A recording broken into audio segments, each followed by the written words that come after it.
gamers, and welcome to episode 501 of the Super Ultra Podcast Arcade for September 27th, 2025. I'm one of your hosts, Daniel Nicholson, and with me is my co-host, Dominic Stallworth. What's been going on, Dominic? All right, man. It's been all right. By the time you hear this podcast, I already had put up like episode 5, our special 500th episode anyway. Some of our favorite games that we've played while doing the podcast. Still working on it as of right now, but yeah, man, we got a lot of news, man. It's been a lot of news since the last time we did a regular numbered podcast, and we got a lot to talk about. So let's get right on to it. I just want to go through sports real quick. I know, I'll tell you here, this baseball players would have started. As of right now, it's not totally set. We got some teams that are pretty much set in stone, a few of them, or they have a playoff spot, but we just don't know where they are, because it could be changing. But the big one is Detroit and Cleveland. Like, that's the one I'm really looking at, because one of those teams might not make the playoffs, or I haven't looked at the standings. I don't know if it's going to be a definite that one will not make the playoffs. But if Detroit misses out, I think, I don't know if it's going to be like a record or anything, but it is going to be one of the most disappointing falls in baseball like ever, because they had, I think maybe a month ago, I want to say, they were about 15 and a half games on the Indians. Jeez. And now they are, they tied record wise, but Indians have the tiebreaker. So there's only, as of this podcast, there's only 2 games left. So they have they will have to win. Well, Indians will have to lose. They have to win the last 2, I believe. Yeah. And who are they? They're going to get they're going against Boston, who Boston did beat them last night to clinch them being in the playoffs, which is funny, because I was telling my friend in the beginning of the season, I was saying how I think Boston and the Yankees, I said, Orioles might be in 3rd place, because Boston and Yankees gotten better, and like our pitching has got better. And my friend, he was saying that, I don't know, I don't think Boston will be there. Maybe they'd be in 3rd place. Well, they are in 3rd place in that division, but Orioles are definitely not in the top 3. We were last place. Yeah. Anyway, the O's are going against the Yankees.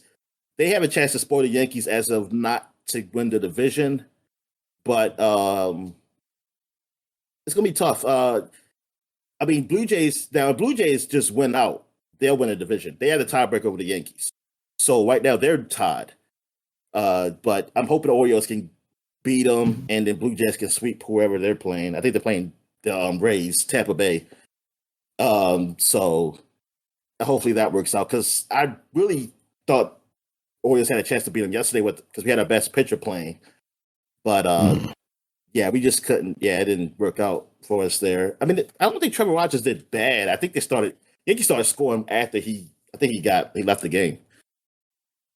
They scored a few runs on him, but Orioles weren't putting up any runs early. Yeah, but looking at these standings here, it's really looking like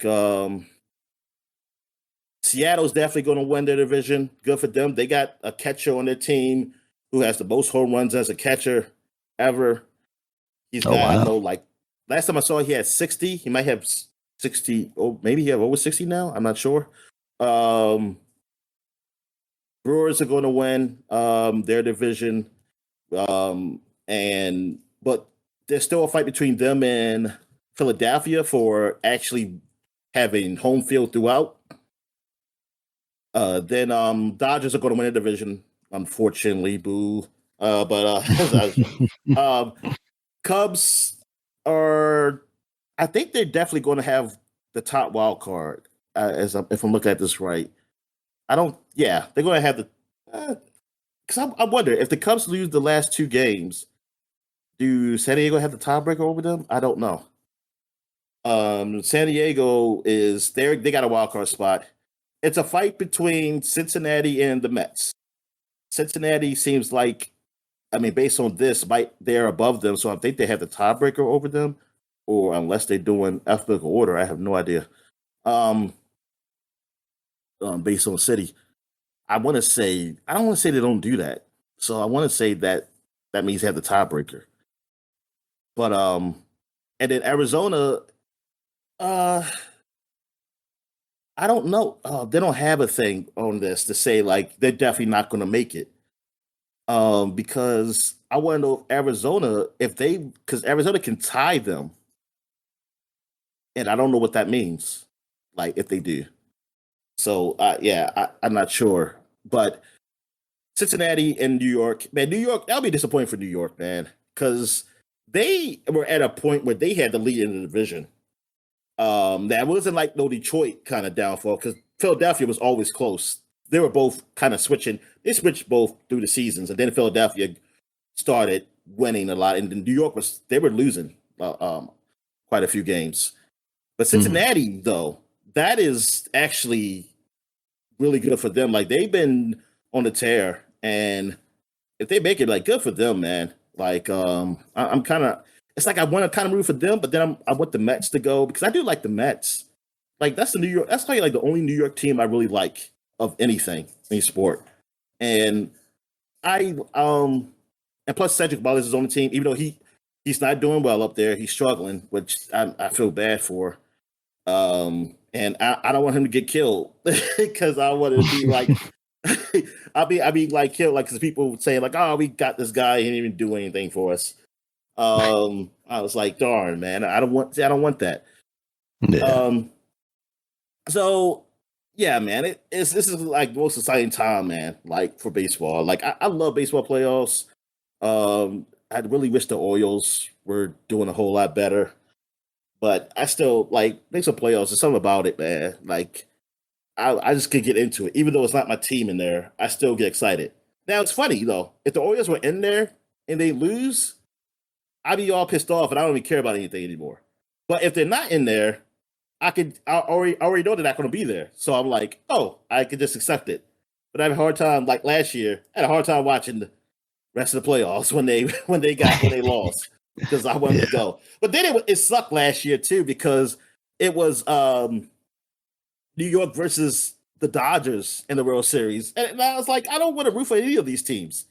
Like I was rooting for Dodgers years ago, but when I was like, y'all bought y'all freaking World Series just like the Yankees, I was like, I'm not watching you two teams that just like have the highest payrolls or whatever. And like this year, and like it's funny because I like players in the Dodgers though, but it's like Freddie Freeman should never have gone there, like because Atlanta wants to be stupid and not pay him. Who's like he's basically like he was a franchise fucking player and they didn't pay him. Yeah. Like he should be over here in Atlanta, well East Coast, like with Atlanta. And Mookie Betts, I mean, I was happy he was gone for Boston because I had to see him all those times to play against the Orioles and kicking our butts. But at the same time, I'm like, going to Dodgers. I don't know.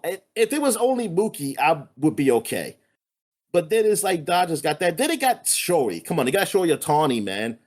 And it's like, oh, why the Angels have to suck so bad that the Angels had like two of the best players in baseball on the same freaking team and couldn't even get to the playoffs? I was like, why?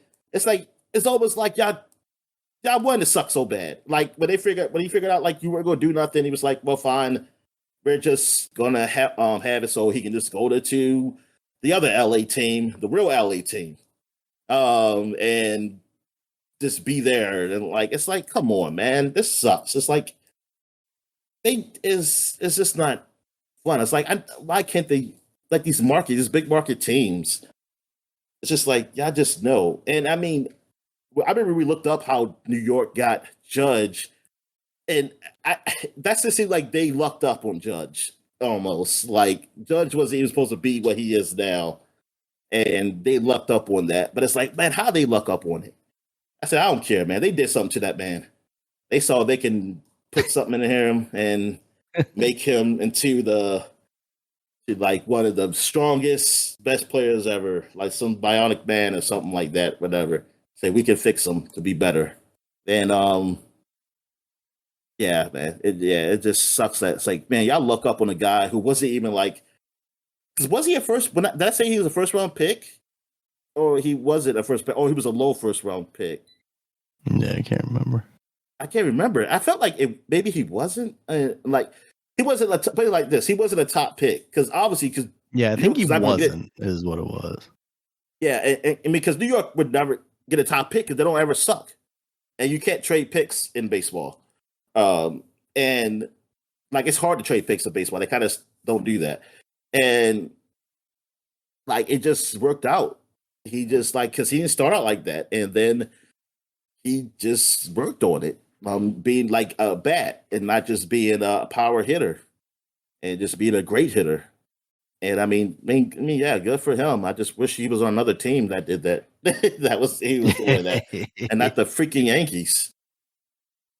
All right, yeah, you can say like, "Oh, you're just jealous." It will say, "Well, yeah, I am." I mean, what the fuck? I mean, like my team doesn't do anything, but it's just funny that there's always these top teams, and I know you can easily say that. Well, the Yankees haven't won a World Series and blah blah blah, but they go to the playoffs all the time, and they get set with the Dodgers. The Dodgers have they won technically 2 in the last 5 years. But I don't count the COVID year, but anyway, so 1, but. Yes, before this run with the Dodgers, they really haven't really done nothing in my lifetime. And I don't mind the run they went on, but it's just that when they started buying players because they got all this money, that's the thing. The other, I guess, I don't know what they were doing before, but something happened some years ago. I know with their television rights or something like that, and they got a whole lot of money. They start just doing like just buying, like getting the best players with the money and the way they got it. I don't like any team doing that though. Like it could have been somebody else. That's not really it. It's just that it becomes to be like, man, my team can't do that. I say, well, you got to tell your owner to do that. I say, well, I can't control what he does. My owner does, and I don't know how much. Like I don't know the finances. That's the problem. I mean, even the players don't know that because they tell them they want them to be more open about it, about their finances, so they can know what to ask for when they do the deals. Like so, I don't know, like, but I know that Dodgers have so much money though because of that deal that they can afford to do that. They can afford to even pay penalties that you get for that, and yeah, it sucks. It's like winning's the only chance you really have is that you have to luck up in your farm system. I mean, luck up in your farm system that you just got a lot of good young guys, and then you might can afford to get a top guy somewhere, and you create a good team. I mean, that's what it seems like. I have to do it. And it looked like the Orioles were going to do that, except for we didn't have like that pitcher. And now it seems like we do have a pitcher. I'm curious to see what we do next year with these guys now. All right, so that's baseball. Football, quickly. So the last time I talked about football, yeah, my team, we lost the Packers. We beat the Raiders, but unfortunately, Daniels, he was out. He got hurt during the Packers game. He didn't play last game, but Mariota did really good. Our team did really good. But then our starting wide receiver got hurt. The only good thing about this is that at least we don't have to play like a tough team, but who knows? We might still lose. We're playing against Atlanta Falcons, who they're not looking really good right now. So I think our chances of winning are still high, but like I still would rather have the guys out there. But I also, if he's not totally ready, Daniels say he feels like he can play, but they're just gonna sit out anyway. That's why I'm okay with that. I was like, yeah, fine, because if some reason we lose, we're 2-2. I can live with that, and I'd rather have you like you're our future. So yeah, I don't want him to get hurt like this early. And with our wide receiver, I mean, it sucks that he's out. I know our running backs is out for the year, but we got quite a few running backs. I mean, but though Eckler was good, he's really versatile. It was really great to have him. But hey, it's time other guys to step up. So yeah, it's going to be interesting to see how the year goes.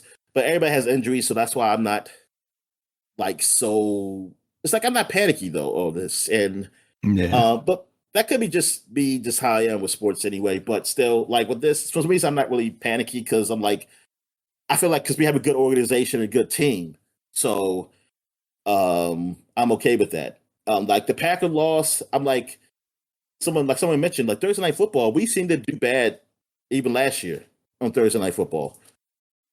Like it was early in the season. We played against a great team, and we lost against the Packers at Packers. But then look, the next week Packers lose against damn Cleveland. Like it's crazy. The NFL season the NFL is always crazy like that. So like, and it doesn't mean like we're going to play if we ever play the Packers again, it's going to be like that again. Like who Mhm. knows? I know the Ravens are pretty disappointing. I mean, it's Yeah. almost like last year, except for last year, the Ravens started at 0-2, then 1. This time, they're still the same record though. 1-2 within the first 3 weeks, and yeah, I mean, it seemed like some play calling. I know Derrick Henry fumbling surely didn't help, but Yeah. also he only had 12 rushes though. I felt like he should have rushed the ball earlier because he was getting like he averaged 4.2 yards a carry. So I'm like, dude, like just why isn't he running more? Like there should be a run team. I think they're passing a little too much early. But a lot of people are just tired of Harbaugh. They've been tired of Harbaugh for years now, and it's not so. To me, I don't think he's a bad coach. But like someone said, the change might need just to happen. Sometimes you need to Yeah. change, and it's because it's coming. It's becoming that some decisions are just not making sense at certain times of these games, and the last game is really disappointment, especially for the defense. Get up those yards. It was pretty bad. Yeah, it was. It's not. Yeah, it's not looking good right now. And it's and like even though you might beat up on these other teams because they beat up on the Browns, they look like the regular Ravens against the Browns, but then you lost against these two good teams, the Detroit Lions and Bills. It's like those are the playoff teams, and it's like those are the teams you're going to have to face possibly. Well, the Lions will be a Super Bowl team, but still, those are teams that are kind of represent what playoff teams are, and you have to beat those guys. So I mean, hopefully things get better as the season go along. I mean, we'll see. Uh, other than that, I mean, the surprise is that Kansas City. I mean, they finally won, but they beat the Giants. They are playing the Ravens, so we'll see. Because somebody's going 1-3 for the season between these teams, and I haven't seen these teams. Neither team done be that in years. Yeah. And or unless they tie, and that's not great either. But yeah, it's gonna be really interesting. This game between them two. Um, yeah, so that's basically it for football. There's probably a lot of other news, but I just can't, man. I ain't gonna say everything. So any other sports going on? Oh yeah, WNBA is going on. I know the Lynx as of right now are looking like they're in trouble, which they're the team that's predicted to win the championship. They had gone last year. They lost at Liberty though. I think they Mm. picked to win that one last year too. They're losing against Phoenix Mercury. The Indiana Fever, which is a big surprise because like I think two of the stars are out, or maybe three. But I know Caitlin Clark is Oh. the big one that's out. And but Mm. they got to the second round and I think they're losing right now against the is it the Aces they're going against? The Las Vegas Aces, I want to say. Um let me see. Las Vegas. Okay, that doesn't help. I put Aces in there. Uh Yeah, they're going against the Aces. Yes, and so well, their Aces are up 2-1 against them. But it'll be good for their fever though to even like do that, being down their star players. Yeah. Or it could be a fix. I don't know. I don't know Oh, this is whatever. in. But yeah, just to, even though Caitlin Clark's not in there, they say you can see her on the sidelines though, and she can sign autographs. Uh, but yeah. All right. What else? I think that's it really for sports. So let's go on to wrestling, man, because I see that ESPN had their first wrestling event happen. Even though I Yeah, they couldn't had see it. WrestlePalooza. The ESPN deal is up Unlimited. with. Yeah, The deal with Peacock is up. I think at the beginning of next year, effectively, and they decided that they were going to do this thing where like they're still under contract with Peacock, but because it's like it's not a time thing, it's how many shows or something like that. They technically have fulfilled their thing or are, committed to fulfilling their contract so they can still do this thing with ESPN early. Um so they hyped this thing up even though it was like almost a last minute thing. They were trying to hype it up like it was a big deal because like obviously them getting a deal with ESPN is pretty big for them. Obviously it screws things up for fans because now there's another service that you got to sign up for. um and they were trying to do the thing where it's like, oh, if you have cable you get like it's this part of your ESPN package or something like that, but apparently like a lot of those deals haven't come through with a lot of the cable companies.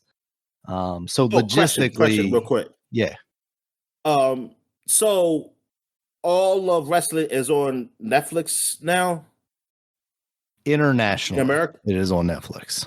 In Okay, so America, America, no. yeah, like you said, for America, that's expensive, man. In America, you have Raw on Netflix, you have SmackDown on the USA, I believe again is where that's at. No, So I'm whatever saying like app you can get that through. yeah. Well, that's the thing. Like whatever app you can get USA through, I guess. Because then What is it? there's NXT on CW. I'm not even sure, to be honest with you, if you can even do that.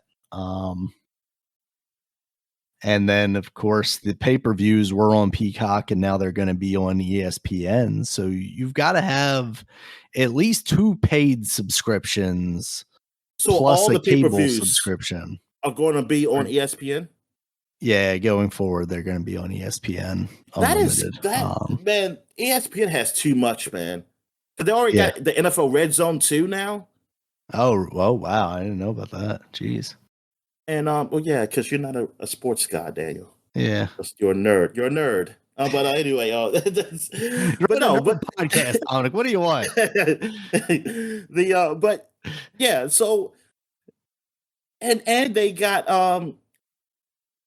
the NBA. Well, they always said NBA, but now they got the TNT's NBA crew and stuff with them now because Right. TNT lost it. Yo, that's why I'm sure they they have got the some kind of UFC deal too. I'm sure that's why they got the oh wrestling yeah. deal. Oh yeah, exactly. Well, they had the UFC deal before. Yeah. Yeah, they fought for a bit for a while. They're in, now I'm thinking about it. They had that for a while now. But yeah, that's way too much, man, for like Disney. Like, come on, man. As for that is crazy. And I know some people gonna say like, well, if you look up AT&T and I think whatever Comcast is under, like, what are all the things under them?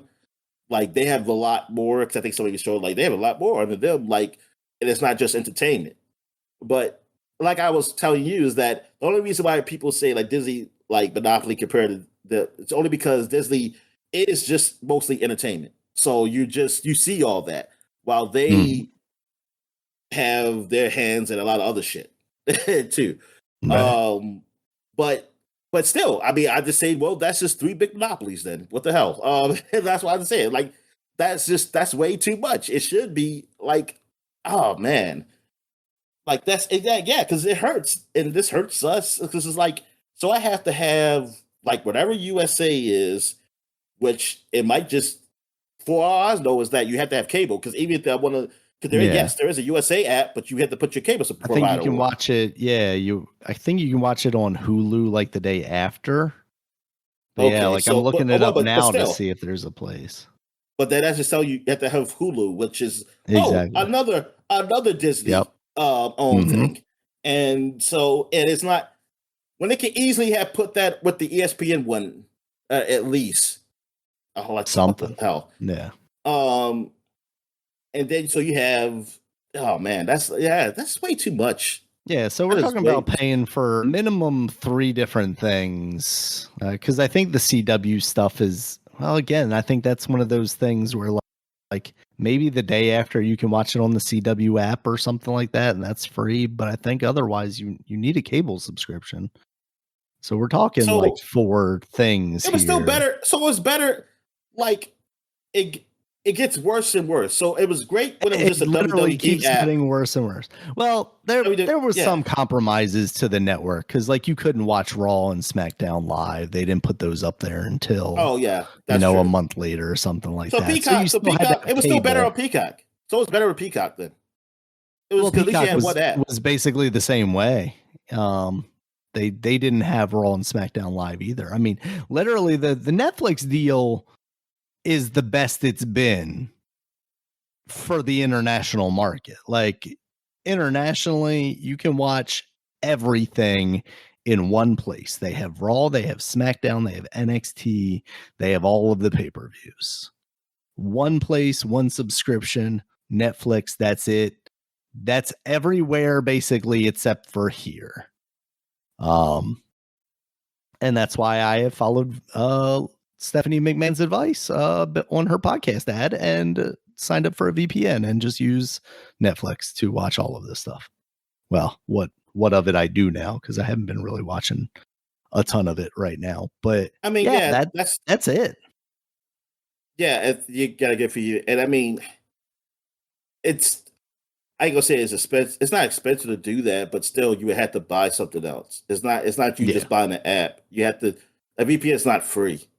No, it's not. It's And just, I justify that to myself by saying, I'm using it for other things. I'm using it in public so that my phone is not connected to the dirty public Wi-Fi's or whatever, stuff like that.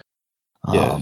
But the reality is I probably wouldn't have a VPN, or I think now, because, like, Google did the stupid thing where I had a VPN as part of my, like, Google OneDrive thing. Because I buy more storage for photos and stuff. And at one point, I had a VPN through that as, like, an additional bonus. And then they were like, oh, well, you can't do that if you have, like, an older phone. And it's like, well, how does that make any sense? Because the VPN clearly works, and you're just taking something away from me because I have an older phone. And then I think now, because I have a newer phone, I technically they technically just give it to you with a newer phone. You don't even need, like, the Google OneDrive stuff. But it's like, oh, I'm gonna VPN you to the nearest point. It's not like NordVPN or one of those other ones where you get to select, like, what location you're VPNing to. So it wouldn't necessarily let me do this kind of stuff.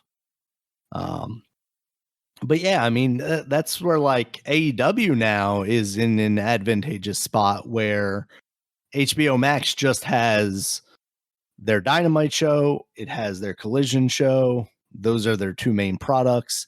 They now do offer the pay-per-views through HBO Max, but it is still an additional charge, which still sucks. And I understand that, like, WWE has basically devalued the pay-per-view model by doing the network, basically making it $10 a month for, a pay-per-view, and them doing a pay-per-view literally, like, at one point there it was almost like 2 a month. And I get that that's, like, not AEW's business model, and they're still trying to keep it a more traditional, like, this is our big show, we're not going to have as many. but now they're starting to have as many. They went from like Yeah, 4 exactly. big pay-per-views, and then they would do like themed episodes of Dynamite that were supposed to be bigger deals, to actually just having like almost 12 pay-per-views. And it's like, I'm not going to give you $30 to $60 a month to watch this stuff. I can't do that.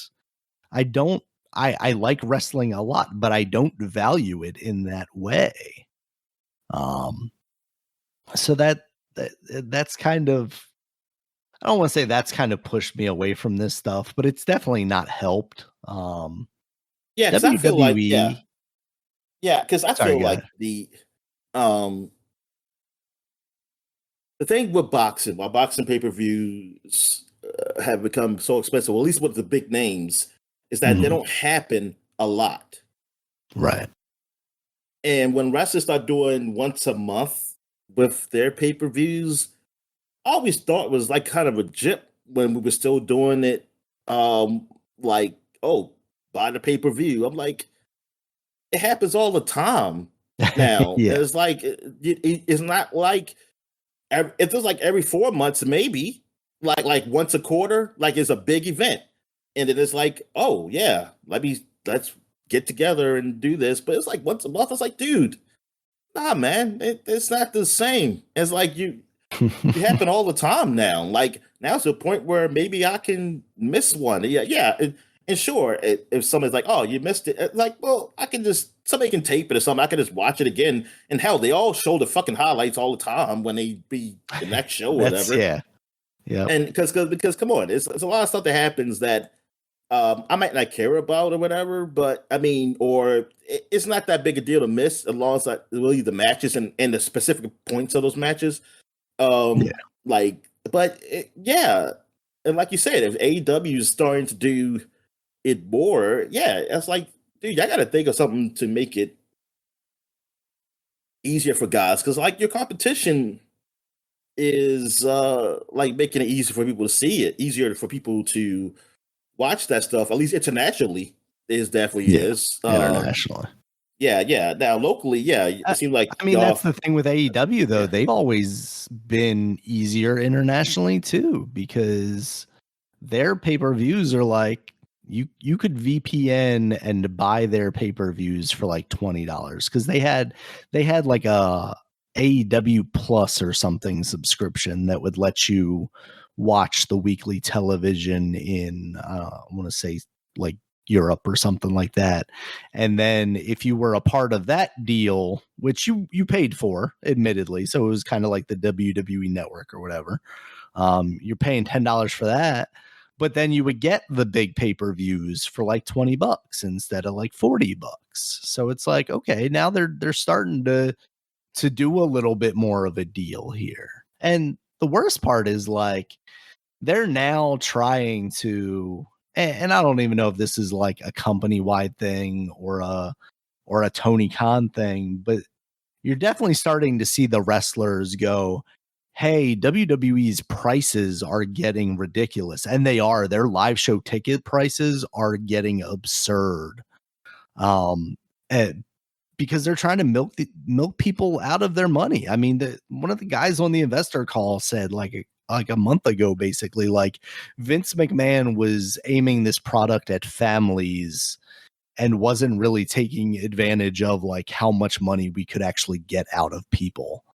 Um, and that's what it seems like they're trying to do now is take advantage of those fans that are like I know, my man. You take it, age.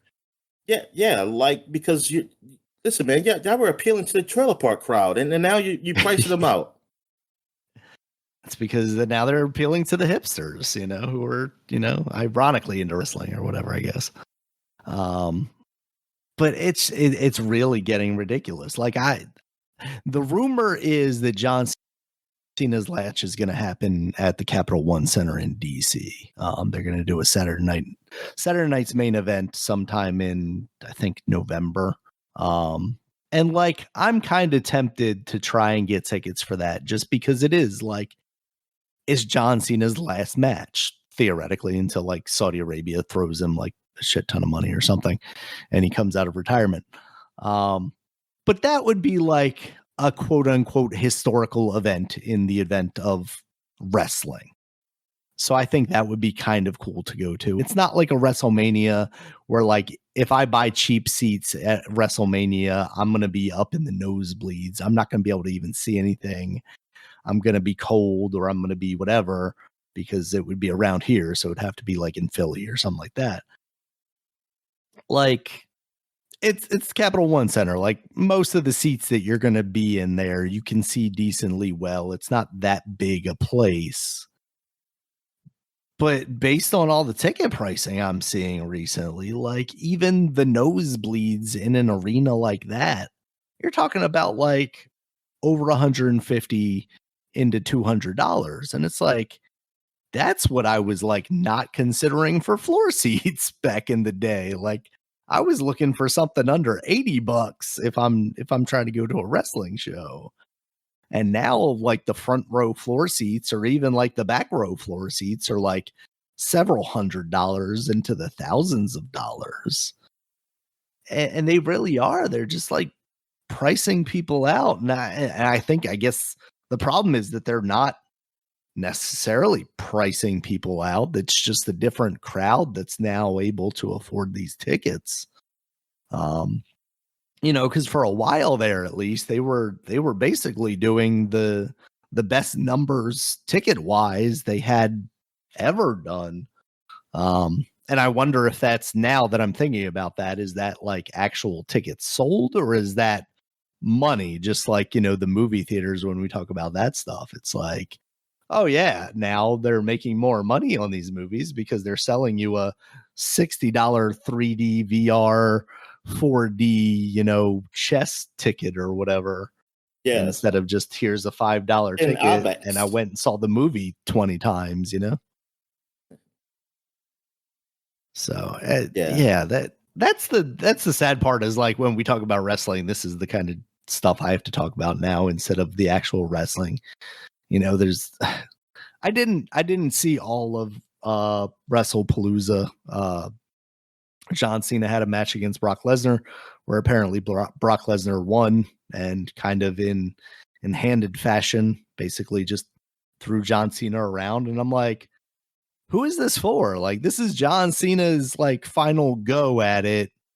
Nobody, well, I shouldn't say nobody, because like, you got people in the crowd cheering. I don't want to see Brock Lesnar back right now. Like, he's got some legal stuff that he needs to get sorted before I have any concerns about him, period. And just like, why? Like, who is that match for? Just 5 minutes of Brock Lesnar throwing around John Cena. Like, what is that? Conversely, there were good matches on that card. Io Sky versus Stephanie Vaquer for the vacated women's title, because Naomi had cashed in and won that, but then she announced she was pregnant. So she had to vacate that title. And Stephanie Vaquer won that match. Incredible wrestler, just came up from NXT earlier in the year, where she was double champion there. She's doing awesome work. Io Sky's doing awesome work. Like, those two are very good wrestlers. You had AJ Lee come back in her first match in, like, I don't know, 7-8 years, teaming with CM Punk, her husband, against Becky Lynch and Seth Rollins, husband and wife duo there. That was an entertaining match. Yeah, and then you had, I think, Cody versus Drew, which Drew McIntyre lost again. So it's just like, what are we even doing there? But yeah, it was an okay show. It had its ups, it had its downs. The guy from ESPN who reviewed the show gave it a C. Which, like, if the guy that you're paying, and like, his argument was, I'm a journalist, if I can't tell you what the truth is, then I'm not doing my job, which is absolutely true. But at the same time, if the journalist on your payroll is giving the show a C, then it's probably a C, or maybe even worse. And this is supposed to be your selling point for this ESPN service to the fans, and clearly that's not doing it. Yeah. You have that. You have Saudi Arabia being announced for the next WrestleMania. That is kind of, it was kind of an obvious place that this all was going to, come to. That's where it was going. Saudi Arabia show after Saudi Arabia show. And they started out as like these kind of spectacles, and just like show by show, they've been trying to like more legitimize it and make it more like actually canon storyline. It's almost like at one point you could just ignore what happened over there, because Braun Strowman would win a title that you're never going to see on TV ever again. Yeah. But now, like, they're having legitimate things happen there. They're gonna have, your Royal Rumbles there. They're forcing you. Even if you're saying like, "Look, man, I don't support them. It's just not going to watch Saudi Arabia." Then it's like, "No, you're going to watch it. You're We're gonna make you watch it because we're now having the biggest pay-per-views there. Yeah. And you're seeing even before they even have a pay-per-view in your European countries where where people have been following them forever. Yeah, they go into Saudi Arabia, man. It's crazy. It is crazy. London's a poor city, Dominic. What can I say? Yeah, so it's just kind of crazy. I'm waiting for the NFL. I'm waiting for the NFL. Where's the NFL gonna? Because they go all over the world now with their thing. Because they go to Ireland. The Green Bay is playing Ireland tomorrow against somebody, the Vikings, and so that's the first time they be in Ireland. They already do Berlin. They done Brazil. That was like the first week. They did Brazil. So now they're doing that flag football thing out there, though, right? You would send me that, right? Oh yeah, like but Tom Brady and stuff. Is that NFL? I don't. That's what I don't actually know. Maybe not. I don't know if that's under NFL. I don't know if that's under NFL. But that's the first step, right? Like that's the live golf of the NFL, and then next thing you know, there's some kind of weird merger or something like that. Yeah, they're gonna have like, okay, we're gonna have the Saudi thing, and yeah, man, that's interesting. It's crazy that's happening. I mean, I'm not. And to be honest, I can't say I'm against it. I have nothing against Saudi Arabia, really. Honestly, I mean, you can tell me all the wrong things they've done, but I'm like, man, all those countries are all corrupt, right? I mean, what's a non-corrupt country? I don't know. So, I'm sorry, I'm playing a game at the same time, and I did not go to my escape pod. I'm playing this game. Well, I'll get to when I play in games. But anyway, so I look, I mean, I understand if people's gets it. I'm not saying I'm for it, but I'm just not. I just don't have the energy to be like going into all the details of why it's wrong to go there. Put it like that. I was like, I don't. Whatever, because they're already going to these other countries. It's like, to me, it's like, okay, like, hey, I mean, that's what y'all about, is getting money. So whatever. Yeah. I mean, it's definitely getting harder and harder to criticize the government of Saudi Arabia whilst living in whatever existence we are currently in America. Yeah, maybe the French. If you're French, you maybe can easily do that because you. Oh yeah, Macron's got it set up perfectly, I'm sure. But I ain't saying like y'all great, but but hey, y'all also don't. Y'all at least know how to cut some heads off when the time needs to come. That's all I'm saying. Yeah. Y'all do. Y'all have real revolutions where the people actually do something. Was it them just like last year, a couple of years ago, where they were trying to raise the retirement age and everybody took to the streets? Like, yeah, time to set some cars on fire. I mean, they don't do that for the history. Yeah, as far as like Western civilizations, other than anywhere else, like they're the ones I've seen like in history do it a lot more than anywhere else. All right, but anyway. So I guess anything else with wrestling? Nah, that's it for right now. I will say the AEW pay-per-view, that's the thing, is like this WrestlePalooza was basically part of it came about just to counter program AEW yet again.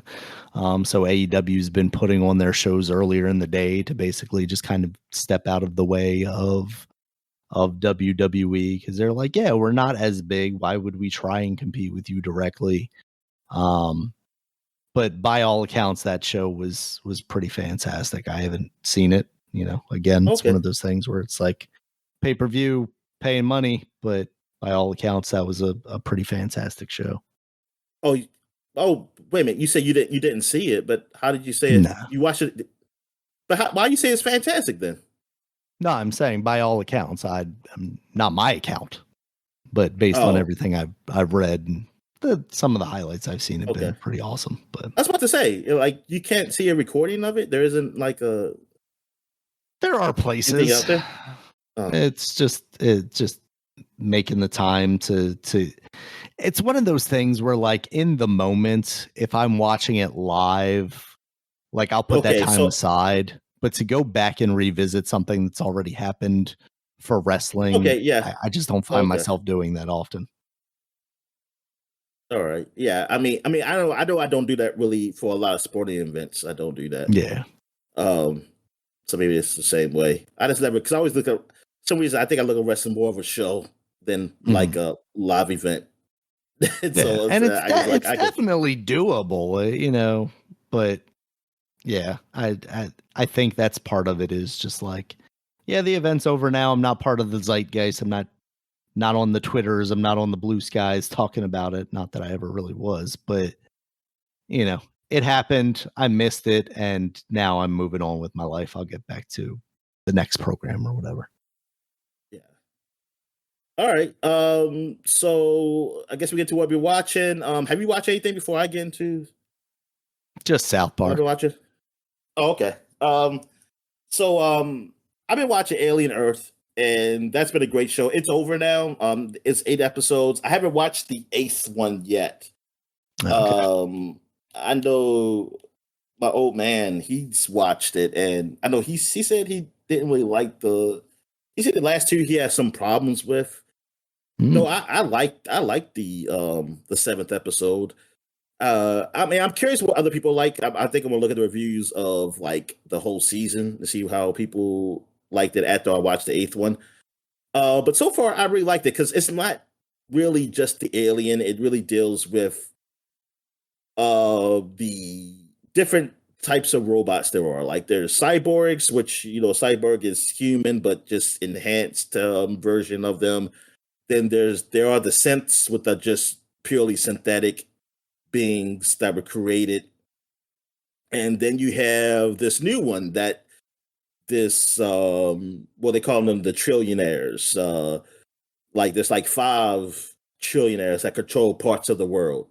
And that he's created, where it's he'll take the minds of these kids because they were already dying because they had some kind of disease or something, maybe cancer or something like that they have. And so Mhm. what he did was take their minds and put them into these robots. Like he didn't take, but it's not like they took their brains. I don't know what exactly he took. It could be. I mean, I think that's the question: is it really them or just their memories? But whatever. He takes their minds and put it into these robots because apparently it's easier to do it than kids' minds. I mean, than the adult minds.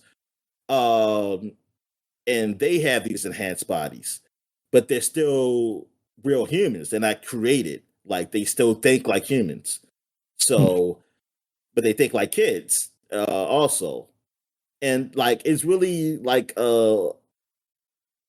kind of deal with that, and also a mixture of like the aliens. And also I like the things that are not the normal aliens like we see. Like the eyeball alien that drills into your eyeball and takes control of you, whatever, of any Ugh. living organism, any living organism it does. Sounds And awful.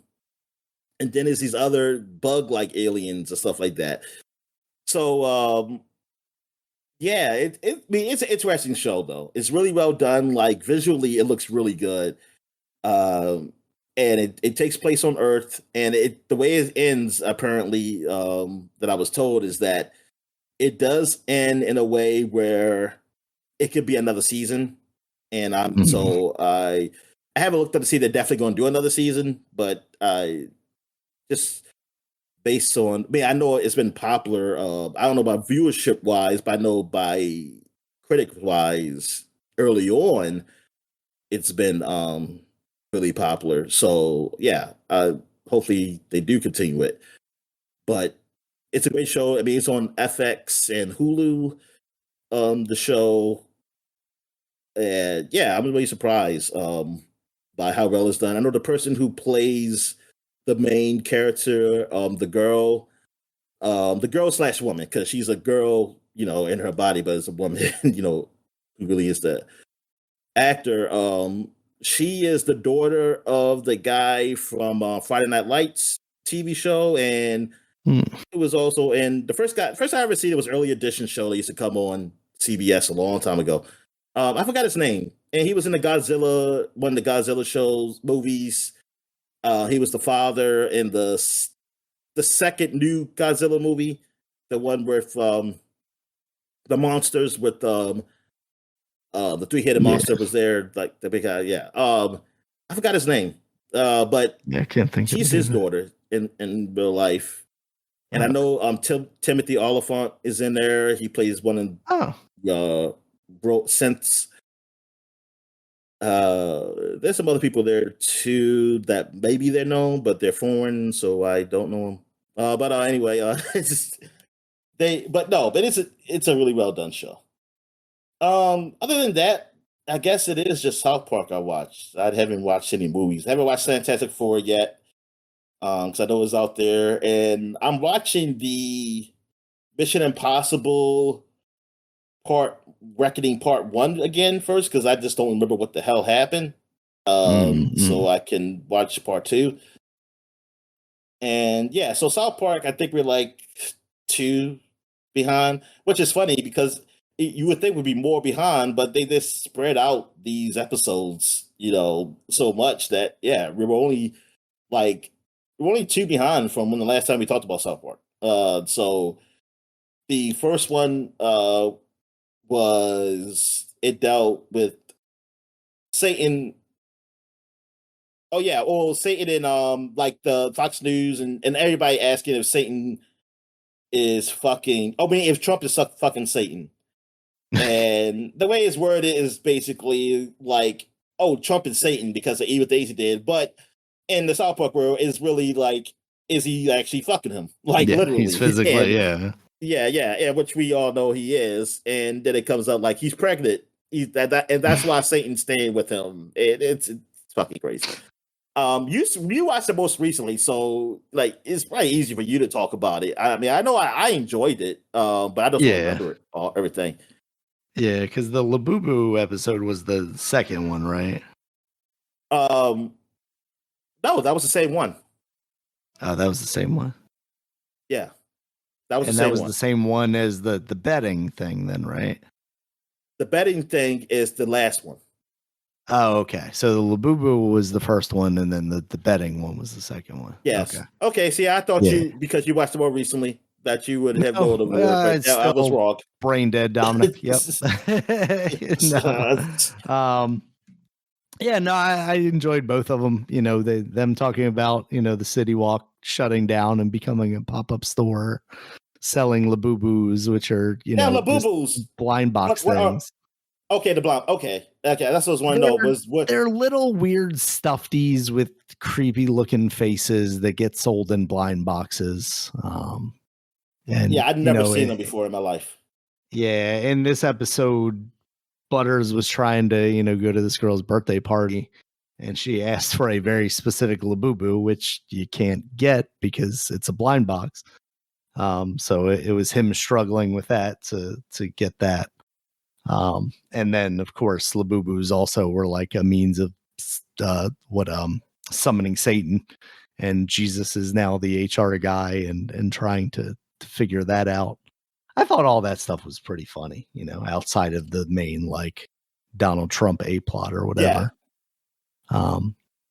Yeah, and the boys weren't really too big in these episodes, more so in the second episode with the betting stuff, and they're like, oh man, they've got everything on this, Now, what's even this? Now, what's the app? You know what the apps are? Because I didn't know there were apps that the kids can actually get on to I do I these kind don't of know. bet. I just assumed they were talking about, just betting apps in general, but I'm sure there are probably something, more focused towards kids, or at least younger. I'm sure in Roblox there's someone that's built a game where it's like, put all your balls into this and you give us money to get more Yeah, balls, and then at the end of the game we'll pay out more balls to whoever. Yeah, that was pretty funny. Of course, it also talked a bit about the Israel Palestine stuff as well. yeah, Which, that was pretty funny too. With that, yeah, yeah, with so with I with think I the mother being a vet if she's gonna bomb yeah, she's gonna bomb a yeah, is Gaza Kyle's building. mom gonna bump? And Cartman was trying to play the field basically, and convince her to Yeah, to look like she was gonna do it, but not do it, so that he yeah, could like get a big payoff or something like that. yeah. So I it's thought that a was funny when it was conflict of interest. Yeah, it's called conflict of interest. was it Stan He's, who was like, yeah, isn't that oh, illegal? what did He said, "Isn't that yeah, illegal?" It's like, yeah, he was okay, but it didn't matter because we all know that shit happens. God damn it, yeah. you all know. Was it him though that was like, oh, what the odds on that are like, a $5 Yeah, bet's only yeah. gonna make me $9. That's not worth doing. Oh, no, that was actually Cartman because Oh, that was okay. Kyle because Oh, Kyle was because they brought saying, up the Kyle's yeah, mom thing.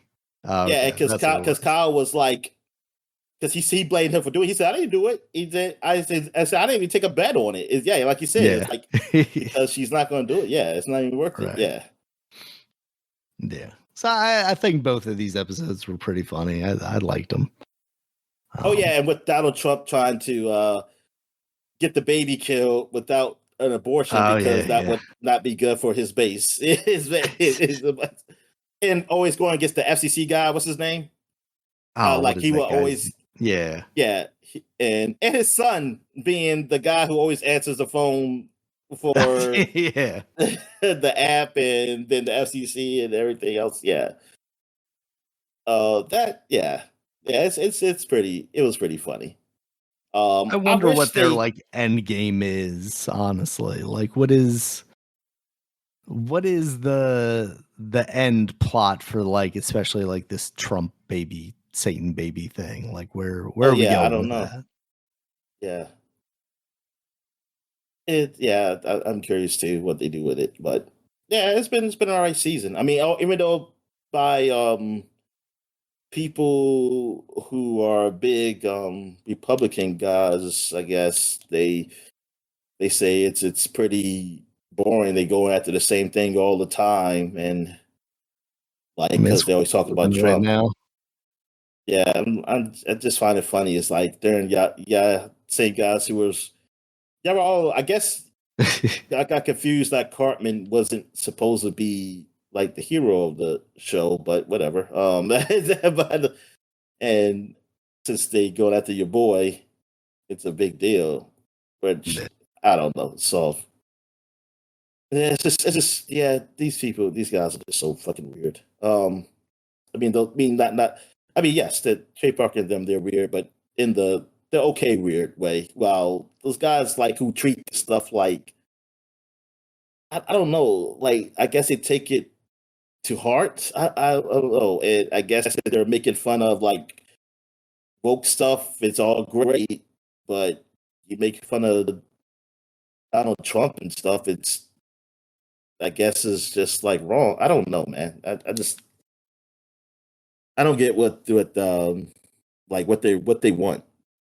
I mean, I guess I know what they want. It's just weird that they just look at that stuff that way. So just like a Yeah. show. But anyway, yeah, I guess that's it. I know that Marvel Zombies has started. That's why I thought you were talking about it, but I guess you haven't watched it yet. I saw people mention it, and then I went, "Oh, it came out on the 24th or whatever day it was." I haven't gotten back to it. I kind of keep forgetting, and then I also just haven't made the time I mean, for I it. haven't watched a lot of that stuff because I haven't watched Yeah. I mean, yeah, I'm like two the seasons behind on the What If amazing even. stories. Oh yeah, well, what if that's what it's called? I said the Yeah. amazing story. Yeah, whatever. I haven't watched like really.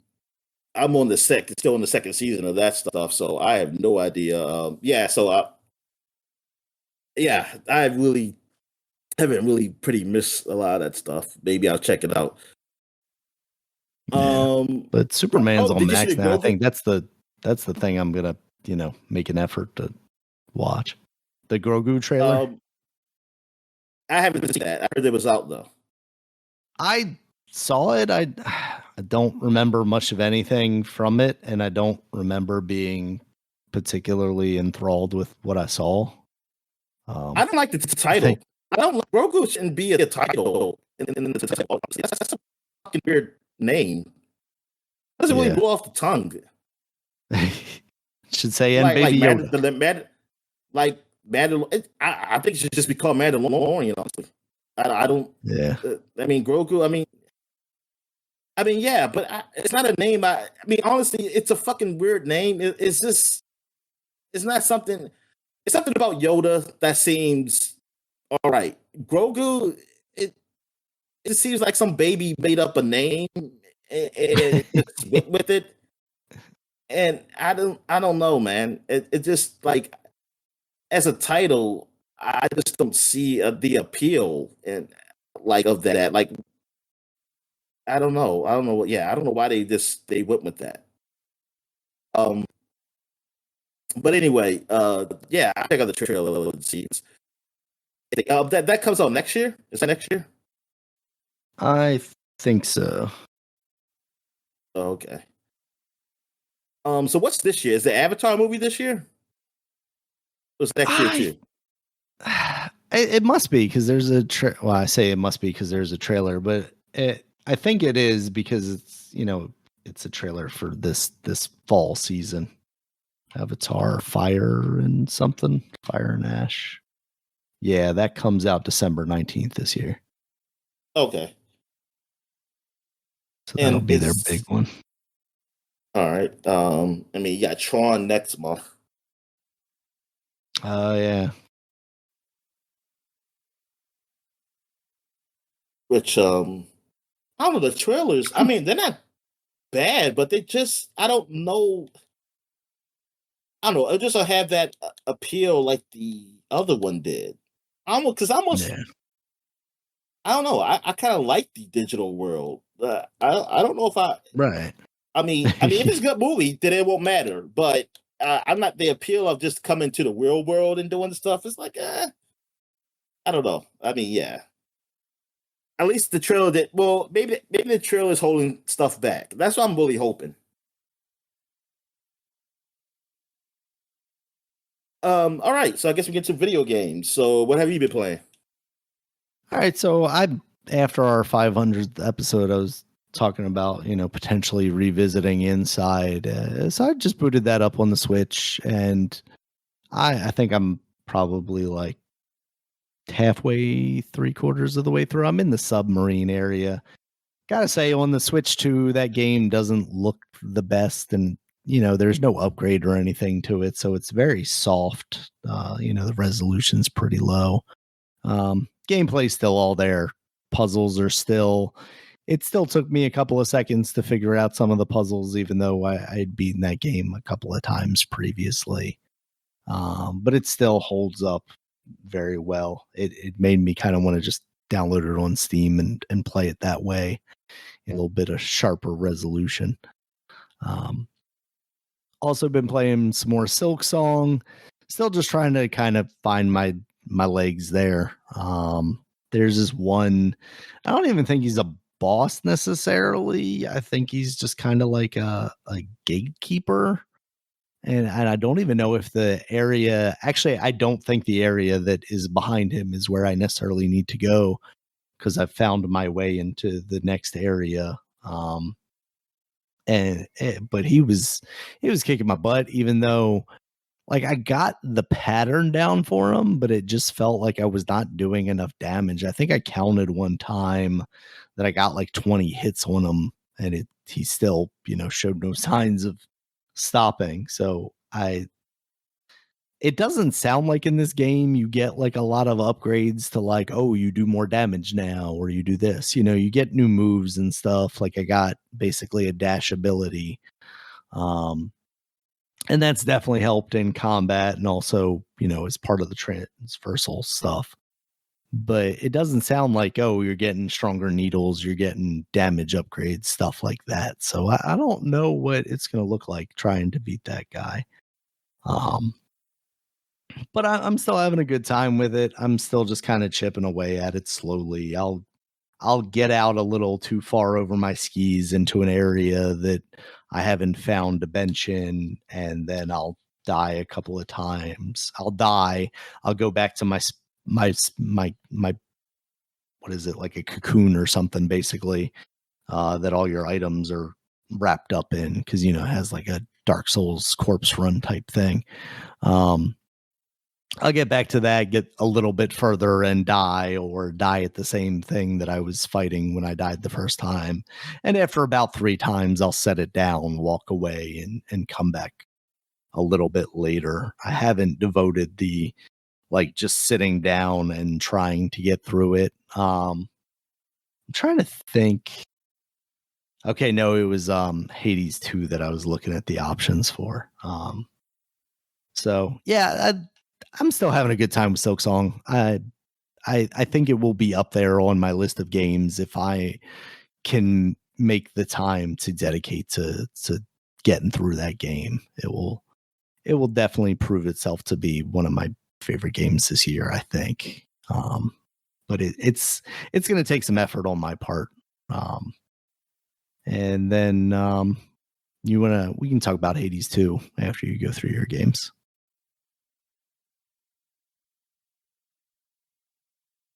You still there?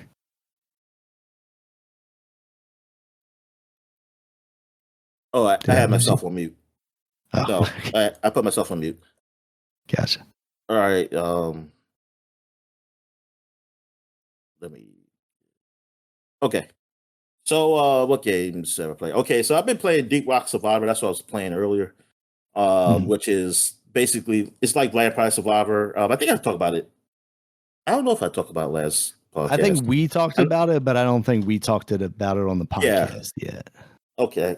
It's on Game Pass, and it's in its 1.0 phase. Like it's officially released.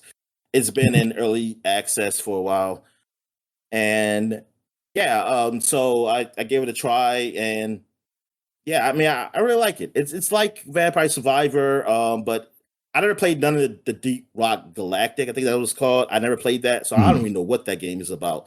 But this is really you're playing as the dwarf on like you're mining. I guess you're mining rocks in space or something, and there's these bugs that come. So that's what you're kind of auto firing on. You get different guns, but you're also mining through rock, which you collect different type of stones that you use for currency and everything. And yeah, there's and then you like level up your characters with that currency and things of that nature. I think there's like DLC for skins and stuff, which I don't even goddamn care about. But because I don't, yeah. What if they let you be Gimli from Lord of the Rings? Oh, I mean that'd be nice. But anyway, so like yeah, and just like in Vampire Survivor, you got different characters that are more powerful in certain ways. Like you may have a dwarf that mines really quickly, or a dwarf who has something with guns or something like that, and whatever. Or Demolition who has these bombs. But anyway, yeah, I've been playing that a lot. And they have different stages, and each stage you can also I think you can make it harder to and collect more things on, and then after you get a certain amount of well, after you do enough like task in stages, you get I don't know. I guess it's some type of symbol or I guess currency. I don't know what it is. Um, that you can unlock another stage, and then you unlock a different world. And I think each like section because it's like section one, and then it's like a in between each section. I guess is like a bigger boss thing because there's a boss after each stage you beat, and then I think after the fifth like section of that stage, like cause you have to oh yeah, well let me start beginning. When you start a stage, there's like a timer or bar up the top, and after each part there's like a something happens, like a swarm either comes where it's like a storm of more monsters, or you get to a part where you'll get some supplies. They'll come shooting down, and you go there to unlock something that maybe like, hey, we give you more XP, or hey, we make you mine faster, or like some damage, or maybe something like that, just like a trade off. Like, oh, your damage is more, but you walk slower, or something like that. So you collect that, and then you get to a part. Then you finally get to an end part where there's a boss, like a mini boss. And then after you do that on the fifth section, there's a bigger boss. Then you kill that. Then you go, you might unlock a world because you got little tasks too, little job tasks that they might ask you to do. Say like, hey, collect this many gold while here, and or like, hey, kill this many enemies, or use this gun, specific gun to kill this many enemies, or level up this gun, or something like that. And then it's like a bigger world out of those stages, like and then you go to another stage and it looks like a similar world, but it's slightly different, and then there's different enemies, harder enemies as you go along. And yeah, it's a lot there. It's a lot there for this game. I think only made to like I don't know what you would call it, like a world or stage, I guess world. The second one, I don't know how many there are. Maybe it's five, like worlds. I don't know. But yeah, man, it's a if you like Vampire Survivor, give it a try. Now, is it as good as that? I can't really say. I couldn't say that. I think I still like Vampire Survivor a little bit more Mm, um, than this. Graphically, of course, this is better. This is not pixelated graphics. It's more modernized, isometric view, yeah, but it's a fine game. It's fine, and hey, it's free on Game Pass. Now, I don't know what the regular price is, so I don't know what it is compared to Vampire Survivor. But yeah, it's if you have Game Pass, it's free. So check it out if you got that. And I think there's a demo. There might be a demo on Steam, so if you can try it out. nice. Uh, I mean, I'm just put out my ass. I have fucking no idea. Um, so hold up. Let I me feel let me like if go. you're trying to compete with Vampire Survivors, I mean, depending on what the price is in general, like you got to get your foot in the door somehow. So they definitely Yeah, would it was be 12.99. advantageous to them to have. Okay. So yeah, it's 12. Yeah, 12. Yeah, that's kind of roughly around that range of pricing. And of course they got like bundles for with the DLC. Let's see No, a they don't have demo. They it. should probably look into Yeah, get it yeah, they don't have a demo, unfortunately. They should have a demo like because of one there's a level, new one man. that I've been hearing about called Mega Bonk, which is like a 3D version of a Survivors game, That's and that 849. yeah, that's 850 right now. You know, it ain't even base; it's only $10. Um, so yeah, like come on, Deep Oh, Rock. I'm looking at this. Yeah. That came out September 18th. Okay. Yeah, yeah, it's pretty I gotta new. check that out. All right. All right. What else have I played? Oh no. The sound came on during the trailer. I don't remember clicking that. All right. So what other games have I been playing? I gotta get to my page here. All right, so I finished Fire Emblem Warriors, at least one scenario finally. Mhm. The scenarios are they're pretty long, so it's not like short, and it's like three of them. And thing is, there's different endings too. All depends what you do on this certain section of the game, which I didn't even know. But I kind of figured something had to change because I was like, wait a minute, I can kill this person or I can recruit them, which is Byleth, who's like the main character, I think, in the original story of this game, the Three Mhm. Houses. Because this is the Three Hopes. So Yeah. this is almost like an alternate universe, which now based on the ending, is like, man, it seemed like it's more there, but apparently this takes place before the events of the original game, but in an alternate way, which is disappointing because it's like you're not finishing this story though. So that's like somebody said, it's like, are they going to do DLC for this? Well, well, now we know they're not, but like because like if this is an alternate universe, why did it end like this? And someone said like the developers didn't want to make the original story pointless, but if it's an alternate universe, it's it don't matter how you make this if you change the story a bit because it said some events happen in the game that it wouldn't make sense in the original story. But I'm like, but it's an alternate universe, so that means it don't matter. That means you can do your own story. That's what opens it up, and it's very confusing, like what their development process was. Maybe it wasn't supposed to be, and then they just said it was at the end. Like, okay, like yeah, some of these events don't make sense, and so we're going to make an alternate universe, but not finish the story, and so it leaves it at a cliffhanger kind of way, and it really sucks. So I supposedly I got like one of the best endings on my first playthrough because I did Oh. save Byleth. But it's not a great ending. It's not really a great ending though. I don't like it.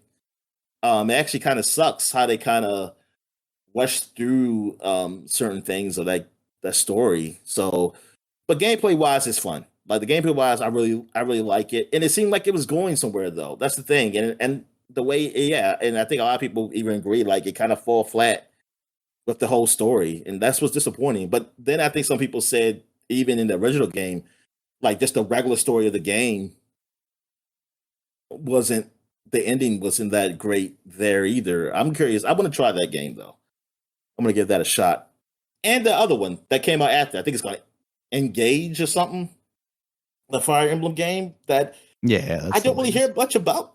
Yeah, but I think it Nah, got that one decent didn't reviews. get the yeah, it got decent reviews, but it definitely didn't get the praise that like Three Houses did. No, it didn't. Yeah. Um. So yeah, because I totally forgot about that game because I was like, oh shit. I was like, no, nobody really talks about it. Anyway, so yeah, I do want to still continue playing that game, but I want to take a break from it now because to play these other games. But I Mhm. finished like one scenario because I want to play the other scenarios too. Because I do like that it gives you like different stories between each one, and the world's like yeah, it really changes how those stories develop. I just wish they could go deeper with it. Also, I been playing Outer Worlds. Actually, man, I actually had to start over again because there was some choices that I didn't like, so I had to start over again. But I'm definitely farther than what I was even when I was talking about it last. Um, I'm about to start one of the DLCs right now. Because at first I sort of did start it, but I didn't really go all the way through it because I didn't want to start it yet, but I didn't know that was a extra mission. Like I didn't know it was a DLC mission. I was just like, oh, let me just click on this because somebody said like, hey, we got a package for you and blah blah blah, and I said, okay, yeah, I'll take it. I could have said not take it and just take it later, but I thought that was part of the game. I just don't remember doing it, and I was like, oh, it's a DLC and um the Gorgon one. So I'm going to start that, and it's almost like a mystery kind of thing going on here. So I'm gonna I'm gonna start that now. But even but I before I did that before I was doing a lot of other missions in the game, and Yeah, I mean, that's like I said this before, years ago. Like, it's basically almost like Fallout Light, or I guess now that um which we call it came out, Starfield has come out now. I guess Mhm. it's be more. Yeah, I guess it will be Stardew. I mean, I said Stardew. Starfield Light, and or Starfield is like a bigger version of this, but this is it's much more well done with characters interactions. Um, like it's a shorter game, and but like I said, for these RPGs, this is actually pretty good. Like, this is a pretty good way of doing it. It doesn't take up your time, and it's not like a bunch of empty spaces. Like, you focus on what you want to do. You know what I mean? Like, it's and like I appreciate the worlds on Starfield being what they are, but I wish there was more you can do on those worlds. And while like when I think about the other game, No Man's Sky, see, at least with that world, it's a survivor game, which I'm not into, but I understand if I'm into the survivor game, that's what I want to play as. Like, because like Starfield, they have some of those kind of elements you can mine and do stuff, but it's not done as in the way of No Man's Sky, that which is a game that's based on that stuff. It's better for it. Like, I think Starfield need to be more. The story needs to be more. I mean, it was some things that was missing for Starfield. Like, even though I enjoy it, but it's like it it felt like an old game, that like a game that it came out if it came out years ago would be more appreciated. But it seemed like more should have been done with that game. I want to know what happened with that. Like, why did the game come out the way it did, Starfield? That like it didn't evolve as much. Um, Compared to like Fallout 4 or something like that. Like, I felt like yeah, I wonder what happened that they got stuck on with that game. Or was it that they started it so early and this took so long on it that maybe it was something that probably should have came out years ago and it just didn't? I have no idea.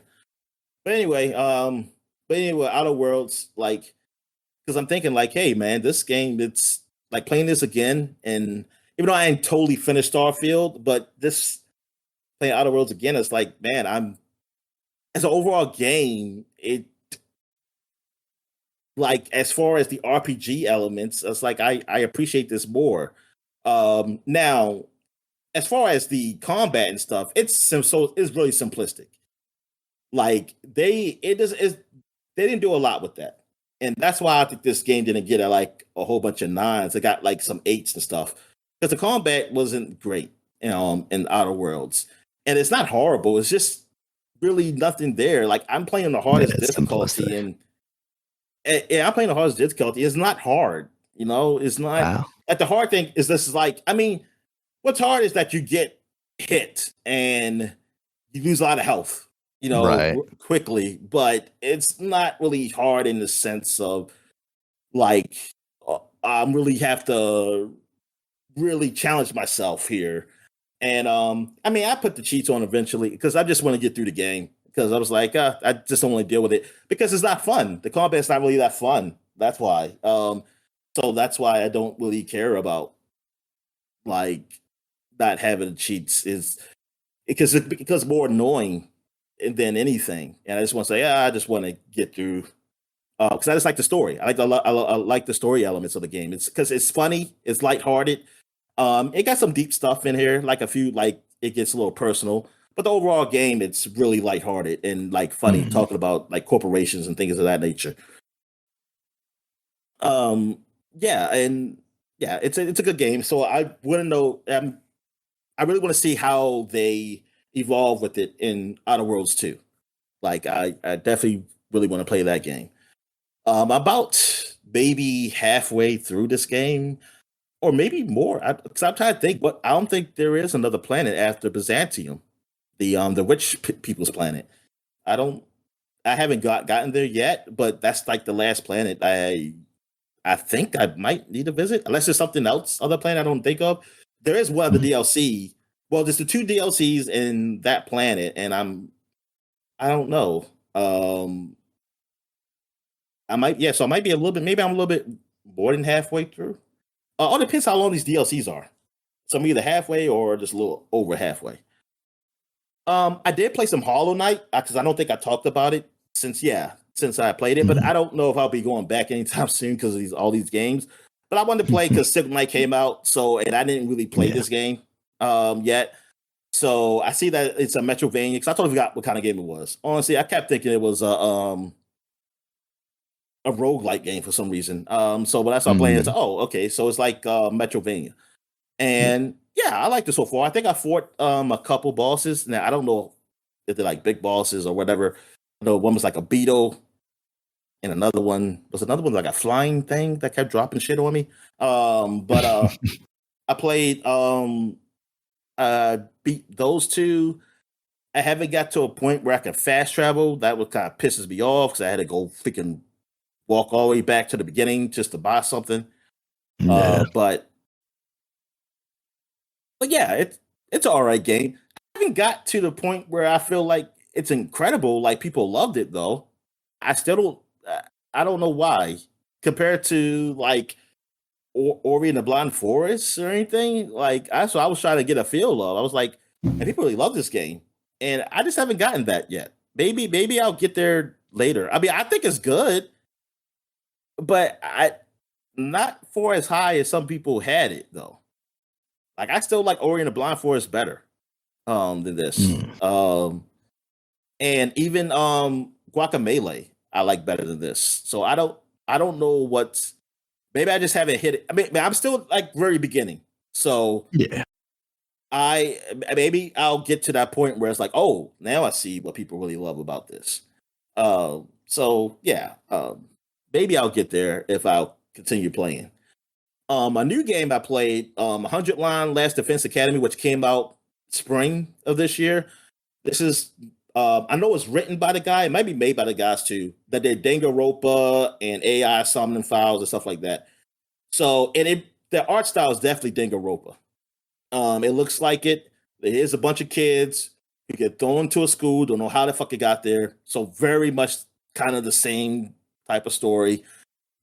Except it's not some killing game. Like as far as like like killing each other. Even though there is one character who's a crazy girl she thinks she's like, oh, is this a killing game?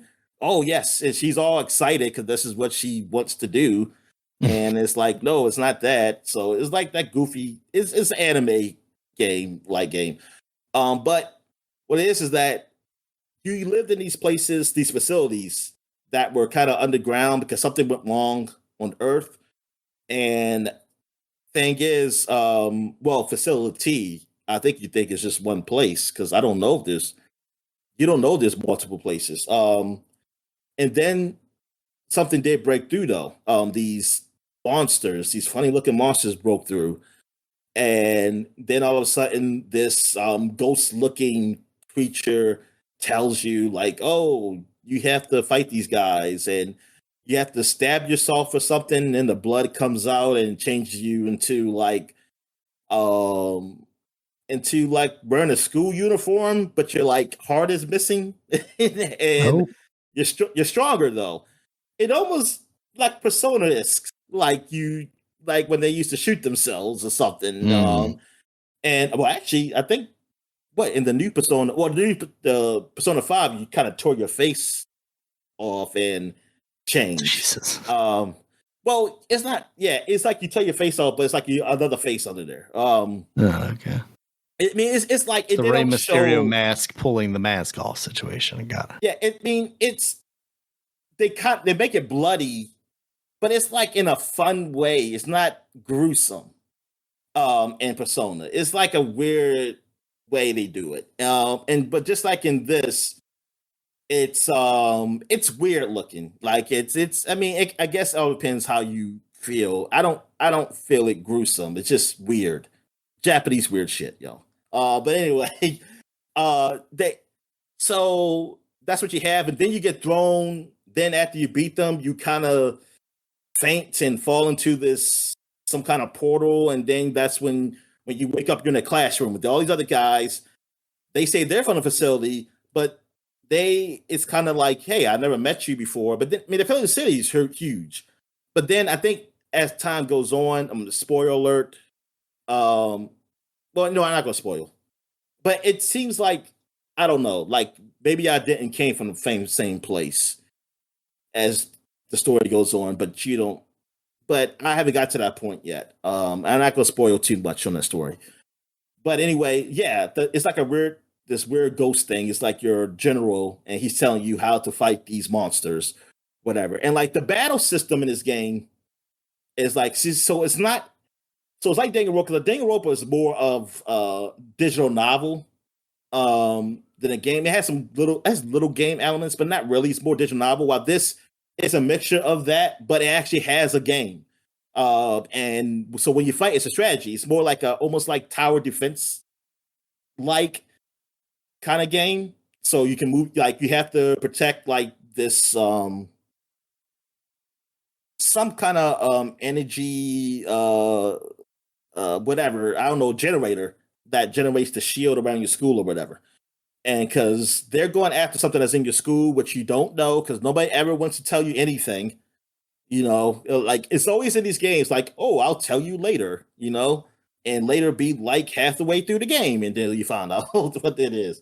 But that because the monsters are going after something that's in the school, and apparently it's something that protects humanity, and you're supposed to just trust this guy. And of course, some people are like not trustworthy of what he's saying. I mean, because why would you? Like, what the fuck is going on? But then, so yeah, it's like a tower defense thing where you move your characters and around all the students, like, and they have certain powers. You can level up as you do things during the day during the school. It's almost like, yeah, kind of. Well, like I think like Danganronpa. Danganronpa was very similar to even like Persona 5, where it's like you can do these activities, but it's timed. Like you only can do like a certain activity, like maybe 2 regular activities per day or one big one. Um, which that's I think that's different. I don't think there was like that. There was nothing like that in Danganronpa. Like you can just one big activity where you leave the school, and it's like almost like a board, like a game board, where you kind of roll the dice. Well, these pick 2 cards, like you move these random cards, which tell you move 5 spaces or 1 space or whatever, and like it moves you on the board, and then it gives you something where it says almost like I guess choose your own adventure, Dungeons and Dragon kind of thing. Like, hey, you come to this place, you see this rock, what do you do? And then you pick something. Sometimes it might hurt you, take your health, or it might give you something, item. And then you fight enemies sometimes along the way. And you can do that all up until you die. And if you do die, like on the board, it'll take half the items you collected away from you. You only can carry like 9 items at a time, but you can stay. I think you stay as long as you can survive.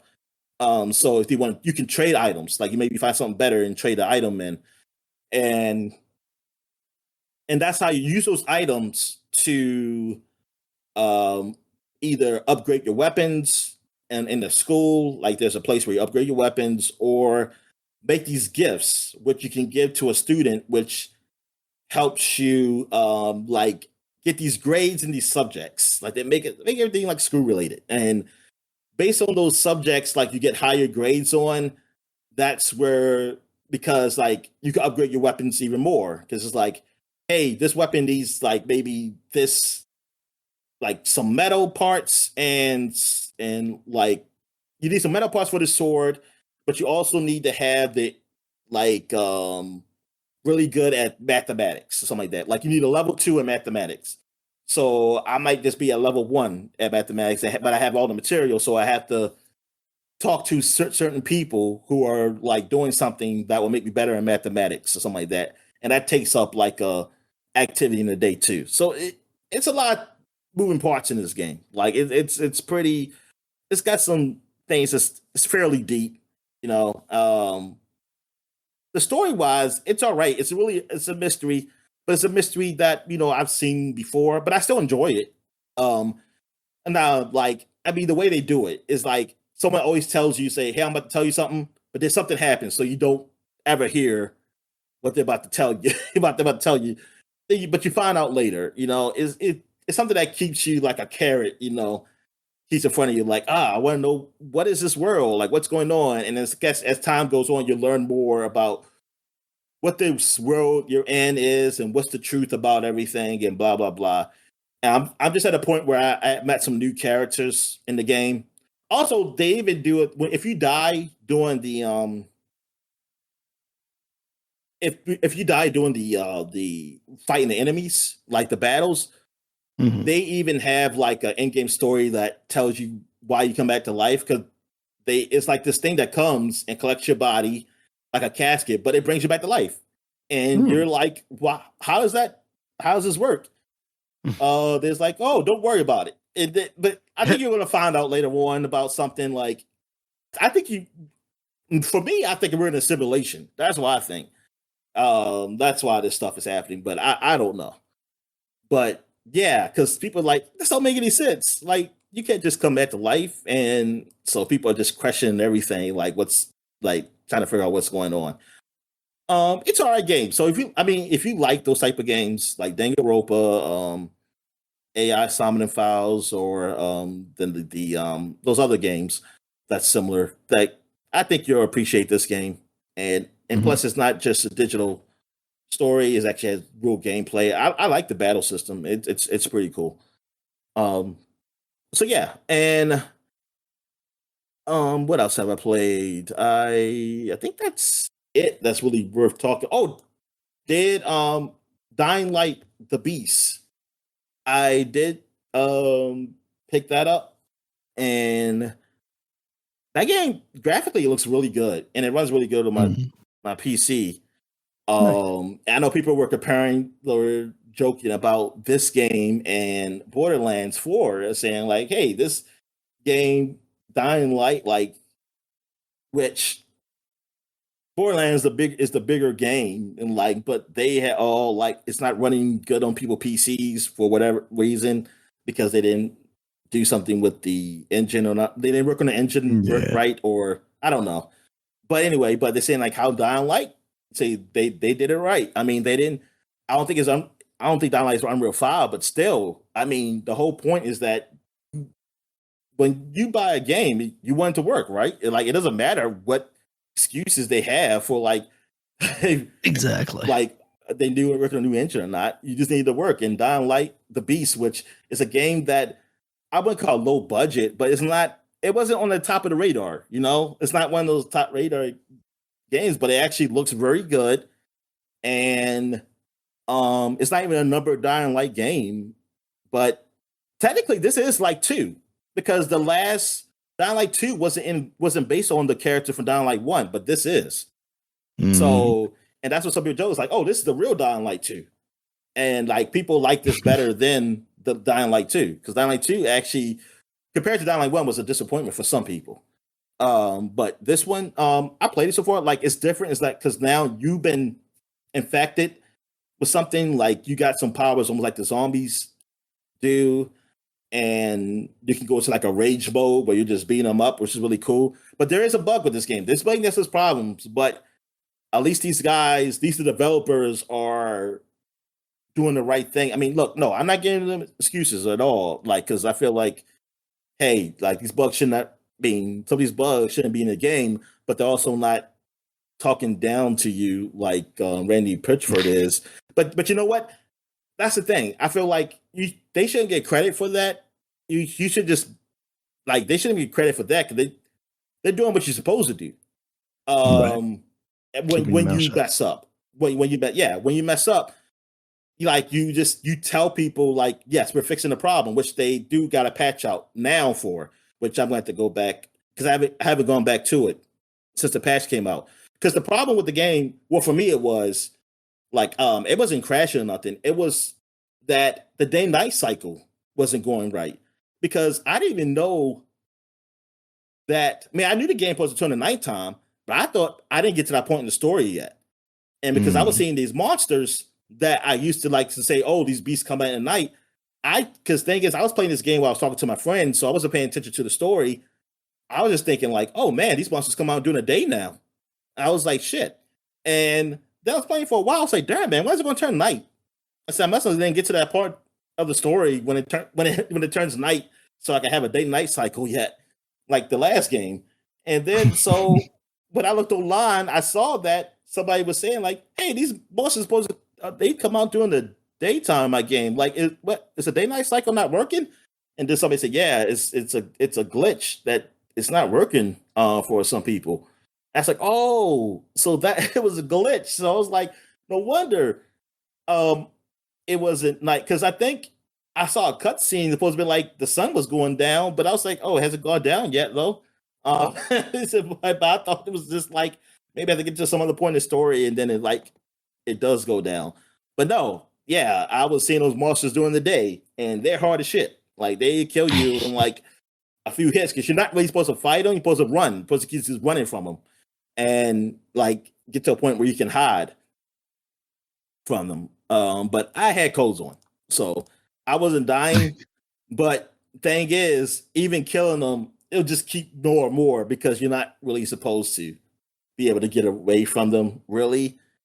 So I ended up hiding and whatever, and then they went away, and then I kept going. But like the game, yeah, everyone's really good. Everyone's really well, man, and I like the parkour because I haven't played this in so long.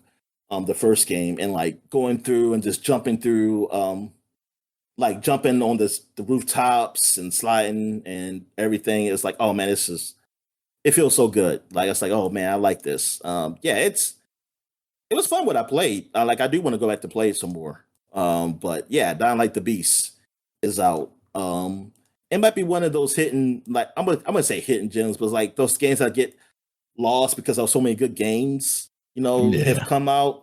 Because I totally forgot about this, but it seems like, but it's like, oh, this is actually the real number two, like I said, because it actually continues the story of the first guy, and people who have played it are pretty high on it. It got decent scores. Um, so yeah, so now we can get into Hades 2, which is the big one that was released um like this week or last week or Yeah. I guess this week, right? Technically. Yeah, it Yeah, is. this week. So one of my favorite games, it's a sequel to one of my favorite games. I haven't played a lot of it, but for what I played of it, I mean, it feels like Hades, so I can pretty much jump into it, but I do see some differences. You do play as a lady, not a man this time. That's one difference. I think she's his sister. They're sisters, right? Sister brother. That's what I I thought originally, but then there's like that image in the game where it looked like maybe she was the daughter of him. but I don't. But that doesn't look like his wife slash girlfriend. Oh, okay. I look Gotcha. like that could be his mother. So Yeah, it it could. probably Yeah, was. yeah. So But is the I'm not. one that Kronos has killed everybody, including him? I guess. I just think they're captured. Oh, okay, gotcha. I mean, they I are just think they're because gods or I mean, demigods or whatever.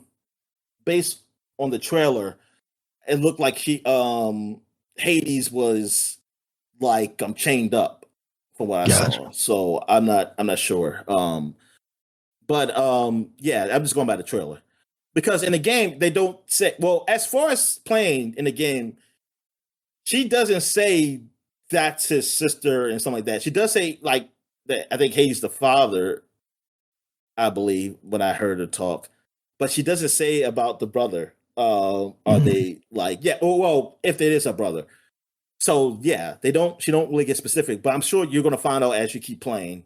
They Definitely. as they keep talking because that's how it is. Like when you die, you go through, die, bored. You talk to people, and the story develops just like they did in the first game. Um, the combat is great. I did I get an I think I bought another weapon. Did I use it? I think I did. I don't remember. But No, I think I saved it. I don't think I used it yet. I think I just saved at that point. Um, but the combat is great. Like now, I know now now I don't remember if I did this. Was this an upgrade? But I know you didn't start like this. Like when you do a dash, you continue running fast. Mm. You, I know in the first game you did not at least start with that. Now I don't remember if you ever if that was an upgrade that you get that you can do that. I'm not sure. But yeah, I know it's that difference though. Like when I was running, I was like, oh, she continues running fast if I hold the button. And I was like, oh, that's good. Because that would have definitely helped me out on that when I died. I know that. Because I Yeah. didn't know I could do that. Um, but yeah, and it was something else extra she did too. I forget. Like, how much of the game did you play? Because you said you got it for the Probably Switch too. about 30 minutes, about 3 runs, basically. I didn't get a Okay, new weapon. so just as much as me then. That's about like what I Yeah. did too. Okay. Yeah, I died twice at that like plant boss or whatever. Yes. That's where That, I and kept that's what I'm dying. saying. If I would have known if I could hold the button, I didn't realize that until like I was just playing around. Like say, let me learn some of these moves because maybe it's something I don't know what to do. And then I said, oh, I can run faster because I just kept Yeah, dashing. that Like definitely kept helps. in, yeah, I kept pressing dash and all the time, like I did in Hades 1. And because you Right. couldn't run faster if you held the A button after you did a dash. And I was like, oh crap, I could have ran from those damn spikes and shit when it was shooting. And like, because I say, God shit, God damn it. Um, but yeah, there's new gods that are giving you powers now too. Um, yeah, I mean, there's a lot of difference. I mean, in a few minutes I played, I definitely see the difference. I definitely see there's a lot more I mean, I would say a lot more, but there's definitely a big it's a big enough difference from this game and the last game to justify like, oh, this is a two, you know. And this for the 30 minutes I played, and from what I read, also what people who like the game, like, yeah, this is definitely an upgrade, like from the first one, and that's really telling because the first one was such a great game. I mean, they had a Mhm. high bar. I honestly thought this would be okay. Like, I didn't think it would be great. I thought it would be like, oh, this would get some eights because it's probably people probably love it, but they probably say like it's still a Hades game, I mean, which is not bad, but all right. But from what I've seen, man, people really like this game. Like they definitely say it's a improvement, and the music's still good. It's definitely good. And the voice acting is still great on this. I'm curious to know what the hell that ghost monster is like that you see at the beginning of your room Yeah. because she has like a change of personalities and like what the hell is like what the hell is going on with this like at first I was thinking that she was imitating someone and but then I'm like oh maybe that is her she just has multiple personalities like well, I don't know what the fuck she is but I guess as you talk more you'll learn more about what they are but it seems like the very little of the story that I do get from just playing I'm guessing Kronos took over Hell, and so you're trying to get to Hell um, to fight him. So I guess you're going the reverse of what you did in Hades, Yeah, because I like tried going up of and it was like, you can't do that. I was like, what? which it that. But you know what? I question that. Like, is that something you'll be able to do? Because That's I why is it wonder. there? Why is it? Yeah. Yeah, why is it there? But yeah, it seems like you're going. And then I just want to know, like, where was she? Like, did the events of Hades was that like in the past? Has it been how many years has it been since that in this game? I'm curious about. Yeah. Um, because technically Zeus wasn't with his mother. I forgot how the game in Hades won, but I know that Zeus he had a wife. That was it. The his mother wasn't his wife. The character in the first one. You were just going to meet her because he had a wife. His wife was Nyx down there already. So I'm Mhm. like, what? He broke. I want to say maybe so. Maybe she was born after. I mean, not after, but before those events that happened in the first one. or did he get back with her? I don't know. Yeah, because I don't know what's going on. I don't know. Is that yeah? I do want to continue playing. The game is fun. So how you like it? Because you didn't really play Hades 1 Yeah, and a I'm lot. starting So to think part of the reason why that is like this is very much like the style of game where I would put on like a podcast or a video while I'm playing it, but because there's like constant voice acting and chatter that's really good and it has very good music, that like it's not something that I want to turn off, so I don't engage with it as much because I can't engage with it at the same time as I engage with other things. Like I actually have to give my attention to it. Um, some what I played so far of it, I enjoy a lot, and I especially like that dash move. And a lot of the upgrades that I was choosing for myself would be like give an effect to the dash move. So if I oh like, yeah. there was one that I got from Poseidon that was like I can run into an enemy and that'll like knock them back. There was another one where I had like a whirlwind that like once I stopped dashing, it would plant it there and do like an area of effect damage type thing to them. Um, so I'm definitely into it, and yeah, I think it's going to be about me like committing the time to it to actually get what I want out of it. Cause yeah, I know that that first game is good and I know I would enjoy it a lot.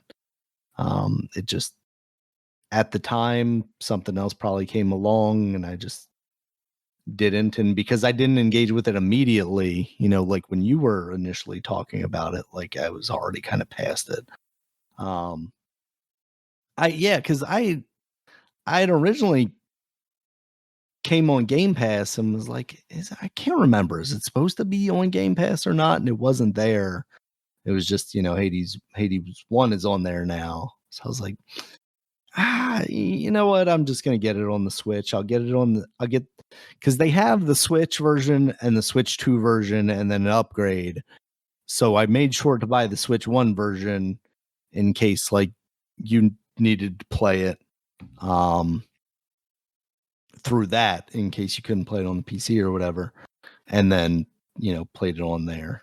I I would be interested to see what the PC version looks like because I feel like the Switch 2 version even is a little soft. It runs like the frame rate's good, but it feels like a little bit softer than it might be on a PC at a higher resolution or something like that. Um, but yeah, it feels good, looks good, sounds great. There's a boss fight that I've seen people playing of like the sirens, and that just has what seems like some really incredible music going on alongside it. So yeah, it's a really well put together product. I mean, it's not surprising coming from these guys, but I think they've definitely hit their like their peak with Hades, and now What they call this. Super Giant? Yeah, Super Giant. Yeah, yeah. Great job, by these guys. Yeah. Um. All right, so that is it. So we're going to take a quick break. When we get back, we get into the flashback segment. All right.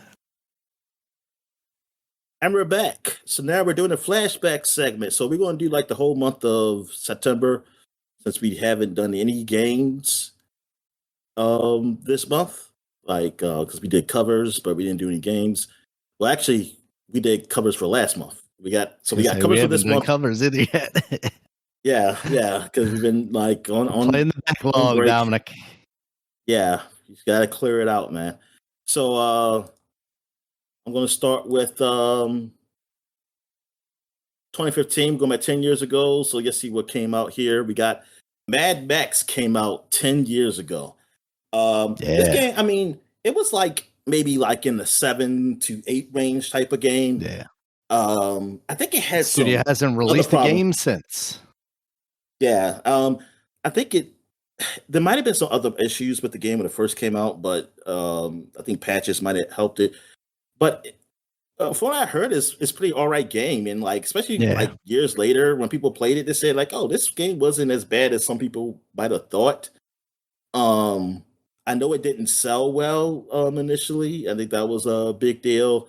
But this came out around the time like it had like a nice free flowing combat. I never played it. Like Batman Arkham series. Yeah, it basically Um, had the Batman combat.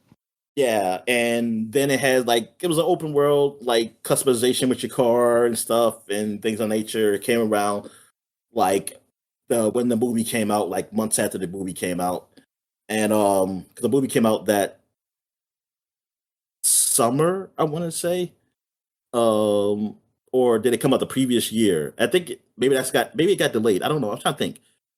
When did the movie come out? Did it come out the same within the same year of it? Yeah, it did. Um, Okay, yeah, it did? Okay. it came out the summer. Well, spring/summer. It came out in May. It was part of Okay, so summer a little films. bit earlier. Yeah, so and yeah, and they so it came in time for the DVD, I guess, whatever it came out, whatever the Yeah. Blu-ray came out. So but yeah, it got the ratings weren't like super great for it. I mean, I remember people kept talking about it because it did look good and interesting, and it Yeah. was like, and they done like long previews of it, but it did not it didn't live up to the expectations when it came out. But from what I've heard, like as years went past, people still saying, "Hey, this game is actually better than what it was." It's always on sale.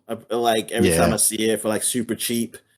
But I just never had time to. I always said like I kind of want to try it, but I just never had the time. Same, yeah. I think I might Um, even own it on Steam. I'm looking now. yeah. 'Cause it was always one that I tell myself like I want to go back and play, but then I don't. Yeah. Hold on. I lost my page and it won't let me do undo.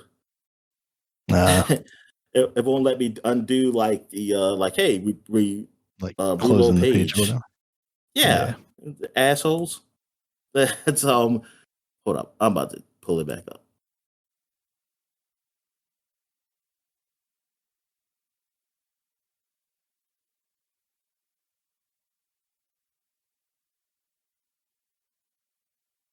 Okay, all right, I'm back.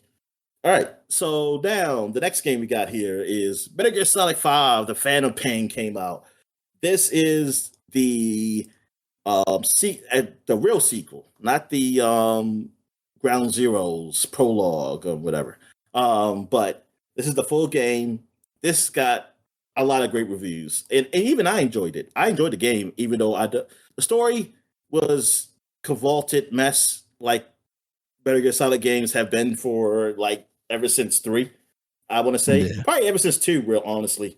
But I was too young to not know that. But I was gonna say one. Ever but since what? one, we just didn't realize it at the time. I played one though recently, and I that story is still to me the most. And it's you can understand one, like you Oh can yeah, follow for one. for a Kojima game, it made the most sense. Absolutely. Yeah, it's a little more straightforward. Like it, then it started just really getting really messy. I mean, it's like Yeah. funny in a You get way, but vampire guys and you get the Patriots yeah, or whatever. Yeah. but it's like it's funny for like a game, like just talking about it is like fun and stuff. But if you really want to talk about like, oh, this is like an actual story, it's really not that good to me. But it's silly. I mean, it's silly. It's like it's really silly. And that's what this was. But the gameplay was really good. I did like the whole I like is open world. Um, and like the stuff element was pretty good. Even though I cheated most of the time, and I definitely put it where I can speed run through the game, like instead of going the real travel route, because so it didn't take as long as to beat the game as other people did. Because I was like, I am not like trying to spend too much time in the game. Like I would speed to an area, like I would speed to an area or something like that. Like if I couldn't fast travel there, and I mean I'm sure there was a fast travel, but I don't know. But I think a lot some places like new places I couldn't fast travel, so I would make it so I can run really fast. But I did like the I forgot what it was called, the package system, whatever it's called, the Fulton surface to air Yeah, the recovery system. Fulton. Yeah. Yeah, Attach a yeah, I balloon to a like. cow and let it fly up in the air. Yeah, yeah. It's like yeah, this lamb right here. It's like it's like a bad. It's like just go in the air, like just shoot, and it goes to like your base or something. You can have like a base somewhere, and that it would have those items or else or whatever, because you gotta feature soldiers and stuff, and that was something for online stuff, which I didn't really fuck with. So it didn't really Yeah. matter. I just did it for like You didn't help disarm the because nuke, Dominic. How dare you?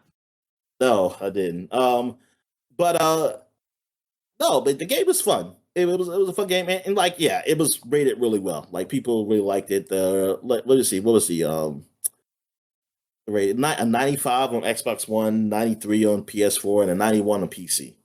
And that's where I played it on the PC. So yeah, people really liked it. It was the last, and this is what people consider like this is the last Kojima game that was with Yeah, and he didn't Konami. even get to finish that. Yeah, he did. Yeah, he didn't even finish it, and like this is the start of people really feeling like they were going against Konami because what they feel like they did him wrong. Even though I was kind of in the middle because I'm like I don't know because I mean his games do take He's a long wasting time to their make. money. It takes 60 years to make a game. But I'm not saying I'm on their side, but I also can't say I'm on his side either. Like I don't know enough. I don't know enough to take sides. And just because I mean, and plus, yeah, I'm not a big fan, but I just feel like even if you are a fan, like I'm a fan of other games, and I mean, I'm a fan of his first game. I mean, the first Metal Gear Solid game, and Metal Gear Solid 2. I did really like that. I mean, still, they took a long time. There was a lot of delays. Like I remember 2 being delayed, and I remember the other ones being delayed, and yeah, I can't. It's kind of hard to fault somebody to say like, oh, but he has to make the game. But it's like this stuff, it does cost money, and it's like I don't know their financials and stuff, so I can't say. But like, you also need a time limit too. Like, you can't just tell people just to keep spending their money on yours. Like, if you're spending your money, that's different. Like he is. He got his own studio now. Stuff. That's fine. But you can't to ask somebody to do that too, like to say, we want to keep giving you money to keep changing stuff. Because you get no ideas. I mean, you gotta set limits. Like, so I can't blame the studio for having that.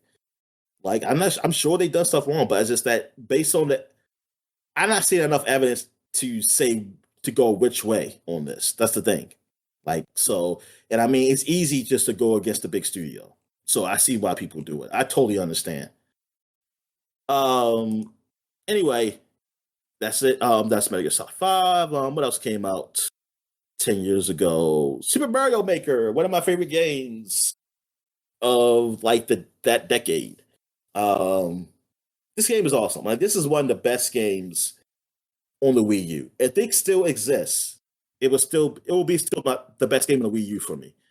Like, I mean, just what you can do with this game. Like, first of all, creating these Mario levels is awesome that they made it that you can do this, and they got Super Mario Maker 2. It does let you do that, so I give it all the credit for that. And then you playing people's levels, getting to like trade them online. I mean, yeah, show your levels online, let people download them and play them, and then they get like even then you can even customize either other people's levels too. And they made it. It also make it so that you can't post it. It has to be a workaround to do it. You can't just get up somebody's level, change a bit, and then post it as yours. That's not how that works. It doesn't work that way. It takes a lot to copy somebody's levels because that's what people were.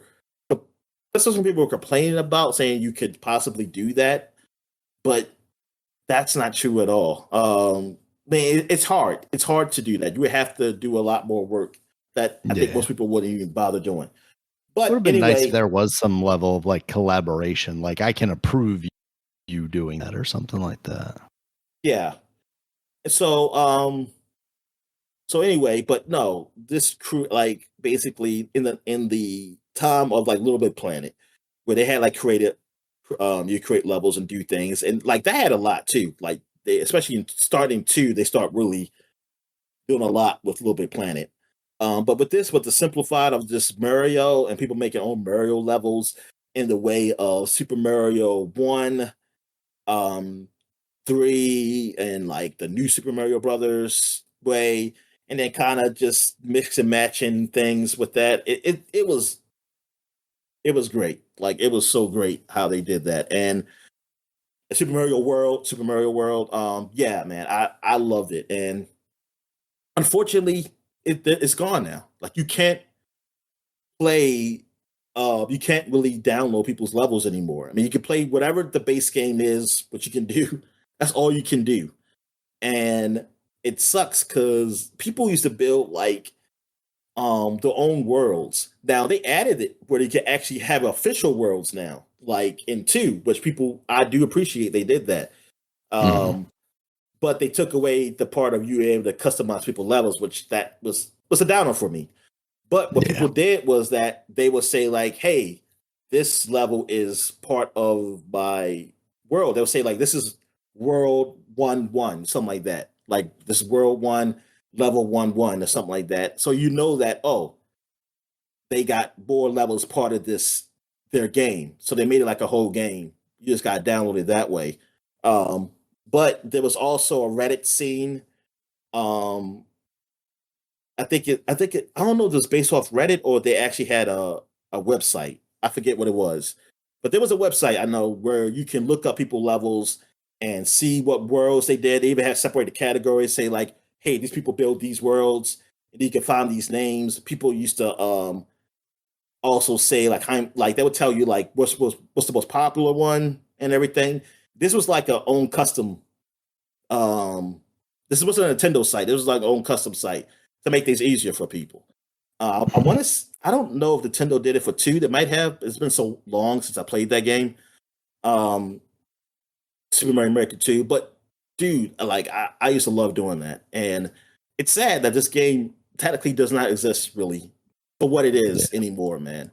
It's not And like this was the accessible. best Yeah. this was the best Wii U game to me. This was like the best Wii U game out there. And it sucks that it, what happened to it. And yeah, it sucks like that's what online games are because you allow them to keep the things servers going. And here's the thing though.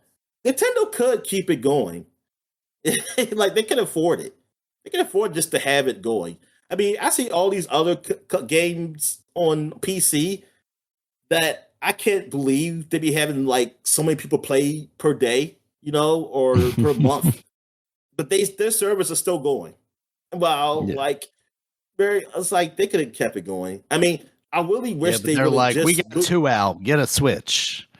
I don't want to yeah. talk about this ever So again. saying, I wish they would have just had made Mario Maker 1 before they did 2, like on the Switch, so they could have kept it going. Or they would have done integration. Like on Mario Maker 2, they would have done the work to have it those move over or something.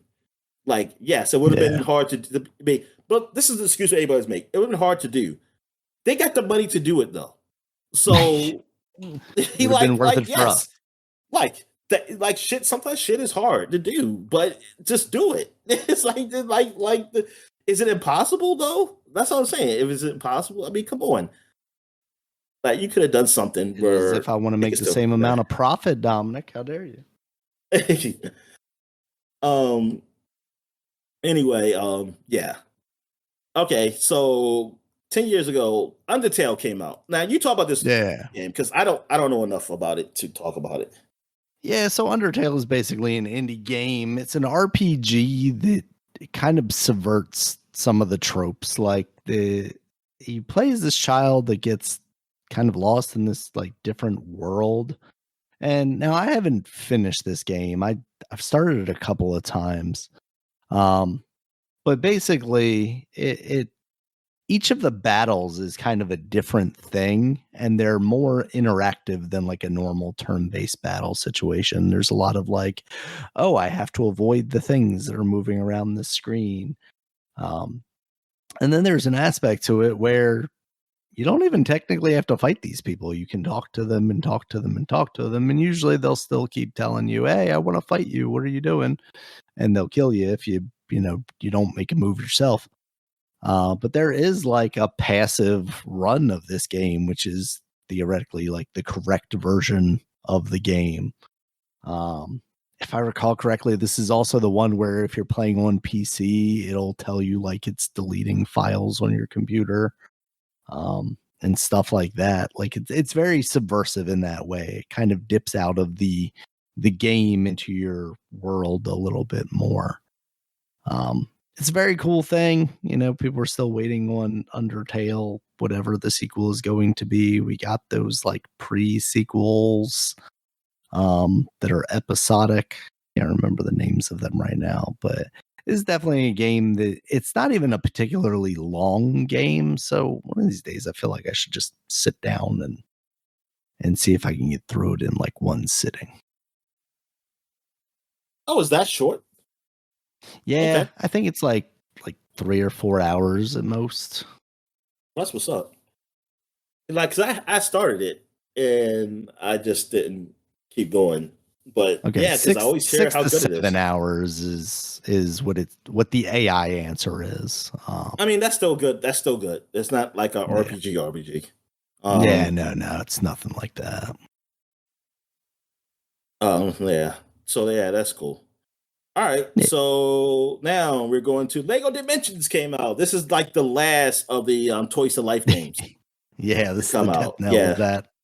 Yeah, basically. They come at the tail end. They would definitely came at the tail end of it. Which is so crazy because they were already making Lego games. Like they had the video game experience already. All they had to do was pump out some Lego sets that match their games, and boom, you got yourself a Skylanders. But yeah, they came out at the tail end and they had all like the Warner Brothers properties, which at that point was kind of a joke. Yeah. You call it a joke? Warner Brothers properties are pretty good. Except they didn't give them any of the good Warner Brothers properties. They had Legos. I mean, I said Legos. I'm sorry. They did have Legos. No. I didn't mean that. I mean they had E.T. They had E.T. I believe in there. Exactly, Dominic. They had E.T., Scooby Doo. Yeah, and Back to the Future. Yeah. Like for us, that's an important thing. But I feel like for the audience, too? Did they have Ghostbusters? I believe yes. They might have. Yeah. And they even had the sucky Ghostbusters in the year 2 version of these games. Okay. Yeah, they had Night. Oh, look, they had Knight Rider, the Goonies. Oh yeah. Okay. Now I see what they were going 18. for here. The 18, the Simpsons. They had the Simpsons, Doctor Who.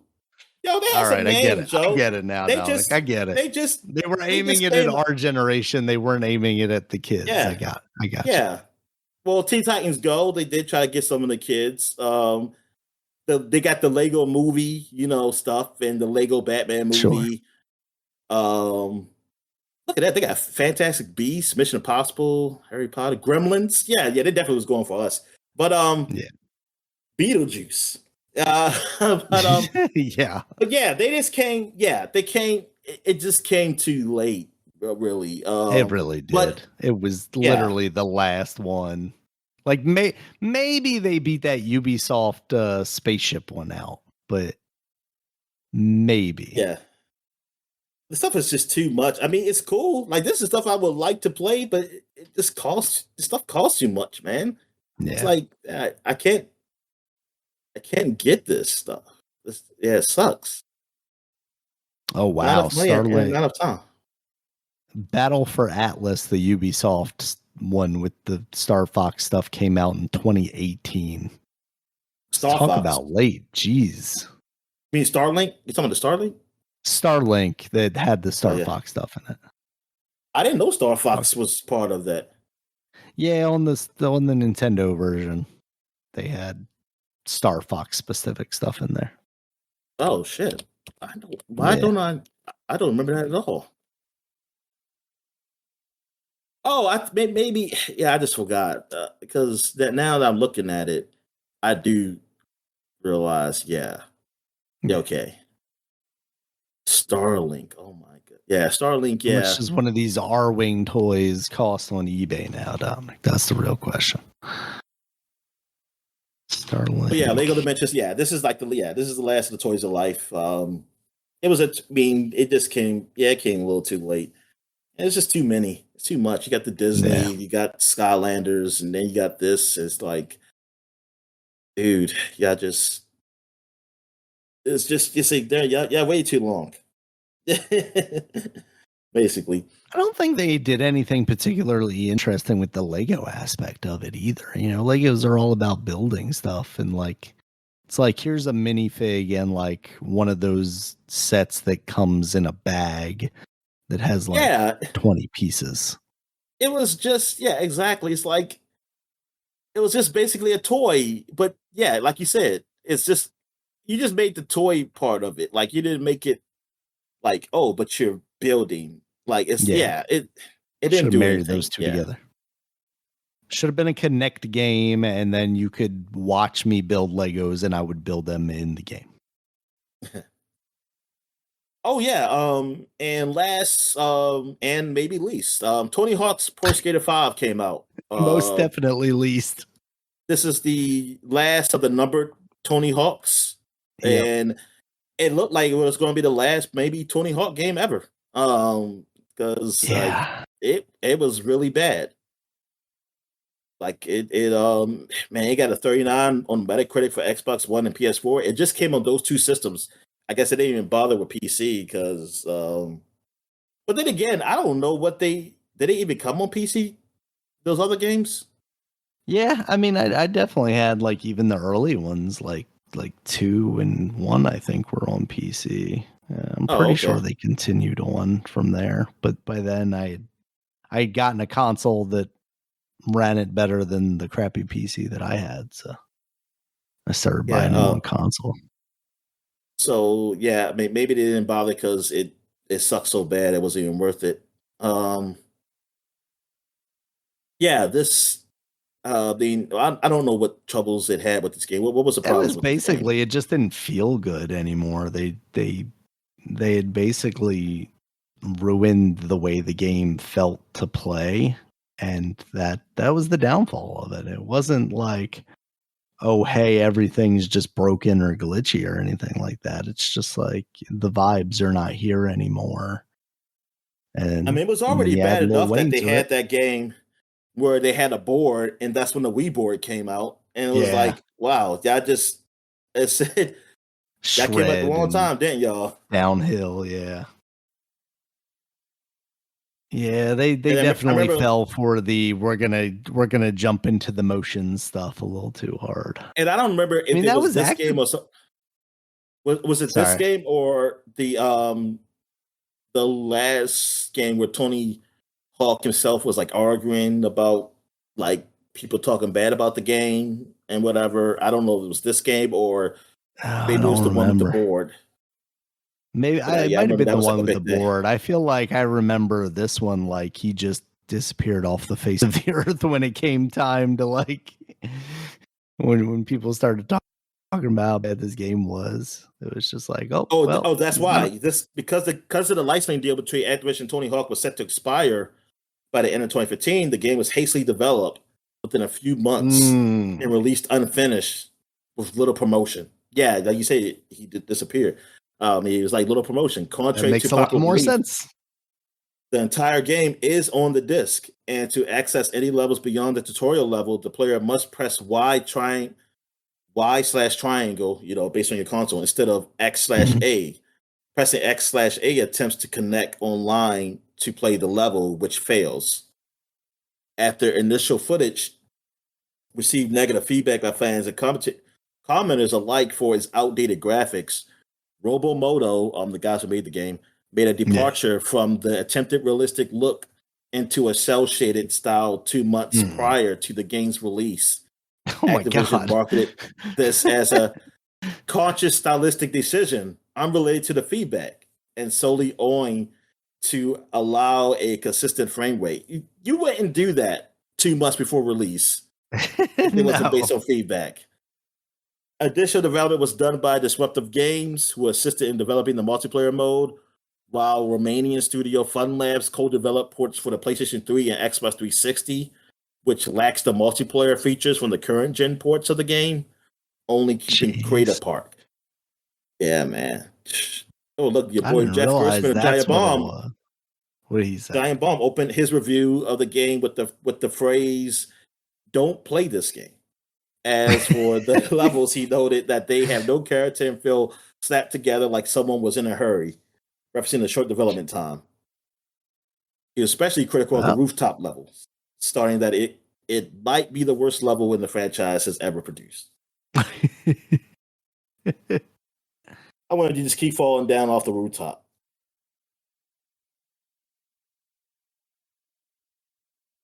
I would. All right. What were you about to say? I don't even remember. You said something about Activision. I know that. Oh, yeah. I mean, this is basically once Activision realized, oh, hey, by putting big plastic things with our games, we can sell people a lot more expensive games. You know, it started with Rock Band, DJ Hero, or not Rock Band, Guitar Hero. Then went on Skylanders. to DJ Hero and Skylanders, and yeah, that's, you know, at that point with the board version, they were Call of Duty with their binoculars or whatever, night vision. Yeah, well, that's got an RC car with it. Yeah, but they were definitely they had definitely gotten product pilled and were like, we're putting some gigantic piece of plastic in the box with this game, and you were gonna give us $100+. All right, so that's it for 2015. I don't think I missed anything. So now we're going back 20 years to 2005, and we got Burnout Revenge came out. I remember the cover for this. Like, I remember seeing this, but I don't know. The Burnouts I remember mostly is Burnout 3. Well, of course, Burnout and Burnout 3, and it was another one that came out either before or after Revenge. Not Paradise. It was something else. Burnout something else. Burnout 3 Takedown. That's 3. This came out. What was the one that came out after this one? Revenge. Was it Paradise? I thought it was another one. Was it Paradise? Let's see. Burnout series. There's Dominator. Which I completely forgot about. Maybe it is Paradise then. Maybe, yeah. Because Revenge I always have to remember what was between Paradise and 3. Revenge I always forget about. But this was rated really good. I mean, it got 90 on PS2, 89 on Xbox, and 89 on 360. Like, this was the last one before, I guess before the next big one, which is Paradise, which is open world. This was the last one that wasn't open world. So yeah, this is, but some people consider like the last traditional, I guess, Burnout before they went the whole open world. And did they have? You know, I honestly never played Paradise. That's not the most popular one, but I never played that one. Does that have like a marketplace in that one or something where you buy stuff in that game? So I want to say that was probably like the last. I don't remember. Oh, because then I would say that would be like this is like the last really true one without that shit. But yeah, have you played this one? No, I thought this was one of the like bigger ones in the series. I can never keep it straight which ones were like the main, you know, like the biggest pops in the series outside of Paradise, obviously. I always thought like Burnout 3. I always forget about Revenge. But I mean it got rated really good. But I think this is, well, like I said, this would be the most traditional sense of what Burnout was before Paradise came out. All right. So now we you want to put Dynasty Warriors 5 on Xbox? Let me see. What else we got? We got Shaolin Monks came out 20 years ago. This is the action Mortal Kombat game. This is probably the best action Mortal Kombat game because we Say had the only good one. Sub-Zero, the Sub-Zero one, that came Yeah. out. That wasn't that Mythologies. great. And was there another one? Is there another one? I'm not sure. Any other side Mortal Kombat stuff wasn't good. Like Special Forces. Special Forces, that's what it was. Yeah, that one was real bad. Yeah. So this was like the first good one. I remember this actually was on the cover. It was on the cover of Game Informer, I believe. And yeah, I was kind of excited for this game. And I think I borrowed it. Actually, I think I might have beat it. I just don't remember anything about it. I think I borrowed it from Gamefly. Yeah, I had fun with it. It got rated in the 80s on Xbox. Yeah, that's the one. Yeah, that's the version I played was the Xbox one. And the PS2, well, these are game rankings. This is not Metacritic, but game rankings had 80.64 for Xbox. PS2 had 79.10. So yeah, good scores. Yeah, 8 out of 10 on IGN. XPlay gave it a 3 out of 5. 1UP gave it B+. Yeah. It was a pretty good just traditional action game. And hopefully we can get it in like when they do the next Mortal Kombat collection after this one that comes out now.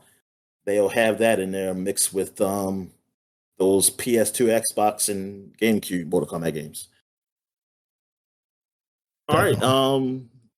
Let's see what else we got here. Ninja Gaiden Black came out, man. Yeah. On the Xbox, and this was like the very hard Ninja Gaiden game. And I always remember at this game is seeing that like dragon lady's butt because that was always on a screenshot. That was always a screenshot they showed in the magazines. Was like you see him looking at the dragon lady and like the screen is like right by her ass, and that's all I always remember. And I think I got to her, luckily, because that game was hard as shit, and Game Shark didn't work right with Xboxes. Like Game Shark is more of game saves, so sometimes people will be able to manipulate those saves in a way. Or you might get somebody save where they have like, they have all the power-ups in certain games. But Ninja Gaiden didn't have that. So I had to play it for real. It's like, let me play it normal. I said, maybe it's not that hard. And they didn't have an easy mode. I think it just had one mode. And I sucked. So I did not get far in that game at all. But people praise this game, man. I mean, graphically, I used to love how it looked graphically. I was like, man, this game looked awesome when it came out because it looked like, Dead or Alive. But now it's a full-on action game. But unfortunately, it was a hard game, and I wasn't that good at that. And same. So I wasn't like I just wanted to hit the buttons like I did in Devil May Cry when I played Devil May Cry on easy mode, and I was like, well, I couldn't have an easy mode.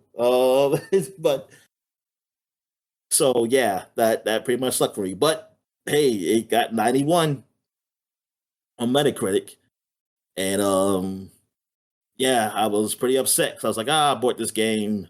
I finally got because it wasn't coming to PlayStation. I was hoping it'd come to PlayStation one day, but I was like, why's that coming? So I went and I got an Xbox. I got that game, and I was disappointed because I couldn't play it. I was like, I wasn't good at playing it. I was like, this sucks. Yeah. It's more of my patience. Like I wanted to do all the cool stuff, but I also didn't want to keep dodging. I didn't want to. I wanted to just wasn't good at dodging. Yeah, I tried. It just wasn't working for me. Well, yeah, that too. And it's like I don't want to. Yeah, it's just for some reason and my patience was thin then because I was so entrenched in Game Shark or Action Replay that I was so used to those cheats. I didn't know how to play normal. It took me a while to play normal again, Daniel, until the 360 when I was forced to, when I couldn't use those things anymore. Oh, that's what I forgot to mention when we were talking about Hades 2. When I went into the settings, there's a God mode in there that's like, if you just want to experience the story, it makes everything easier. I was like, oh, there you go. I want to say, was that in the original game too? I'd believe it. Yeah. Yeah. But yeah, I would have thought, but you know what? I would have thought that would have been hard mode.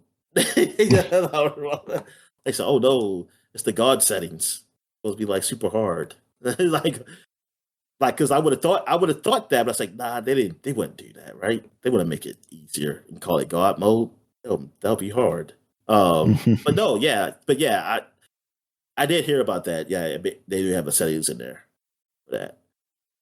All right, so now we're going to. Oh, Marvel Nemesis came out. Rise of the Imperfects. This is the fighting Marvel game.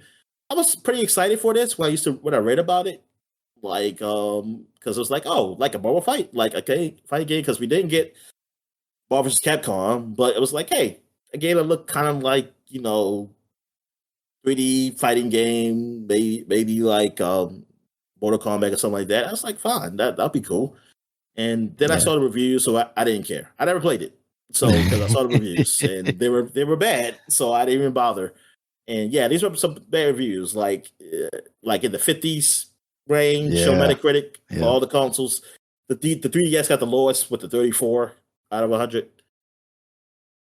But yeah, man, they did not turn out great with this. Yeah, I don't know if my friend ever played this game. I want to say he did, but I don't. I have to ask him. But it was just done by EA Chicago, who eventually did the Def Jam game and I think the boxing game too. Mm. Um, but oh no, it was developed by EA Chicago on the PlayStation Xbox 360, but they were canceled. They were working on that game, but then it was canceled. Okay, so Nihilistic were the guys who made the game. Um, Nihilistic Software, EA Canada did the PSP version, and Sensory Sweep Studios did the DS version. And all those versions were really bad, and it seemed like Sensory Sweep Studios did it the worst. Like I don't know what they did in that game. I wonder what they did They to make made it a worse. 3D fighting game on a DS.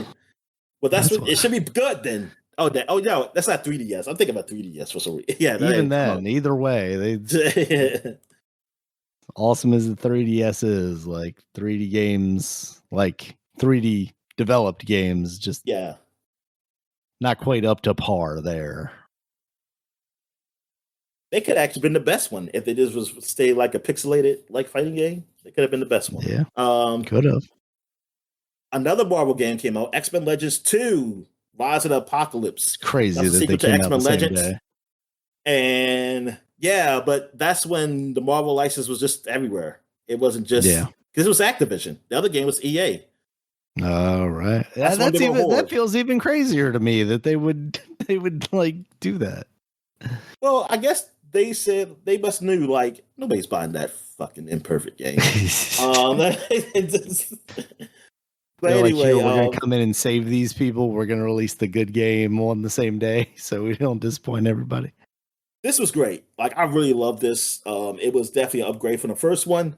It was longer. It was definitely a long game compared to the first one. The first one wasn't short, but this is long. It got like in the 80s, being like in the 80s in Metacritic. I thought it was better than that, honestly. Like the story, the voice acting for that time, like on a PlayStation 2, I was playing this because I borrowed my friends had the game. And I mean, this game was great. Like, and then everybody teaming up against Apocalypse. People like you're fighting Magneto in the last one, but now you're teaming up, you're trying to fight Apocalypse. Like putting all those characters in that game, yeah, man, that was so good. I wish they would do like a HD version of this stuff, man, so it can be on PC. Honestly, without me having to use an emulator.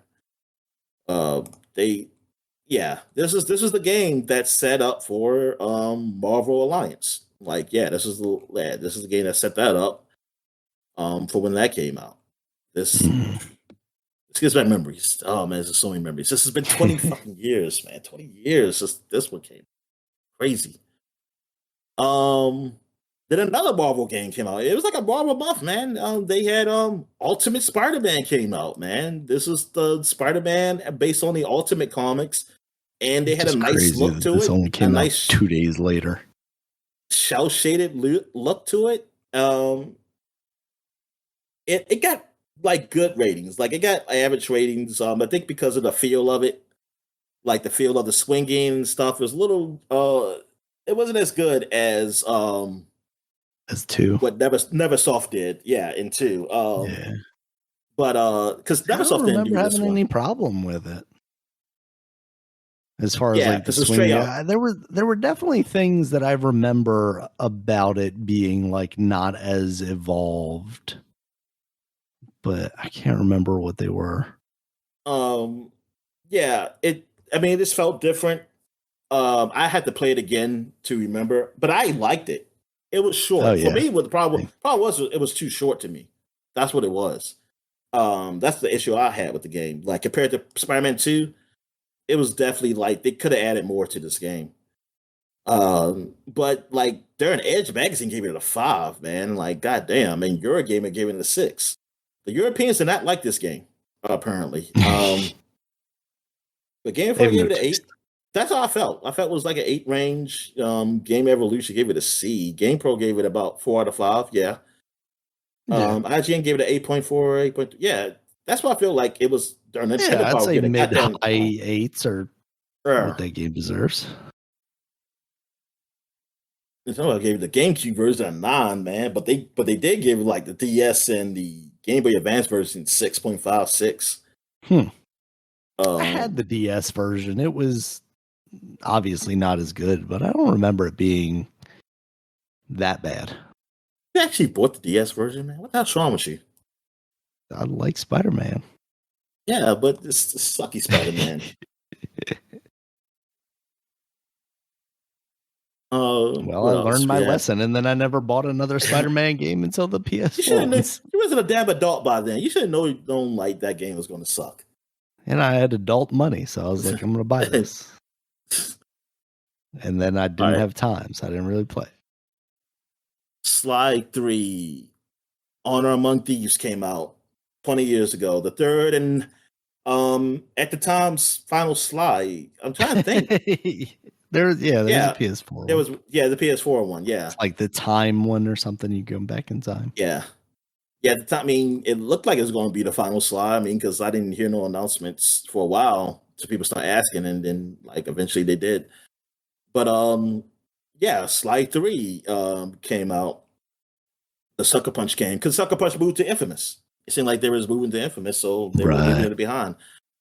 But Sly was like one of those games, one of the mascot games from PlayStation I didn't play because when I saw it was stealth, I wasn't a stealth guy.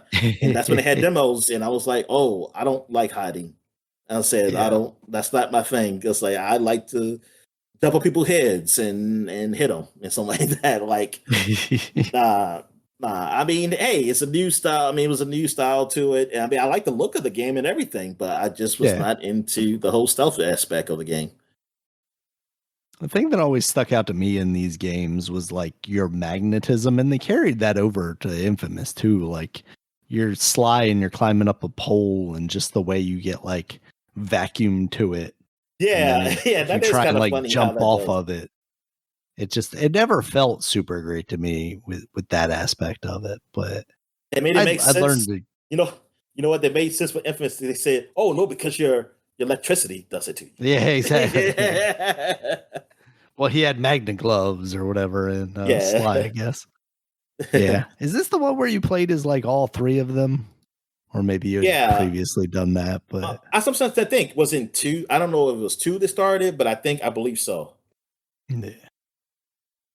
Yeah. Sly, like you said, Sly was always one of those mascot games. And I really wanted to like Sly, and I don't think I have anything against it, but I just got more into Ratchet and Clank.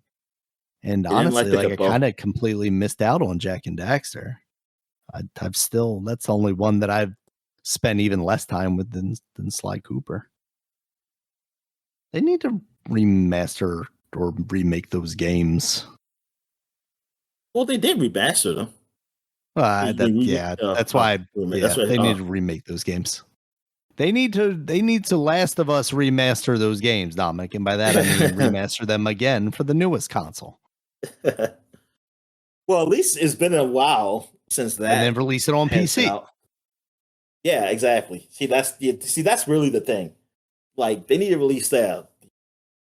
Old Ratchet and Clanks, Jack and Daxter. How They much need to work come on would it PC. be to re-release those games like remastered on the PC? I can't. Come on. I can't think. Yeah, I can't think it'd be that. hard. But somebody's going to say, "Oh, the code won't work because they don't have the emotion engine in the Yeah. PCs or something, or the cell processor if you're doing the Ratchet and Clank on the PS3." All right, so what else came out? We are still on 20 years ago. Battalion Wars for the GameCube. Oh, so we are going to mention this. Yeah. For the GameCube came out. This is based off the Advanced War series.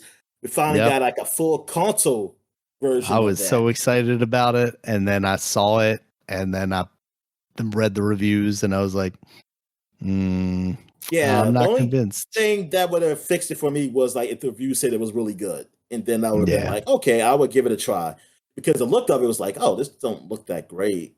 But maybe the gameplay is really good. But then yeah, like you said, the reviews came out, it was like, oh, nope, they need to stick with the old top and down cartoony look. I'm actually surprised at how good some of these reviews are. Like, obviously, Nintendo Power 8.5, that's not surprising, but IGN an But that is a 8.8, lot. But that is a lot, though. GameSpot an Yeah, IGN. 8.3. Like, maybe They I'm got wrong about paid. this game, Dominic. They just got paid because. Well, see, I used to just go by Game Informer because that's all I got was the magazine. Yeah, that 5.5. That's what got me not to look at it. That's why I didn't even look at this game. Yeah, I can't believe it is that big a difference with IGN though. That is huge. Yeah. Like I'm curious to like what they saw in the game. This is prime money hat IGN, Dominic. That's why. Yeah. All right. So now we're going back. Oh no, I got one more. PlayStation Studios was also founded 20 years ago. This is just a rename of. I totally forgot what it was, but they renamed it. They renamed whatever studio it was that Sony had to PlayStation Studio, and there you go. It was It was called Sony Computer Entertainment something. But I guess they wanted to put the brand, the actual, not just the company name Sony, but the brand at the head of it, and makes sense. Because PlayStation is the name that's still there with it, with that console. So now we go 30 years, 1995. We got Rayman. Rayman has come out 30 years ago. I mean, darn, like I remember first seeing Rayman on PC. My dad had it on shareware or something like that, some shit. And I remember like this, like him, like seeing this, like, oh, is this platforming game? It's like Mario or something like that, and saying like, oh, like it look cool, like this thing has no limbs, but it had the limbs attached to his hands and feet. It was weird, but it looked like a fun game. Then I remember always seeing it in like the 3DO or something. I think at the time, I want to say it was 3DO. It wasn't PlayStation. I saw it on.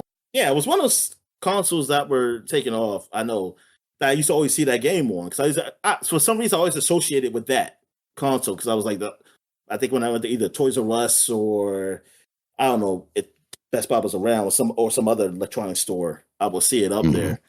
But yeah, I would see Rayman a lot, and I never played Rayman 1 like all the way through. I think I only played like one level of it, and then I would play though, because I think my dad even said like, hey, I think he even told me it was the guys who did Prince of Persia who did this or something.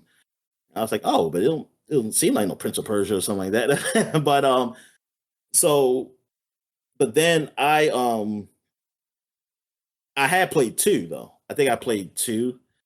And then when Rayman 3D, and I played some of 3D when it went full 3D in 3, I think it was something like that. I think it's the first one that I spent any kind of time with on the PC. But yeah, Rayman, it became a popular franchise after that. Yeah. And now it's kind of really, I mean, it really died down. Like they look like they was making like a comeback with the whole Rayman. What was it called? Legends and side scrolling ones. Going back side scrolling again with those after the Rabbit series when it looked like the rabbits was just taking over and Rayman was going away. But then it just stopped. And well, honestly, I wanted to do another one for finally say, hey, now we have online co-op, which because I've always felt stupid that they didn't never have that. But yeah, all right. Also, Command and Conquer was released 30 years ago. This was the RTS series that I always really associated with like the red alerts and stuff that came out. But like the craziness of those games and their cutscenes, like those real people cutscenes. But this is one of those RTS series where like it has so many versions under that name, Command and Conquer. Like it just would come almost every year. There'd be some type of Command and Conquer that come out or something like that. It just one of those staples, like Army Man was to me. Like Right. it will always just be there. Now I ain't gonna say like it sucked or something like that. I mean, they had some bad American Conquerors I saw that was rated, but I think overall as a series it was okay. Now Army Man that's different. But yeah, but yeah, Command and Conquer was an RTS series that was just like always there. Like I always associate like, hey, I always see that. I always see Civilization. I always see Asia Empires. You know, I always see like I associate Command and Conquer with that. And now, now I look back, it's like, darn man, Command and Conquer, it just stopped. Like they stopped with the series, and it's kind of sad. Like you just won't. I mean, maybe one day it'll come back, but you just don't see that anymore. Um, Also, the Clock Tower. That's a survival horror game. I didn't even know. I mean, it came out 30 years ago, but it first came out on the Super Nintendo, and then it was like remade for the PlayStation and other consoles. I just thought it was a PlayStation game. Yeah, I honestly did too, and I think most people just associated with that because I think that was only released in Japan and the Super Nintendo. But that's where the series started. The series started there, and then they moved on and became something. And I mean, if the game wasn't rated great either on Super Nintendo, or even I think the first PlayStation one, I'm not sure what that was rated. But overall, series though is people played it like it's probably that was popular, but it's known. It's one of those known series that horror fans like, especially Japanese like horror games, people really associate with. And now we're going back 40 years ago, the year of our Lord, 1985. You know, the year the world really got running. The world just really got started to really start running. But Super Mario Brothers was released in Japan. Yeah. Finally, Mario's not facing Donkey Kong anymore. Even though I guess, and he's super. I guess he was just Mario. Man. Yeah, he was just Mario because there was a Mario Brothers, but he wasn't a Super Mario, Daniel. Though. No, he wasn't.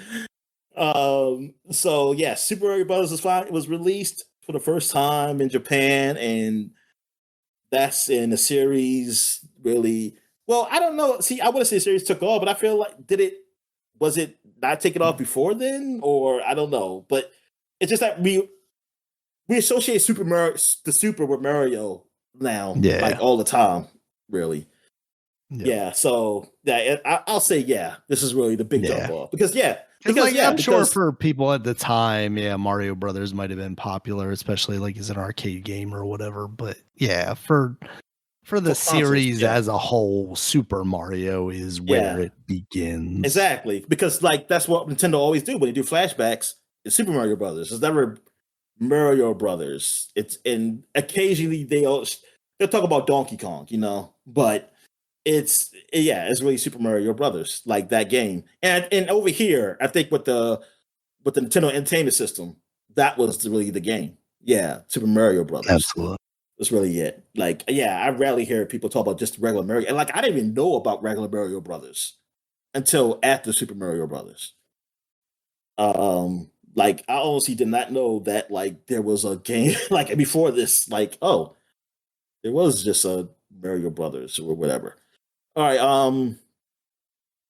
Yeah, man. I mean, this is the game. Yeah, this is the game that really, really kicked it off. And like my brother, I don't know when he got a Nintendo Entertainment System. I have to ask him what year was it he got it, if he can remember.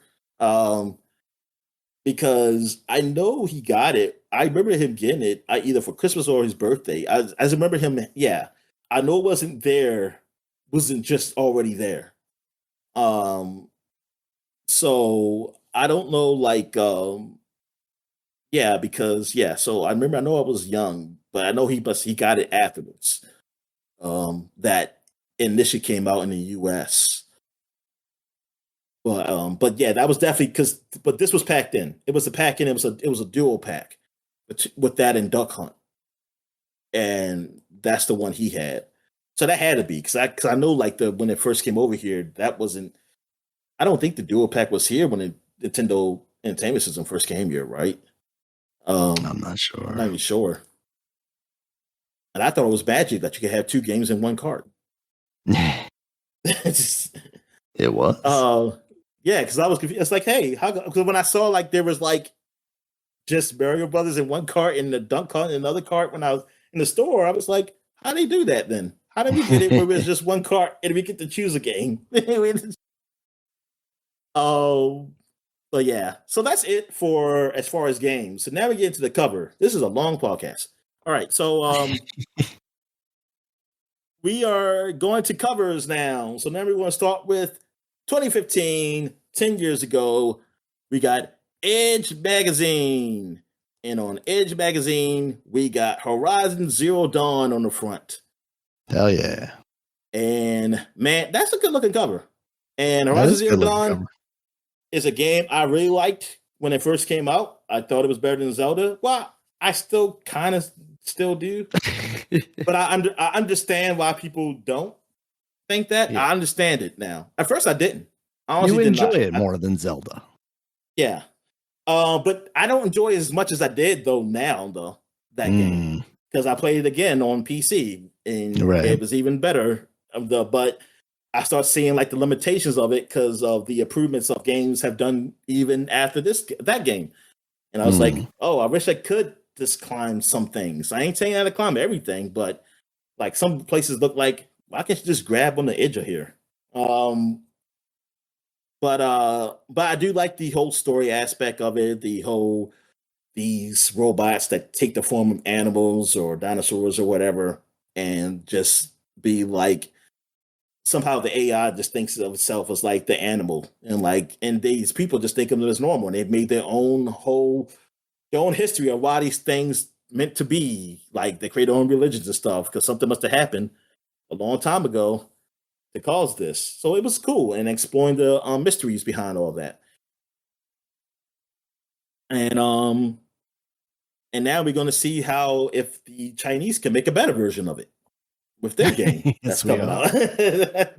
Their game that they apparently might have stolen or not stolen. I don't know.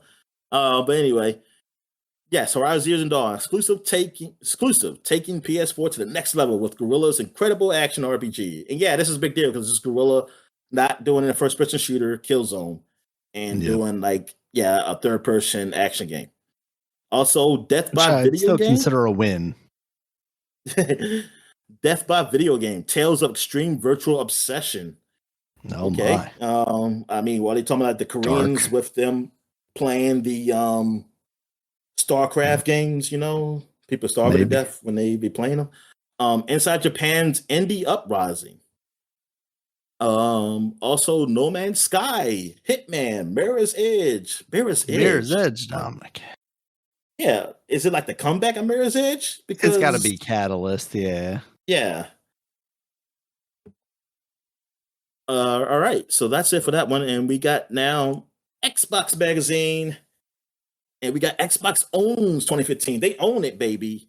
Nobody beating them in 2015. What happened? They got Halo 5 Guardians. They got Tomb Raider, Gears of War 4, Dark Souls 3, Minecraft, Forza 6, Hitman, The Division, Mirror's Edge 2. That's the Catalyst one, like you were talking about. And also Fallout 4, RPG Epic drops the bomb on the Xbox One. Yeah. So no, I think they still own 2015 Xbox. Yeah, they did. Yeah, but that was it. That was it because then PlayStation start releasing games. You know what I'm starting to realize, Dominic? Donald Trump may have ruined the Xbox. Oh yeah, maybe he did. Yeah, so. Maybe he did. Yep. Revote. Yep. Damn. What happened? That sucks. What happened? He's supposed to make America great. Ruined the only American game console we had. I think somebody needs to release the Xbox files, Dominic. That's all I'm saying. Yeah, exactly. There's something behind that. Yeah, so what else they got up here? They got Deus Ex Mankind Divided unveiled, Xbox Elite controller, grab the advantage. Yeah, grab it now, people, because you ain't gonna have much use to it after these games. Batman Arkham Knight reviewed inside. And Rare Replay, 30 Classics return. Oh yeah, the Rare Replay releases. There. Yeah. Man, you know what? I got the game for cheap, but I still have not got my money's worth because I have not played it enough. With all those games up there, I have not played it enough. All right. What else we got here? We got Game Informer 10 years ago, and we got Destiny the Taken King. This was the big update to the original Destiny, man. And I was still pissed. Finally made the game worthwhile. Because I was like, is it going to be anything like a cheaper for... I mean, it was technically... I mean, not cheaper, though, but... Yeah, you could buy the content standalone, but yeah, we were so burned by that game. We're like, we're not playing this, even if it makes it the game we want it to be. And like, I understand, like, look, games are cheaper as they go on. I get it, but it's like, yo, I spent $60 on this game and couldn't do nearly enough. I can't even do nearly enough up here, and it was average at best for me. And then you add all this other content where it says like, oh no, if you have this content, it'll be the game. Saying I had to buy something to say I have the better game, that's what pissed me off. That's really what it was. Because it was like they did an update to the current game to make it really good, and then they had added this like to be added content to it, then that's different. But it was that I had to buy this to make my game good. That's what pissed me off. It was like, oh, so I gotta spend like either $90 to $100. I don't know how much a DLC was. I don't know, it was 30. I think it was 30 or 40. But to my already $60 game, I was like, oh, get the hell out of here with that, man. That's what pissed me off. Yeah. Destiny, it definitely burned me for that. But good for anybody else though who played it because they really loved it. That's what people really was like talking really big about this game. Destiny 1. But Destiny 1 was only stood around for like what, 3-4 years until 2 came out? That's kind of crazy to think. I don't know, was it even 4 years? I'm not sure. We'll see. Maybe we can easily just find out, but I don't feel like it. All right. I'm just going to say whatever, just like people do on the internet these days. 2017 is when Destiny 2 came out. So after Taken King, so Destiny came out 2014, right? Yeah, Taken King was the 2015. Yeah, obviously. So 3 years. You said 2017, right? Yes. Yep. Yeah, 3 years. 3 years after the original came out. Yep. 3 years total. Yeah, so 2 years after this. All right. So what else we have? Oh, so that's it. That's it for 2015. So now we got 20 years, Nintendo Power, and we got, look at that, Keanu Reeves, Shadow the Hedgehog. Before we knew Keanu Reeves was going to be it. Before we even knew about the Sonic movie, really. But yes, Sonic Shadow the Hedgehog is on Nintendo Power with Hog Heaven. Sega rolls out 3 Sonic sensations. So they had I've definitely seen some stuff on Twitter about Shadow's Hog Heaven. Also, they got Raising the Sports Bar, Daniel. Mario Superstar Baseball, Madden NFL 06, NHL 06, Mario Tennis Advance, Tiger Woods PGA 06, and NBA Live 06. And it's a lot of EA love. I know that. Yeah. I mean, there used to be like a lot of Nintendo trying to, curry that favor, I think. And then they Yeah, would I don't release see the game 2K because one I don't see year, no it wouldn't 2K. sell at Was all. 2K not on here? I don't think 2K was doing much with Nintendo. Well, Oh, the that's game not with true the because I GameCube. definitely With had the 2K. Yeah, I had 2K basketball games on the GameCube. So I don't think the yeah, football games ever came. no, Did but they? the football game is gone. I think by now. Okay, yeah, I think 2K5 was the last one. right. That's But what it was. but I'm saying like the basketball game, I don't see them even mention that here. It's just NBA Live 06.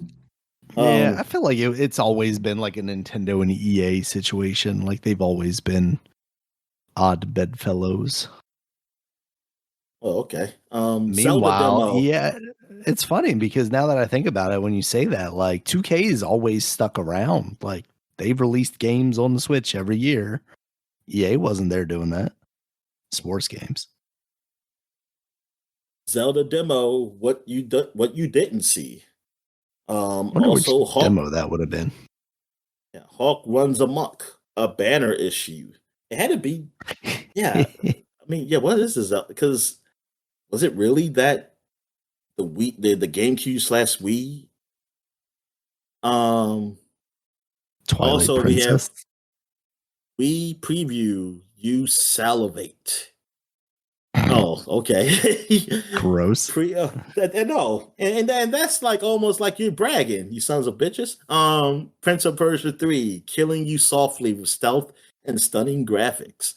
WWE Day of Reckoning 2, the most realistically rendered sweat in gaming. Wow, that's the that's a selling point.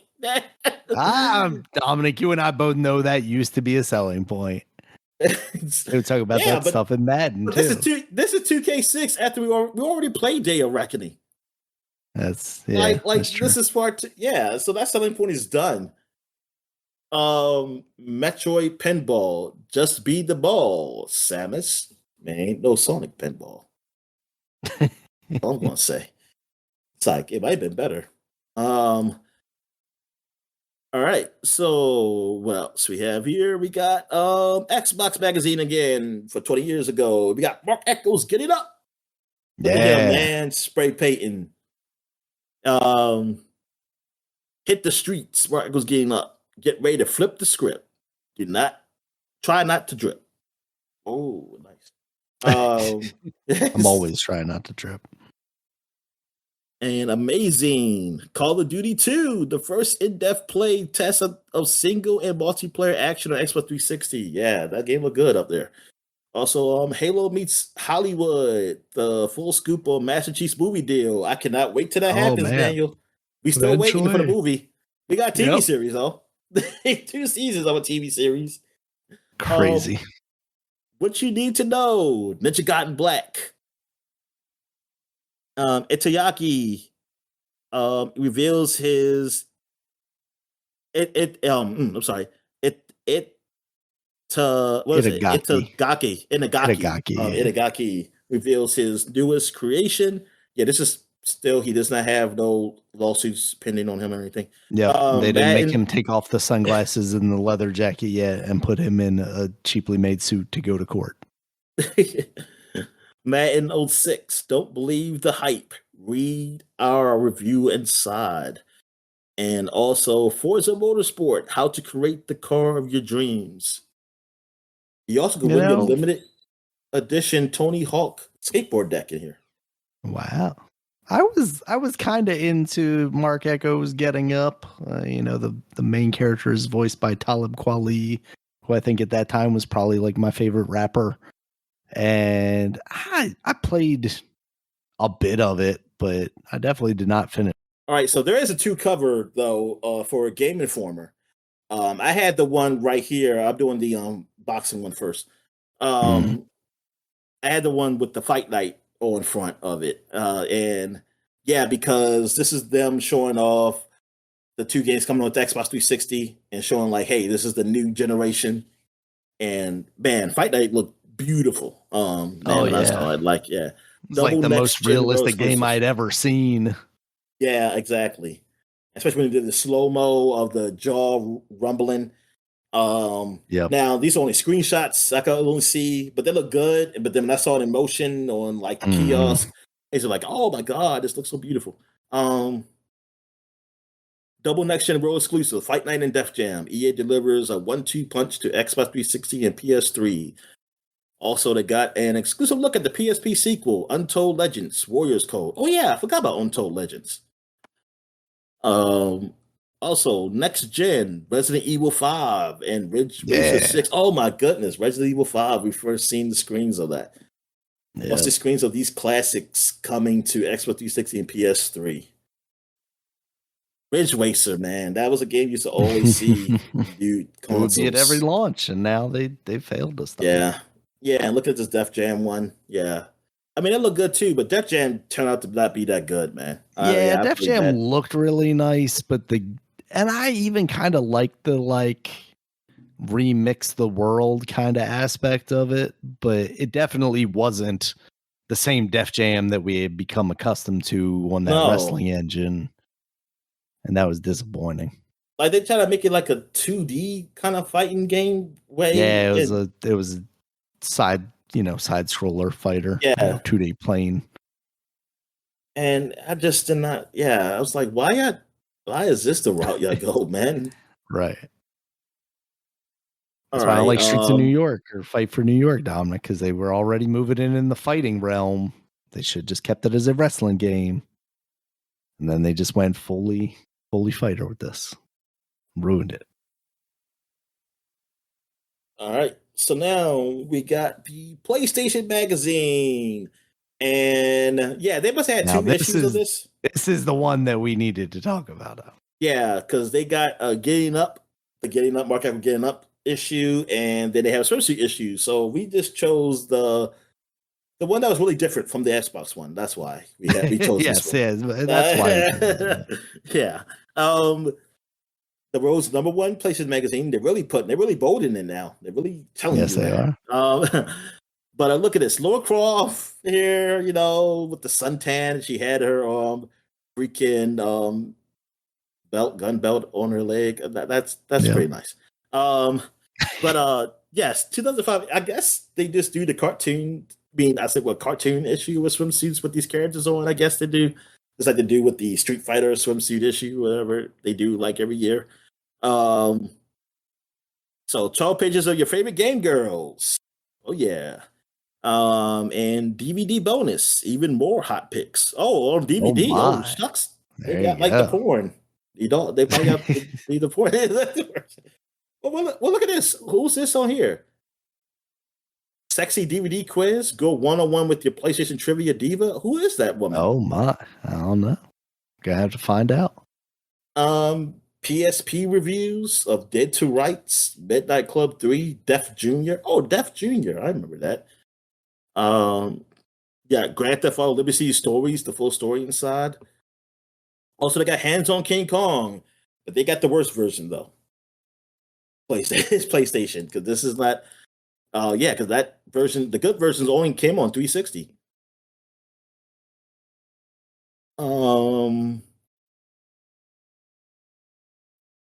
And that's it for 2005. So now we're going to 30 years ago, 1995, Game Pro.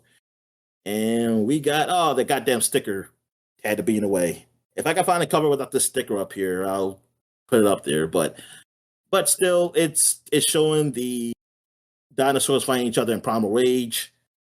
You think they had to put that on there because it was like severe violence? No, I think somebody just put up there to get Game Pro online. Okay. All they had to do was move it somewhere, but they're assholes, and they put it right there. They want us to see the action. Yeah. All the Rage, Primal Rage, gets home for the Genesis, Super Nintendo, and PlayStation. Then it's like a free Primal Rage Pro strategy guide also inside. And second generation fighting games, you got Killer Instinct for Super Nintendo, Weapon Lore for Super Nintendo and Genesis, Road Heroes Perfect for the Neo Geo, Street Fighter the movie arcade. So they had the movie game. Yeah, man, that was I think that is rated the best Street Fighter game. It was actually the based on the movie. Pro review, Rayman for the Jaguar. Yeah, that's because I had to see Rayman on. I think that's what I was associating Rayman with. Bug for Saturn. Slam and Jam for 95. Yeah, take that. NBA Jam is ain't no slamming jam. Chrono Trigger for Super Nintendo, plus Super Mario World 2, Yoshi's Island. Super Mario World 2 was a game I always was kind of pissed off with for some reason because I didn't like the aspect of carrying Baby Mario. So my sister had the game, and I was playing. I was like, I said, why did they do? I was always be pissed off. Like, why did they just have me be grown up Mario and just play these levels, or just be Yoshi? I was like, why have to take care of Baby Mario? Like, cause he would always be crying and then floating up somewhere because I got hit or dropped him or whatever. I used to quit that game. I said, forget it.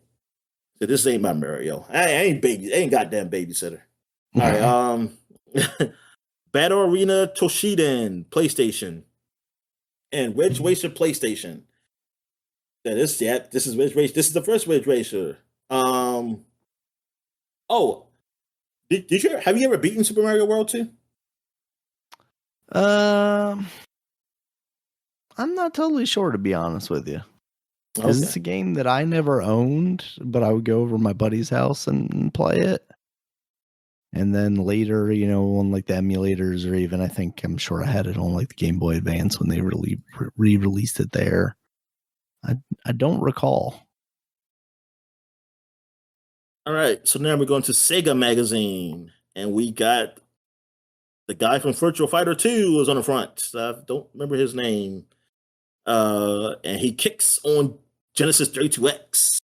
I did play that game. I played the 32X version of the game. I think I bought that from Blockbuster. Creeped out by this naked man at the top doing aerobics. I don't understand that because it's Sega Visions. That's what the magazine is called. It's spelling out Visions, but yeah, it's creepy. I don't know what he is. Is he the Emmy man? Is he, it's like I don't know what he's supposed to be based off of. Like, is he in Virtual Fighter? I don't Virtual Fighter. Yeah, I was about to say I don't remember seeing him though. I remember seeing a naked man. That would be ingrained in my brain that there was a naked man you could play naked to unlock the naked man. Sega Saturn owners get Virtual Fighter remix absolutely free. Oh. Win your very own Virtual Fighter 2 arcade machine. This is definitely a Virtual Fighter. Let's see right here because this is everything he's on the front about. So it has to be. That has to be a Virtual Fighter guy, but I don't know this dude. Like the bad guy you fight? I don't know. Whatever. So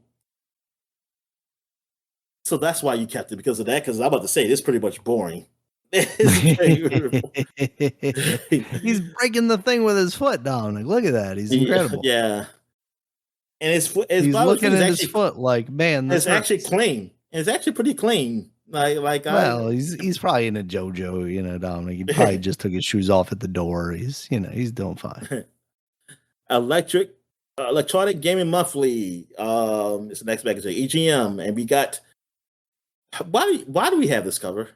This is so because it's got Ermac, Dominic, and it's got Katana. Oh yeah, that's the old Ermac.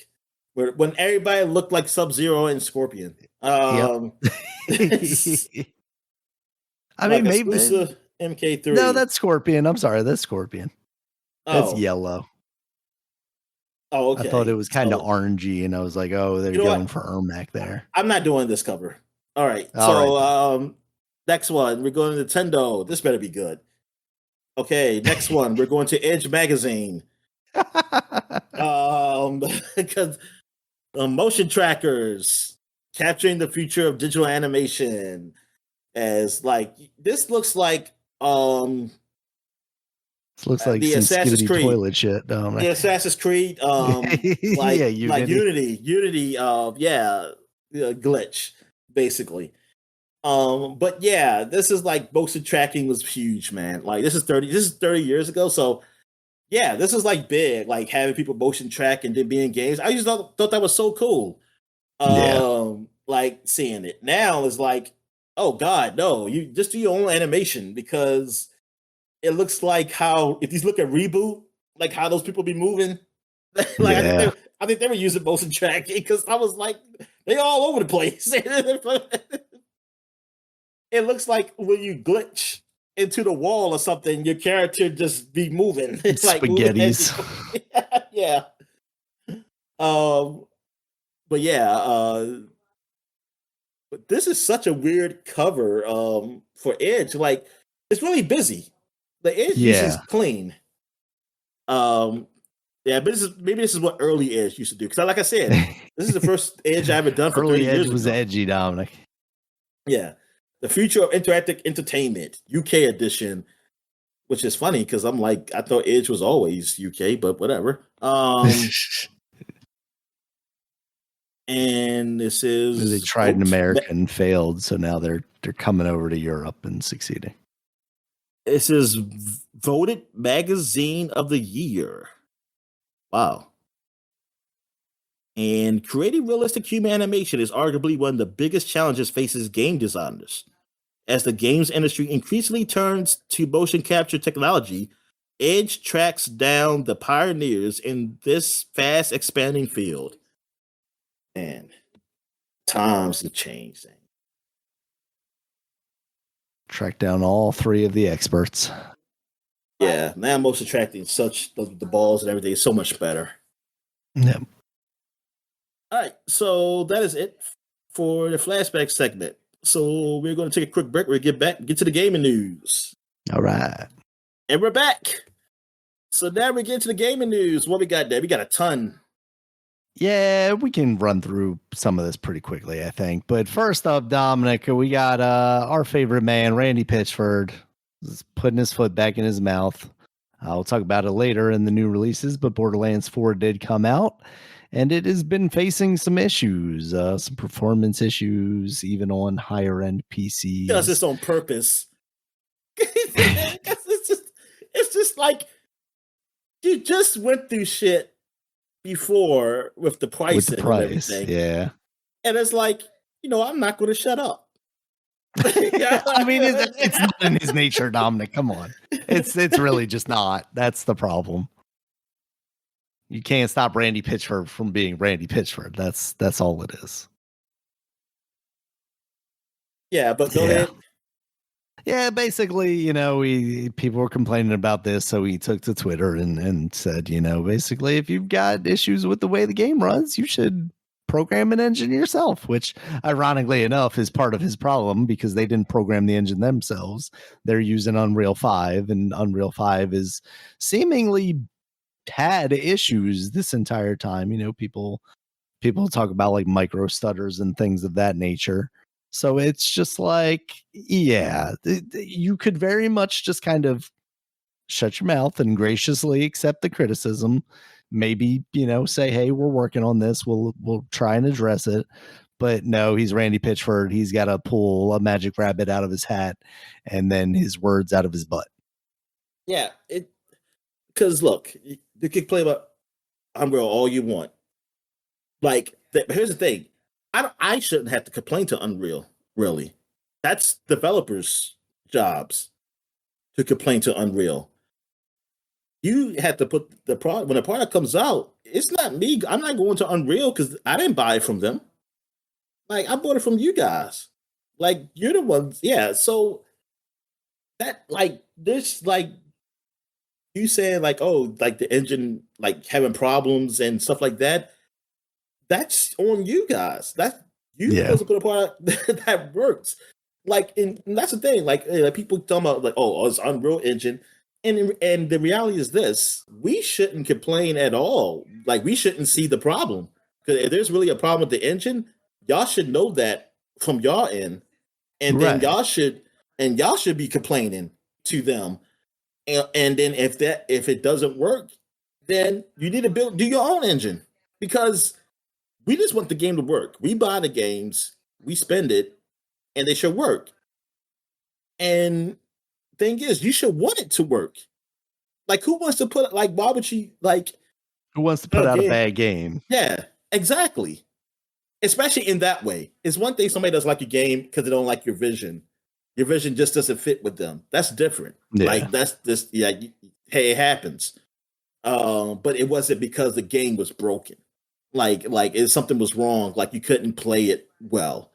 You never want that. You never want that to happen, because that's actually sucks. Because then it's like you put all this work in this game, and these motherfuckers can't even play it. And like it's like, dude, like, look, I get it. Like, I mean, I get the complaints. Like, look, yeah, Unreal 5, they need to work something out because these games not working. But I'm also pissed off that these people are actually putting out these fucking games. They just because I guess they said we try to make. I guess it's to them. I guess it's like we spent all this time trying to make it work as good as it can get. We just want to put it out, and I think that's bullshit. I was like, you don't do that.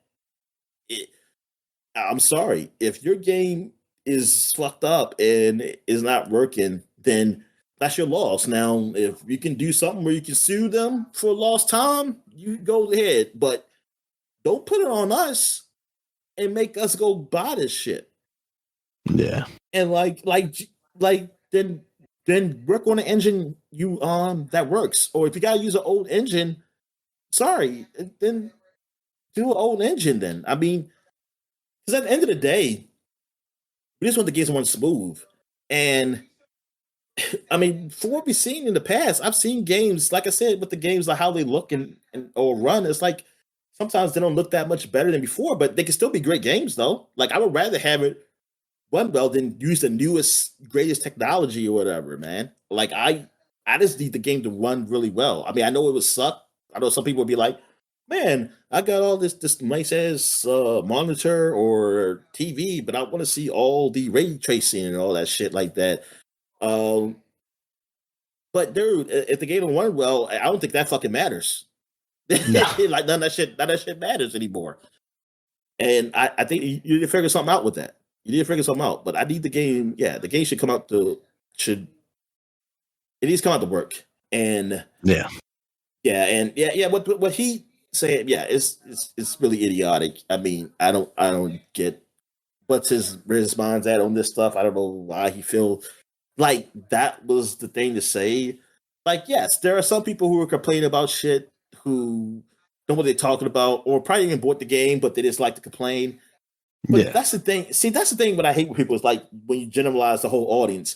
Those people you just ignore. You can tell from genuine. You can tell what's genuine. I don't think Randy Pitchford can ignore a single human being on Earth, Dominic. Yeah, it's like, dude, you whatever about those guys. But the genuine thing is that you're seeing it from people who aren't being like obnoxious or whatever, saying this problem, and like you dress it well. I mean, like I know there was like with Dying the Beast game. The problem was that, like I said, was the day-night cycle. They said, look, we realized the problem, we're working on it, and they put a patch in. Like, yeah, I mean, if you want to criticize those guys because the game came with a problem, I think that's fine. But also, they had the right response to what you have to do with that, because you don't attack the customer on something that was on your end wrong. That you did that have wrong. That don't make any sense. All right. So what else we got, man? All right. So kind of in addition to that, I didn't write it down here, but they also delayed the Switch 2 version of Borderlands 4 that was supposed to come out only a couple of weeks after the release of the other console and PC versions. So we're definitely seeing some issues over there. Yeah. At least they're not releasing a product that people are going to be unsatisfied with. That just release and say, hey, we'll fix it. We're going to still release it though, but we're going to fix it at the release. Yeah. Give us your money first. All right. One of the pieces of news that just came out a couple of days ago, Doug Bowser is out as the president of Nintendo of America. Doesn't feel that long. It doesn't. No. I mean, well, it's like I texted you, like Phil Spencer is still over at Xbox. It feels like, he's somehow outliving these guys, even though Nintendo is obviously in a better place than Xbox is right now. Yeah. So maybe it's just, Doug Bowser enjoying his success and retiring off into the sun with some fat, paycheck or something like that. Yeah, maybe. I don't know. Yeah. Devin Pritchard, who is a 19-year veteran of the games industry, she is going to be taking over as president of Nintendo America. She A is woman? currently a Ooh, woman, that's yes. She is currently the executive vice president of revenue, marketing, and consumer experience. She joined Nintendo in 2006. So we'll see if that makes any difference whatsoever, Dominic. Yeah, At the end of the because I day, it saw doesn't seem people. like Nintendo of America makes that many decisions on this stuff, No, yeah. especially I mean, since it seems Reggie like left. people who online who don't know, I guess, how this stuff works, which, or maybe they do, and I don't know how it works because they were saying like, oh, she does bury Doug Bowser because his decisions on these pricings has been pretty bad, and I was like, I didn't know he had made those kind of Oh decisions. yeah, Okay. it's absolutely Doug Bowser making those decisions. I was like, okay, I didn't know that. I say, well, then, yeah, I'm glad he's out. Then, if that was the case, even though I feel like that would have been said in these Yeah. articles. But okay, I think it's just I came across some Reggie interviews not that long ago, and one of them was like, he basically had to argue with Nintendo of Japan to make Wii Sports a pack in with the Wii. yeah. And I like, heard yeah, that too.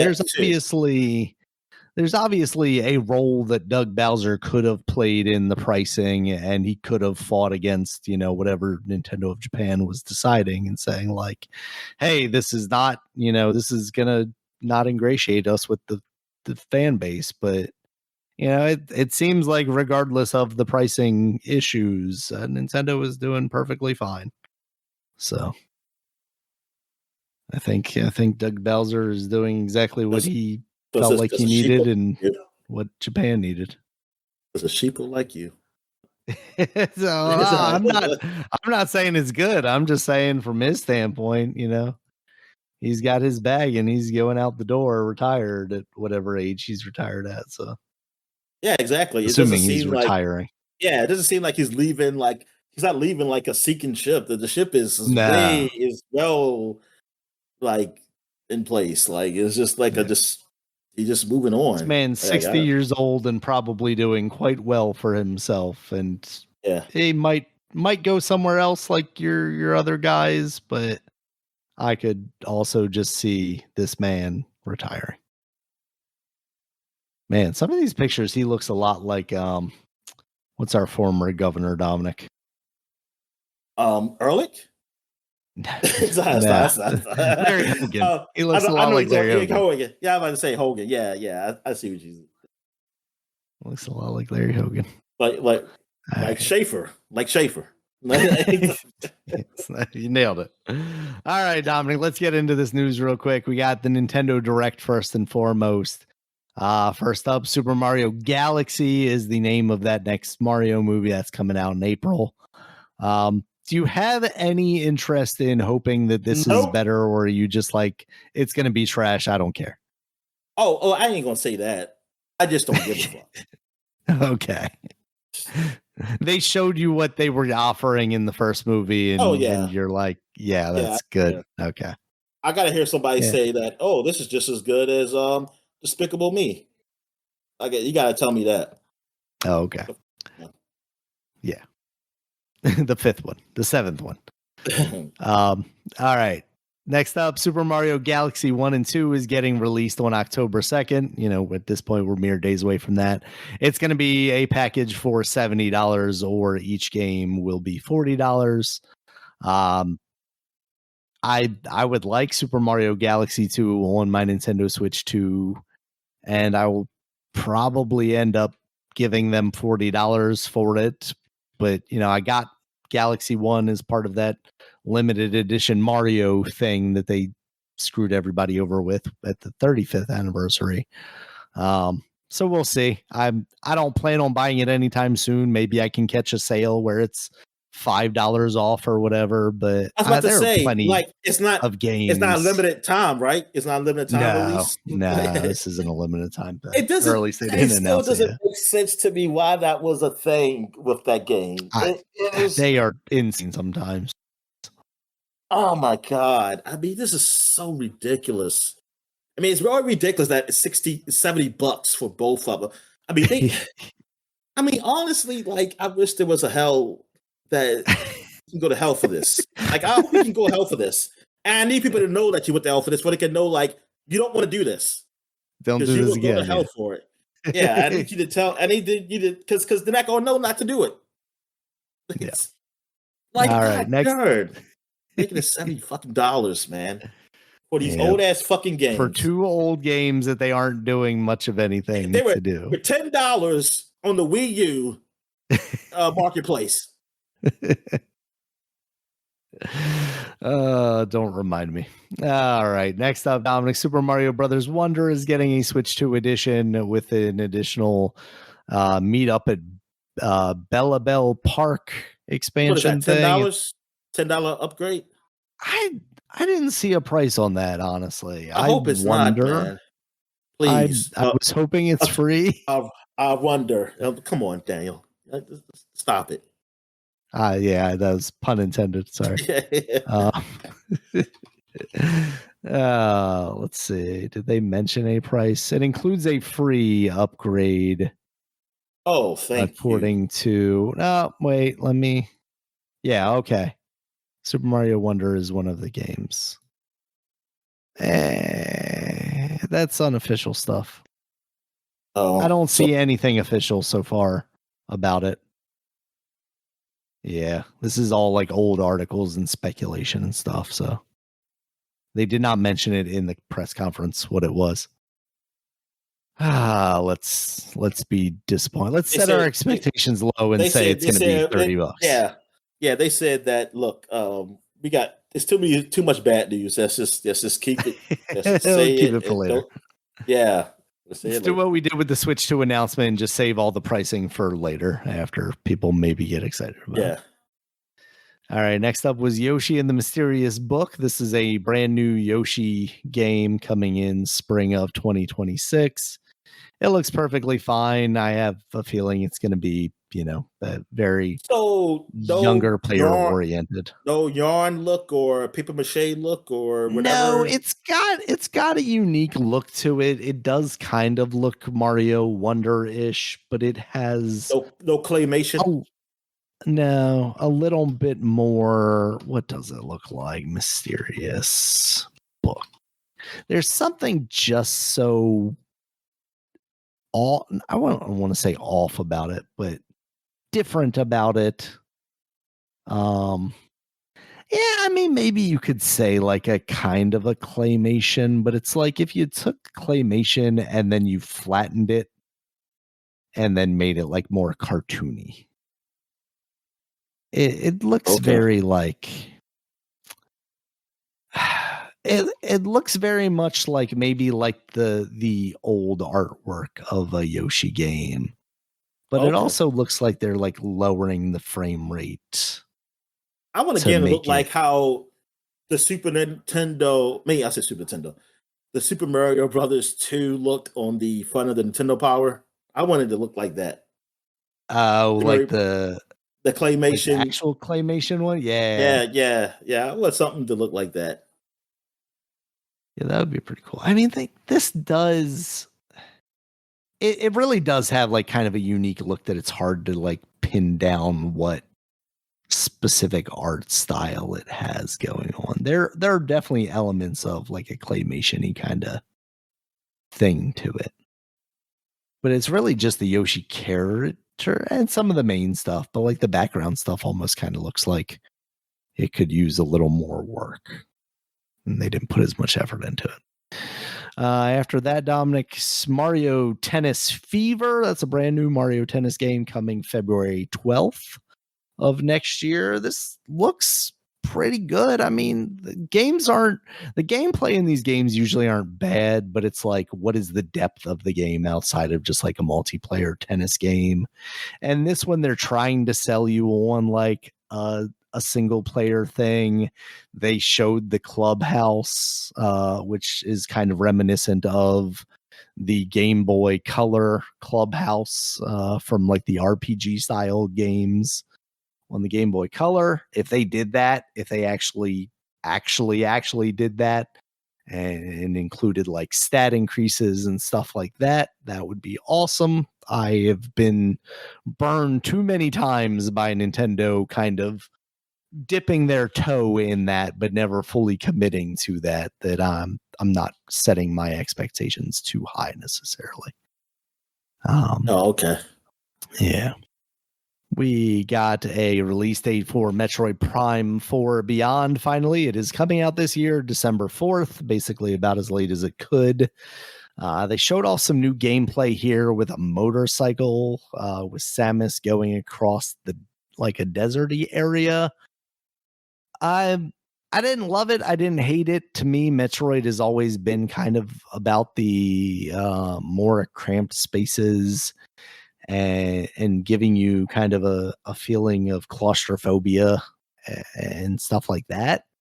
So it didn't do much for me, but if it's just a means for you to get kind of from one area of the world to another, and at some point you don't even necessarily need to engage with it because there's a fast travel or something, like that's Does she wear whatever. like a cloak or something, for the desert, like a Master Chief No, did? she instead has sexy car red paint on her suit.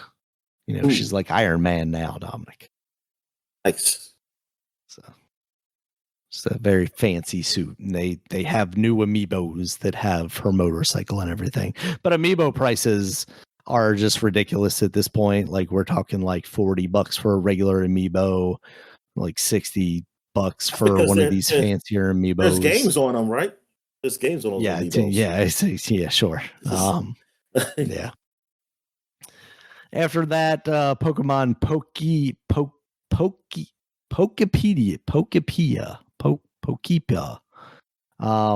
Basically, they saw Pal World and said, "You're going to copy us, so we're going to copy you," and mix that with a little bit of Stardew Valley or like a Dragon Quest Builders. And you basically play as a Ditto who is impersonated a human being, and now you're capturing Pokemon and they are helping you build a little town. And I feel like Power is doing a game like that too. They're doing a more simplistic, like crafting world game now as well. Yeah. So yeah, which stole from who knows? It looks fine. I might even actually be interested in it if it's not a $70 product. Speaking of $70 products that they're already telling you're going to spend more money on, Pokemon Legends ZA, the Mega Dimensions DLC. They're just announcing their DLC ahead of the release of this game. So yeah, if you're excited about that game, you have more to be excited about spending your money on. I don't love the idea that you announce DLC before you even release the game. I don't know how I feel about that. They showed some more Hyrule Warriors Age of Imprisonment. That's coming out November 5th. After that, Virtual Boy is coming to the Nintendo Switch Online expansion pack February 17th. This has a unique twist, Dominic. They're coming out with basically a Virtual Boy that you're going to slide your Switch into to use as a screen, or a cardboard version, because it is required to play these Virtual Boy games. You either need the $100 plastic housing or the $25 cardboard housing from Nintendo. I wonder if this is going to be something that people can like sell a aftermarket version of themselves to let you play these games, or if it's going to literally be Nintendo, like if you do not have a purchase of one of these two things tied to your account, then you will not be able to then download the app on the eShop or whatever. Like this feels like such a weird thing. You can very much play those games on a 2D screen. You also had the opportunity to do this on the 3DS where it made the most sense, Nintendo. I get it. Exactly. You're like they're at an anniversary year or whatever now. I get that. But at the same time, like you should have did it when it made the most sense, Yeah, because the Virtual Boy is not that system where you need to be a big deal about an anniversary. It was a failure. No, in fact, they didn't want to talk about it until this very point. So Yeah. Come on. When they decided they could milk at least $25 out of us to play it. All right. After that, they showed off some DLC for Donkey Kong Bonanza. This is not free DLC. The Donkey Kong Island, basically the island from Donkey Kong Country, you can play and explore. And then there's an Emerald Rush roguelike mode that they have introduced where you're trying to collect as many emeralds as possible and you restart. I need to get back into that game. I have no interest in giving them more money for a roguelike mode in that game, though. So soon after release, it's not doing it for me. I like the idea of the DK Island, like it looks like a cool thing, but not for the cost. You know, if I could just run through there 5 minutes, I'm good. You know, they did a similar thing with Super Mario Odyssey, where, you know, at the end of the game, you go to the N64 Princess's Castle, basically. And that was a cool thing. But for you to then turn that into DLC is kind of gross. When are you going to get the Power Wash Simulator? Did I skip that? I think I probably skipped that, Dominic. I was joking with you. Because even last week when we were talking about doing this, I was like, I'm only hitting the big ones here. Yeah. Final Fantasy VII. Oh. Nah, I think originally I was gonna put that on there, and then I didn't for some reason or another. I mean, because it's a remake. That is that's probably why. I mean, it's not a remaster; it's a remake. I mean, so I think that's pretty cool because I might actually play this again. Yeah, gotcha. All right, Final Fantasy VII Remake Integrate is coming out January 22nd, and I think that's actually coming out at a discounted price. That's crappy, yes. Part of the reason why I want to talk about it is because it's coming out at a discounted price. Oh, and like they're not being greedy like Nintendo is. That's weird. Exactly. Yeah. 7 Switch 2. Let me see. Because I think it's coming out at it's fit. What is it? Pre-order now. Why would you take me to a page to pre-order now? Just take me directly to the store. Because I think it's 40. Okay. Wait a sec. Am I wrong? I might be wrong here, Dominic. Oh, well then, thanks for wasting our time. I'm sorry. No. $39.99 at GameStop. Yeah. $40 for this game, Dominic. That's crazy. Yeah. It's insane. Anyway. Yeah, so that's mostly why I wanted to bring this up. Dragon Quest VII Reimagined, that's coming out February 5th. Any excitement there, Dominic? I mean, is this one of the better ones? This is 7, right? Yeah, 7. Yeah, and technically that was remade for the PlayStation. Because I saw I think it was either WarioWare or not WarioWare. Maybe it was Wario 64.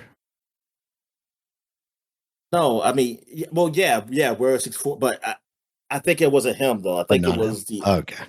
But the other guy who you follow him too, but I forgot his name. But he even said like, hey, they're doing a remake of a remake or something like that. But then again, for the US, I was like, hey, it never came in the US for us. So remake never. It was on PlayStation. It came on PlayStation 2, I want to say, and I was like, we never got. Well, no, PlayStation 1, I want to say. I forget. They remade it, but we never got it over here. We never got the game over here as a remake. So I'm like, this is fine for the US of this game coming out now. Mm-hmm. All right. Okay, next, I mean, you said sorry. You mean 7? You're right. Yeah, 7 because it was Yep. That was a remake. Yeah, because I think I even mentioned it. I did it for the flashback segment. So I was like, it came back. This was a remake of something that came out before, but never came out in the US, and it looked good. It was a good looking remake for that time. Yeah. All right, Hades 2, which is out now. I just dropped that like, hey, it's coming out in 2 weeks. And that was cool. September 25th is when that came out. And then they closed out the show with, well, they didn't close out the show with Resident Evil Requiem. There's one last thing after that. Resident Evil Requiem is coming the same day that it launches on the other consoles and the PC. Weirdly enough, though, on that same day as Resident Evil Requiem comes out, they're also releasing Resident Evil 7 and 8. They're not releasing them ahead of that game to like give people time to experience those games. Like I don't get that decision at all. Yeah, what price are those games? That's a good question. Are they separate games?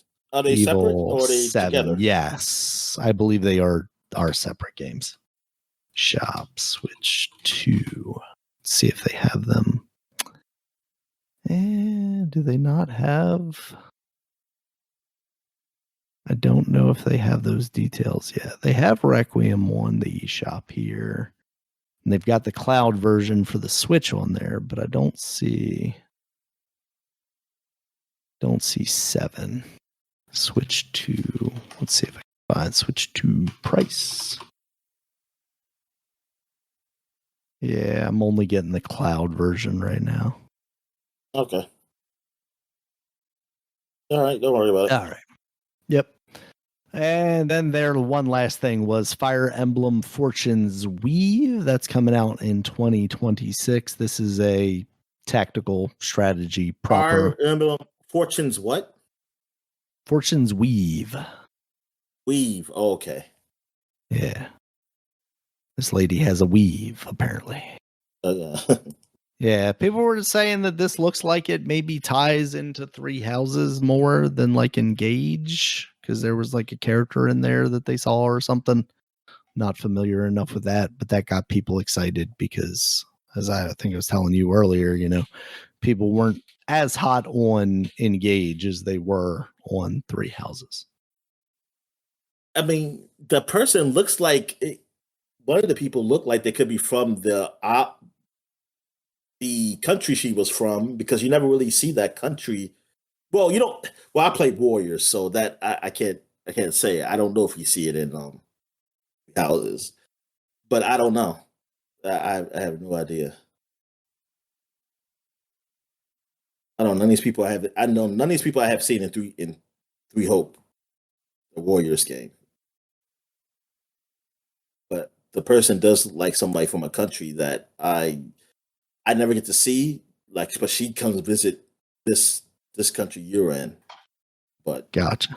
So I'm curious if it is. Excuse me. All right, yeah, I mean, Dominic. there's some cool games. There was some games in there, Yeah. man. Just fortunately, I don't have a Switch, and oh well. It's one less set of games that you have to worry about for right now, Dominic. There's plenty basically out there. So, all right. Next up, we got PlayStation State of Play that just happened this past week. That kicked off with Soros, which is Housemarque's follow-up to Returnal. Basically looked, kind of like a Returnal game where you're in a 3D environment, but it's a bullet hell kind of thing. Looks very cool. It's coming out March 20th of next year. Oh, really? I gotta look that up. Yeah, Returnal is one that I want to go back and give a try to, because I've heard that it's very interesting the way it plays. Microsoft was here with Flight Simulator 2024.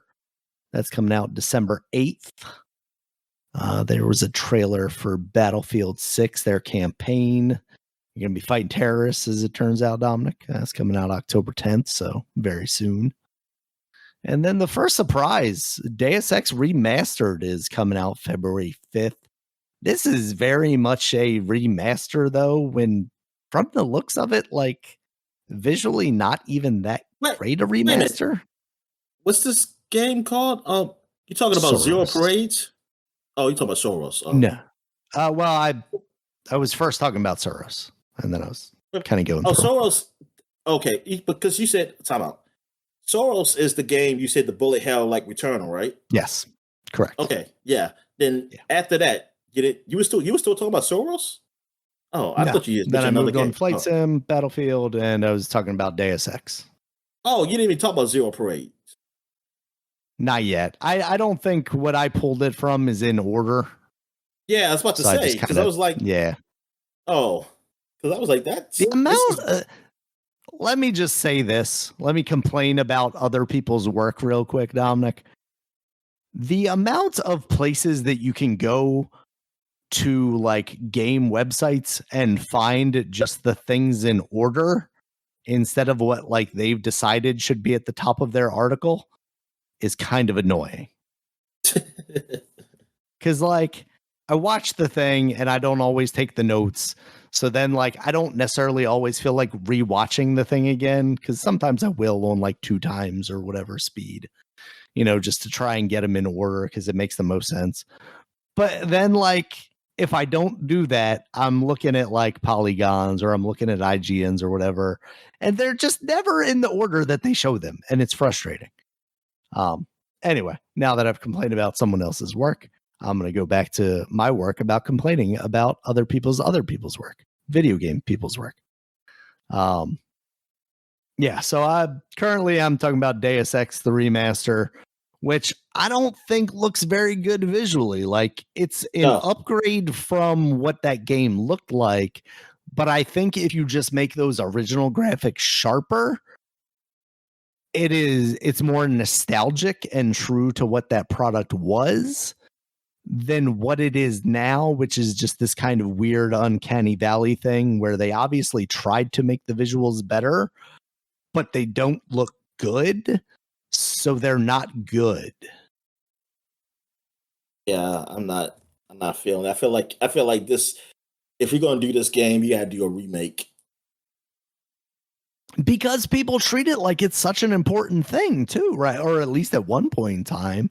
I mean, this used to be like the pinnacle of PC gaming. People would treat it and you know what? And I feel it. If you don't want to do a remake of this, like saying like, "Hey, this just has to be it," then it should have been done years ago. then don't bother. Like if you want to release it again, just release it again. Just be like, "Hey, for $5 you can just get this fucking game," because it's like it's old looking. Like I don't. Yeah. All right. Next on my list here is Halloween. That's coming out September 6th of 2026. What is this game? Is it like Freddy? It's not Freddy. Not Freddy. Jason. Freddy, Jason. Yeah, it's based on Jason. Okay. It's an ilphonic thing. It looks like it's another one of those. What are they called? Asymmetrical multiplayer games where one person's going to be Jason, and then you're going to play as a group of teens or whatever, and you're going to try and kill them. So that's cool. I mean, like, now instead of being at a campsite at night, you're actually in a neighborhood. Why, if you're a year away from release, would you not just put this out on Halloween or like around Halloween in October? Just seems odd to me. Oh, well, I don't know. I have no idea. Yeah, it says September 8th, 26. I mean, 26. Yeah. All right, now Zero Parades for Dead Spies, Dominic. This is coming out in 2026. This is the new game from what is left of the Disco Elysium studio, Zaum. It looks pretty true to what that game was, a very much like what would we call it? I don't want to say a visual novel, but more of a talkie than a kind of duo type thing. Yeah. One of those talkies. But, the talkies.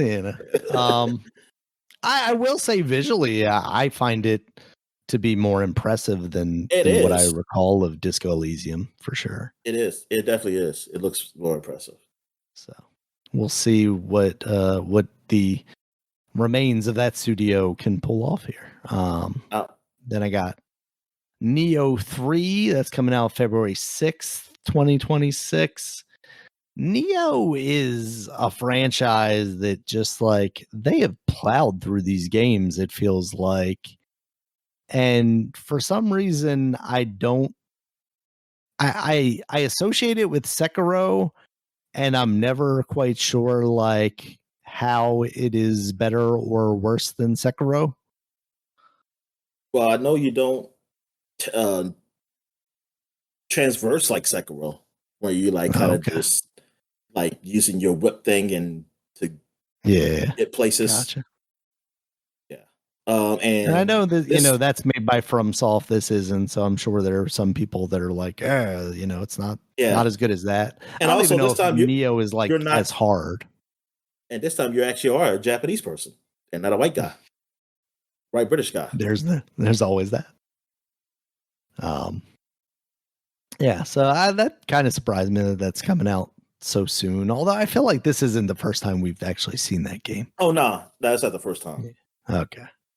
And then we got Code Vein 2. That's coming out January 30th, 2026. What's your level of interest in Code Vein, Dominic? Not much because I haven't Okay. played the first one, even though I heard some things about it. But Yeah, I get confused. Is this supposed to be? Is Code Vein kind of similar to a Dark Soulish game?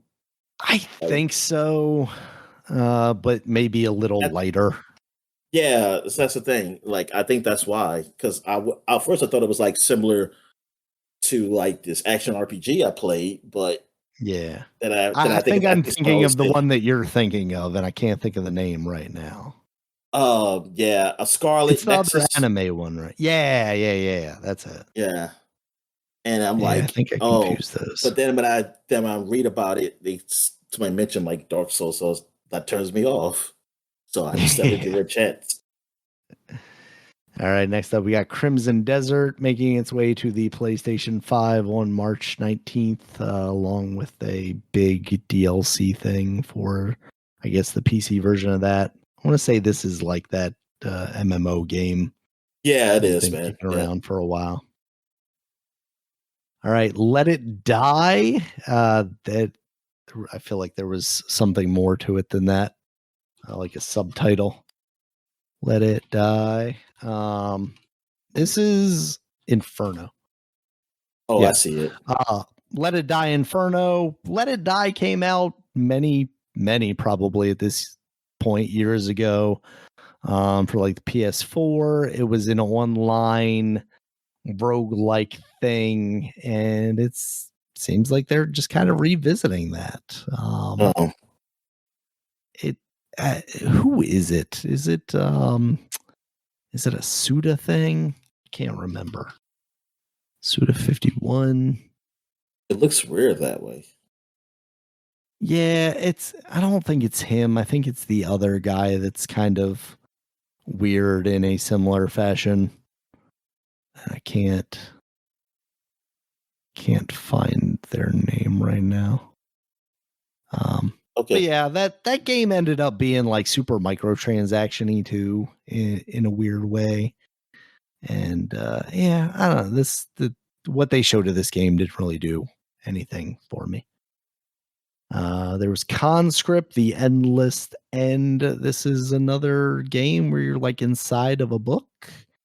But it looked like it was more of like a 2D, maybe Metroidvania-ish action game.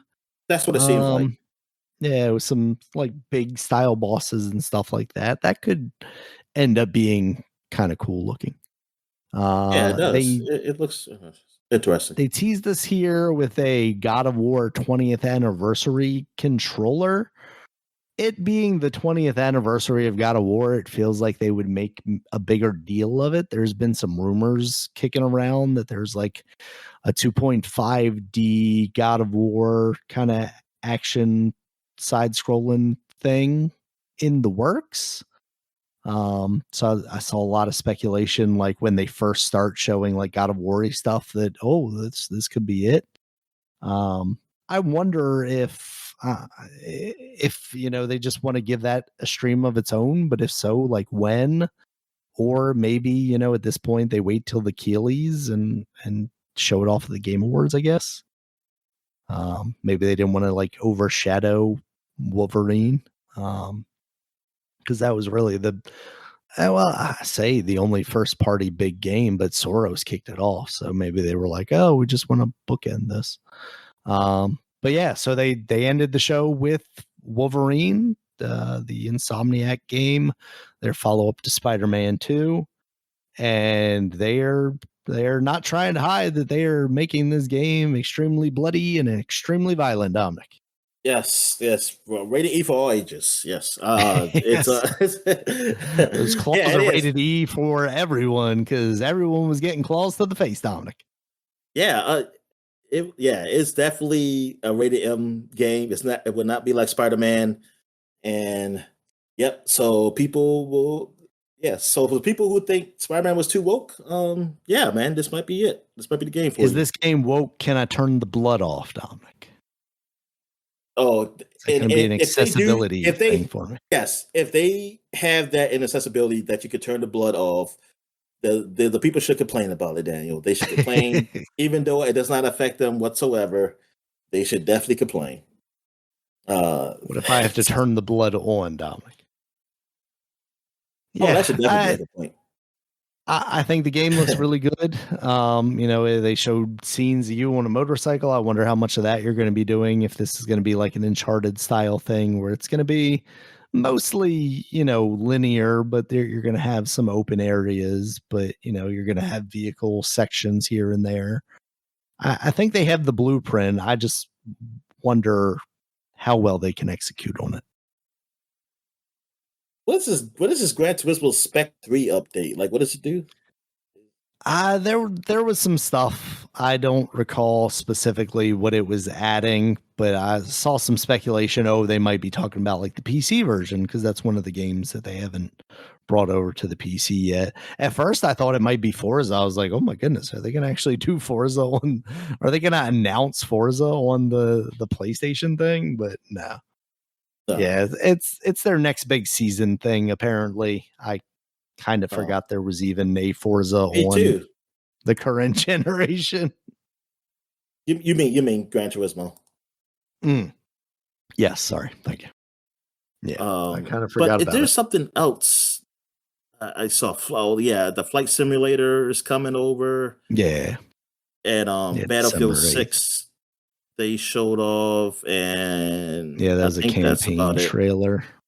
Oh, The Last Epoch, that's a game I do want to play. It kind of reminds me of it's an RPG. It reminds me kind of like Diablo-ish, but more. I think more RPG elements are with it. I want to say. Okay. But I'm not sure. But yeah, I thought that was already on the consoles, honestly. So.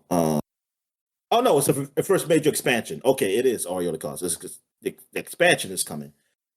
Gotcha. And I think that's it. I mean, there's some other things. Then this, I don't know what it is.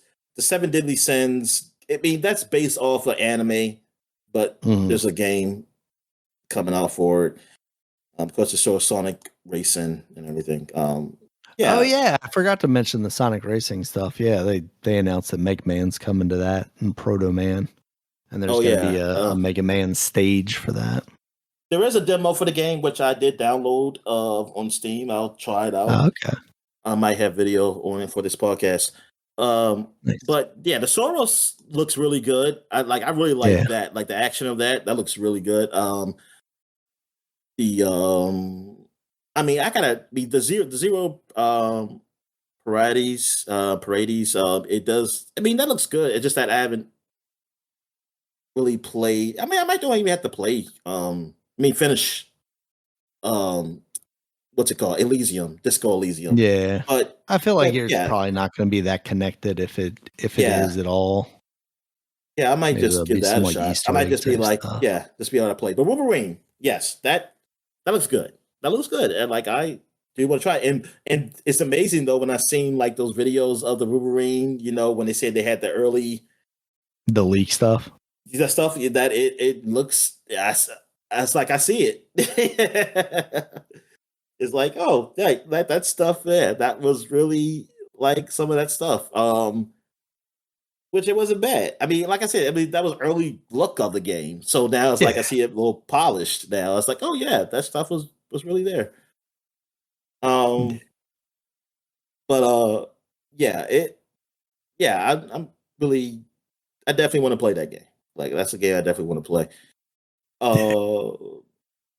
And I wonder if it's like, is it still? Are they still? The Space is still doing this. Like, are they still releasing it on PlayStation first, and then a year or more later they'll release it on PC? I believe that's going to be their continued trend, especially for like these style games. You know, Gran Turismo aside, you know, I'm a little surprised that didn't make its way over eventually. You know, there's still like Astrobot, you know, that hasn't come over. But something like this, especially it being licensed, like I feel like they're going to want to try and milk as much out of it as they possibly can. So I would not be surprised if within 18 months if we saw Wolverine on the PC. That's what I'm saying. Like, or will it be sooner? That's what I'm saying. Like, it's gonna Gotcha. yeah. Yeah, I think they're still trying to push the consoles first and foremost. You know, they're out in front of the Xbox significantly, you know, but they want to solidify that before they then, you know, give people the opportunity, quote unquote, to buy their game elsewhere. So I wouldn't be surprised if maybe that window goes to like a year, but I would be surprised to see it, you know, any shorter than 6 months at the most. All right, Dominic. Speaking of things that probably won't be exclusive, Forza Horizons. The next one has been officially confirmed to be in Japan. There's some speculation about that a couple of weeks ago, but they put out a teaser because there was a trailer. Tokyo Game Show, and they showed it off there, right? I don't know that I've seen anything more than just the teaser trailer that they showed for it, so I don't know if they had. That's what I mean. That's what I mean. Like the trailer, gotcha. Like came out while they had a Tokyo Game Show. Yeah. Yep. Yeah, that was So that's cool. Yeah. But they said the fans been asking for it, even though I didn't know that. I have no idea what the fans were asking for. Yeah. They Xbox has raised their prices again, Dominic, in the United States. Oh yeah, that's right. We didn't talk about this because we didn't have the talk about that yet, and I don't know what they're doing. Like Costco has officially announced that they're not going to be selling Xbox hardware anymore. So I don't. I guess the question is, are they producing Xbox hardware anymore? But like, I mean, I feel like we would have heard that because that's what I was telling my friend too. My friend had asked me because when I told him about it, he was like, "Oh, so are they just not trying to sell anymore?" He said, "Like, are they?" He said, "Are they not making them anymore, and they just trying to get as much as they can out, or what are they doing?" I said, "Well, they haven't enough. Usually, we get the news when they stop production. So we haven't got any news that they stop production. So I don't know because I don't know who's buying this. It's like who's buying these things for this price? Because oh, do you have the prices up there? Because I don't have it up there.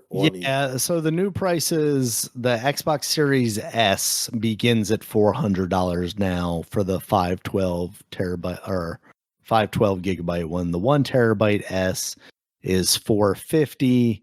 The Xbox Series X digital is going to be $600. The regular Series X with the disk drive is $650, and the 2 terabyte Xbox Galaxy Special Edition is $800. Dominic. Oh, that hurts. That hurts. I feel it.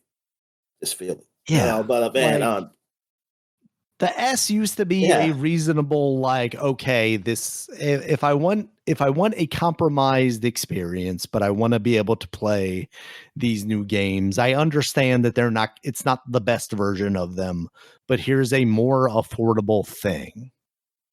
Which I still, at the time, I didn't even think that was as affordable as it should have been, because you're selling to digital only, right? So like that Yes, means yes, they're locked into your environment. You're getting money off of the games, or you're getting money off of the Game Pass. Like you can subsidize that cost a little bit there. But now $400, that is untenable. I would not give them $400 for an Xbox Series no, S, and I definitely wouldn't give them $450 like for one. For the prices they offering, they have to give me like a year or more Game Pass and some Yeah. games and some games. Which I think is the crazier thing. Like we're not even seeing like, oh, well, along with this announcement, we're getting like bundle things, you know, like, oh, you get Halo with this, or we're not seeing that. We're just going, hey, macroeconomics, something tariffs. Well, we won't say the word tariffs, but we'll say the word macroeconomics, and then we'll raise the price another $50. We just had the prices raised. Like this is absurd on a console that no one was already buying.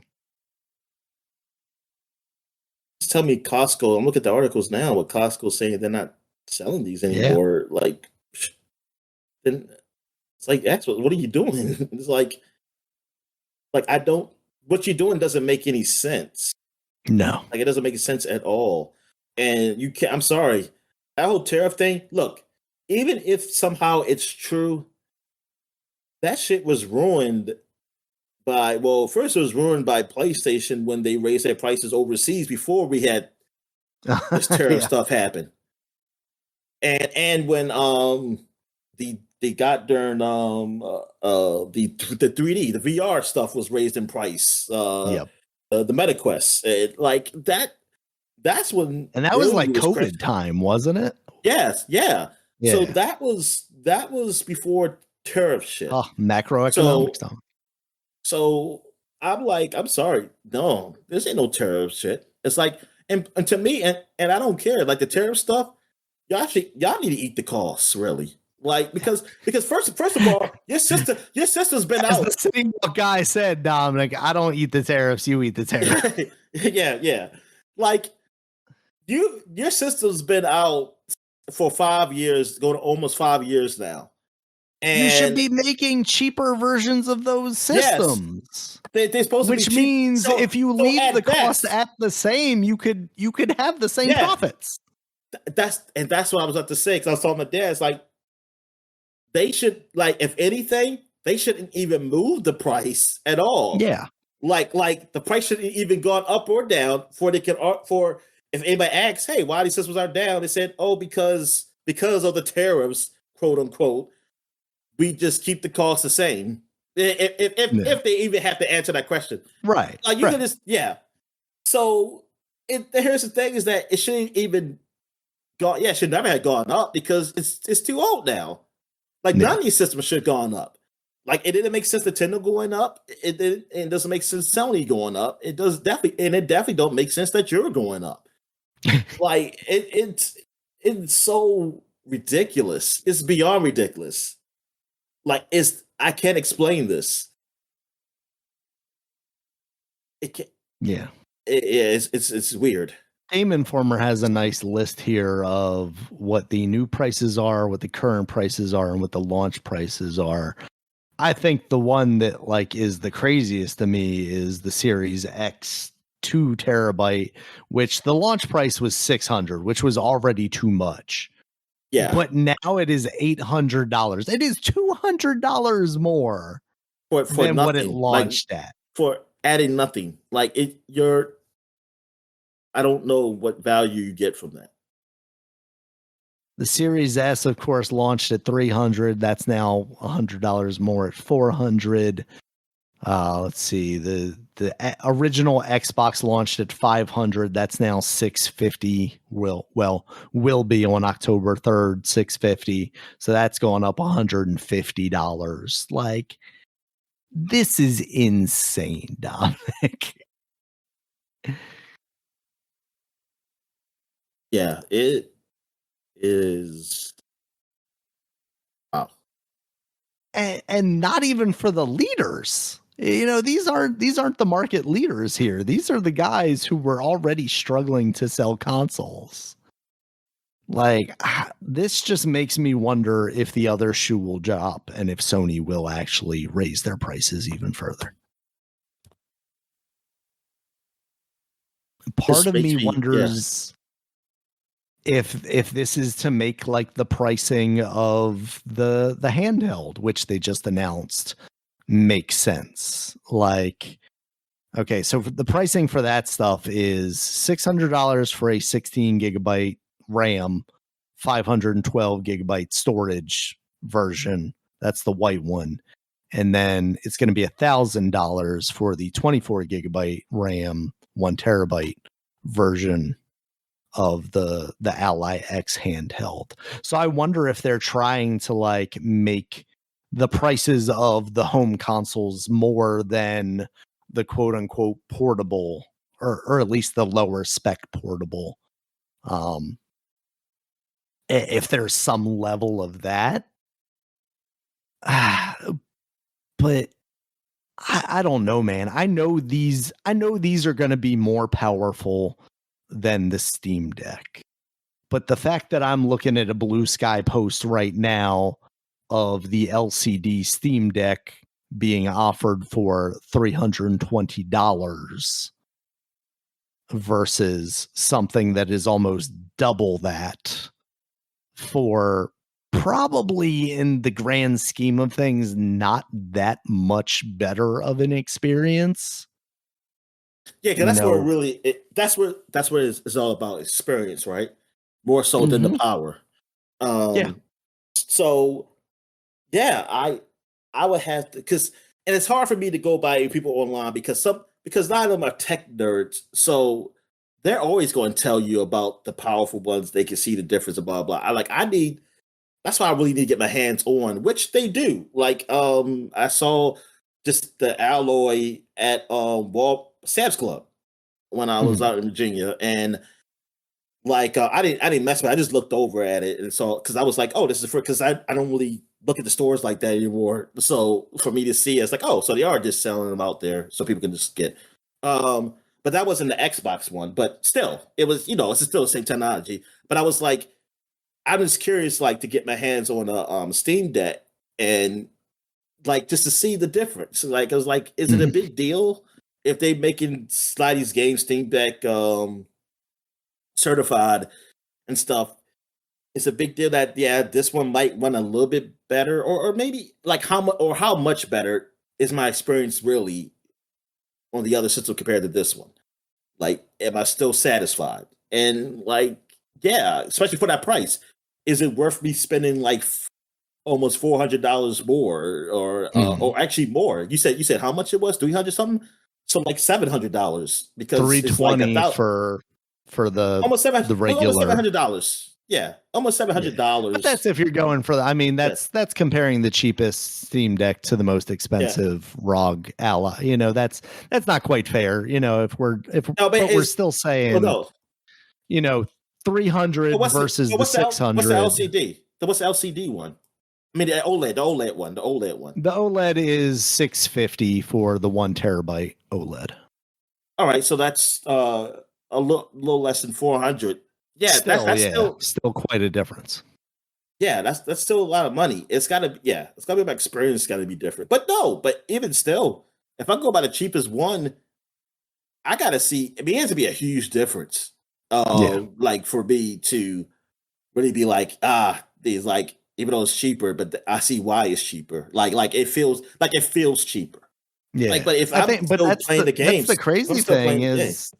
Yeah, if it'll play your games, then I don't know if you will notice a difference outside of like maybe a smoother experience out of the Steam Deck. I mean, the biggest advantage this obviously will have is that it has the Xbox stuff built in, right? And what's frustrating about that, and we've talked about it before, is I didn't want an Xbox exclusive handheld. What I wanted was Microsoft to improve their software for installation on these handhelds.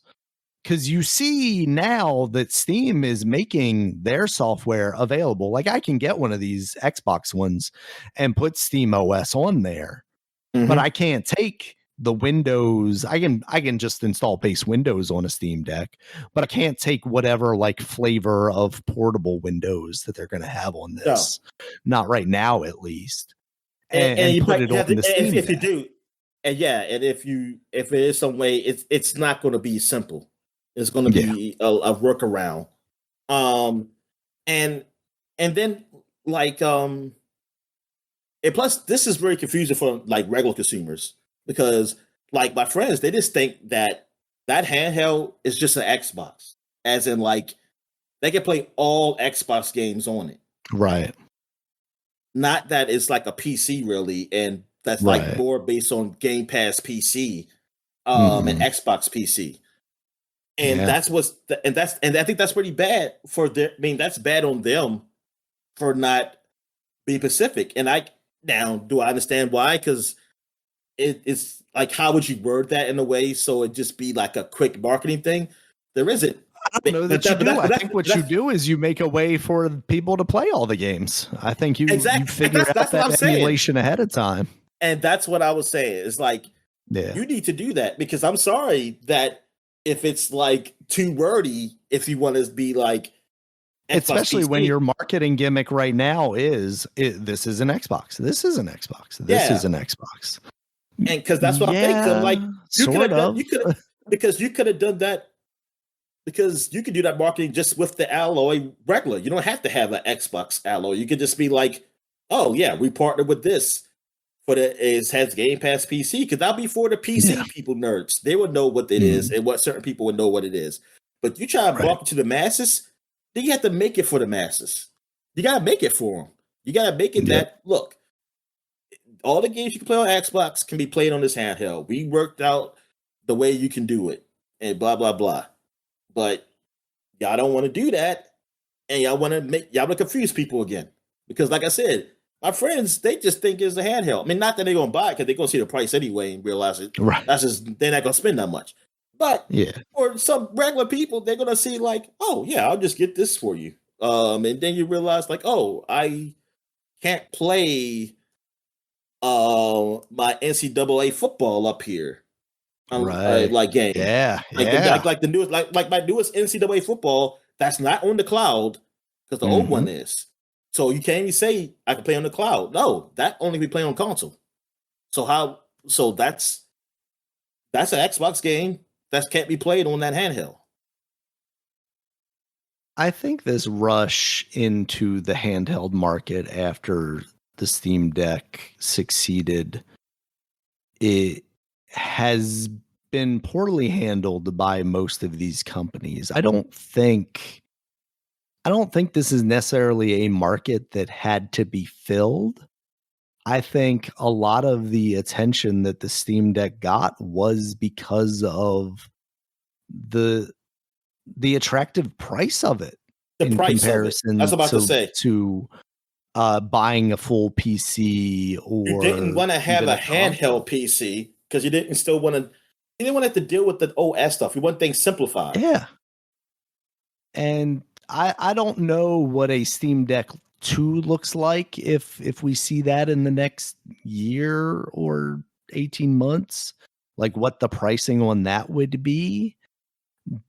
But considering their highest level product, and now at this point, obviously it's, what, 2-3 more years old than that. I don't recall at this point, but it is on the older side of technology now. But that's maxing out at $650, and you're trying to sell stuff at $1,000 here. I just don't know that you're going to get the market that you think you're going to with $1,000 product. This isn't a cell phone that I'm going to be carrying with me every day. I'm not saying they're not going to sell $1,000 products, but I don't think this is going to sell in the way that, I don't know, maybe it's just fanboys that are thinking it'll sell. I don't even know who's talking about Xbox hardware selling period anymore. but someone in the company, in order to put their name on this, has to think that this is a good idea, right? Or are they just like, oh, we're going to produce like 5 of these things for the $1,000 SKU, where they're easy enough to swap out the RAM or whatever, that we can just build these as we need to. And if demand for the cheaper one is higher, then we'll make them that. And if they're, I just don't see this product being that attractive to people generally. Yeah, man. That is, because this is, I mean, maybe I'm misremembering, but like even the original ROG Ally, like the Extreme or whatever, the top spec of it was closer to like $700, maybe even $800. It wasn't $1,000. See, I don't know, because I'm not going to say that. I know when I was looking at it, but it's been around. I thought I saw like 1,000, but also that could have been third party shit. You know what I mean? Right. That couldn't have been like maybe the official. So I have no idea. Yeah, so this is the original is saying it released in 2023. Asus's website is listing it as starting at $500. Best Buy has the Extreme version, which is the higher clocked one, for $650 right now. Okay. All right. And again, compared to a Steam Deck, that is kind of expensive. Yeah. Depending on which model, obviously, you're comparing it to. But yeah, like $1,000. Like, what are we doing here? Like, you already aren't selling home consoles. Are you also just not trying to sell this handheld either? But what is Microsoft? I am very interested to know whether I'm just saying, why couldn't see? I was hoping they made a deal with the Alloy to make a different one that was lower, right, to be more closer to like maybe Steam Deck price, the specs. Right. Or you're Microsoft, you can subsidize the price of this. You can eat the cost of it. But that's what it makes me wonder. Is Xbox the division making the pricing for this, or is Microsoft making the pricing of this? And if it's Microsoft, it makes me wonder. Same with the recent price increase. It makes me wonder if this is effectively Microsoft's way of soft killing the Xbox hardware brand and going, well, nobody bought this stuff anymore. We don't need to make it anymore. We'll still let you do Game Pass. We'll still let you make games for now, maybe, as long as they're profitable. But this hardware thing, this hardware test experiment, it's run its course. We're not interested in this anymore. Phil Spencer, you do whatever you're going to do, but we're not going to let you make any more hardware. Yeah, maybe, man. They didn't bring the Rock. I mean, it's very conspiracy minded, but they need to bring the Rock back to come on, like, show off. And Bill stuff. Gates, obviously. And Bill Gates, yeah, and Bill Gates need to come back. Get him off of that island. Get him back in the chairman's seat or whatever. All right, Dominic. I think that is it for the news and events of this past month. The 360 is going to be 20 years old in 2 months. That's crazy. Somebody put a picture of like what you think 20 years ago is. They show a Super Nintendo. They say what actually is 20 years ago. Yeah. I've seen similar pictures of that before, and they are always hurtful. Yeah. I mean, thing is that because we do the flashback, I know that Super Nintendo's like it's older, but at a time, yes, I would think like it's not that long ago, and then it's like it still hurts every time because it's like, yeah, I still remember that, and like 360 is like someone said, I said I can never look at that as retro. It's like I can't. It's fucked up because we were calling that shit retro when it was 20 years old, but I can't 360. I can't. It's like, dude, it's not that old. Once we hit 3D graphics, it's not retro anymore. Even the PlayStation's not retro, Dominic. Yeah, I don't even like saying that's retro. Oh my god, man! And that was his highlight. That was his highlight. The Xbox brand lived and died with through those years. Like that was his height when it really became alive, and then it also at the end that was his death. Because I'm telling you, man, I still think it's like the New World Order thing. They said, Microsoft, you make too much money. You cannot be ruling the gaming space. You got to give it to Sony. Sony Well, is who's losing going to tell money. Disney that, Dominic? Well, Are we ever going to get that, or are they at the top of the table, and that's why they're the ones in control? They're punishing Disney because of what he did, what he called the Jews and stuff back in when he was alive. So it's like, no, this is I said punishing. That means they're making money. I was going to say, but they're not punishing. No. I think it's they're punishing him in his grave, saying like, we making all this money from your brand. And and we got people people working in high places in your company. He's losing it, Daniel, in hell. He's losing it. He's losing. His head is spinning in that cryogenic chamber right now. Oh yeah, he's still alive. That's exactly like he's still because he's in the cryogenic chamber. They're gonna bring him alive and show like what's happened to his company and like how they made it so much more profitable. The people you hated. All right, hear me out, Dominic. We take Wolfenstein, except we replace BJ Blazkowicz with Donald Trump. And at the end of the game, you fight Disney. You fight Mecha Disney with his head on the big mech. And then we sell this game to the MAGA people. Yeah, that'd be I'm just saying. I think we got something here. We have no morals if we do this, but we might be rich. All right, Dominic. Anything? Yeah, go ahead. Oh yeah, it's been a long Anything podcast. else before new releases? Yeah, let's get to new releases. All right. New releases. Borderlands 4, mentioned that already. PC, PS5, Xbox Series X and S. Probably not coming to the Switch 2 anytime soon. Lego Voyagers, that's coming out on PC, Nintendo Switch, or is out on PC, Nintendo Switch, Nintendo Switch 2, PS4, PS5, Xbox Series X and X. That, I believe, is the like multiplayer kind of split fiction-esque Lego game. Looks kind of neat. We got Deep Rock Galactic Survivor. That's one you were talking about earlier. That's out on PC and Xbox Series X and S. Dying Light, The Beast, also out on PC, PS5, Xbox Series X and S. You had mentioned that. Trails in the Sky, first chapter, Dominic. Do you know what this is? Yes, it's the it's remake? the remake. Yeah, the remake of the first one. Yeah, okay. It looks pretty good. It is already pretty good. I might actually check it out. Nice. It's like a real it's like it looks modern. Like it looks modern from what that game was. Yeah. Thank you, Bluesky Cat, for ruining me with that series. That series will live with you the rest of your life.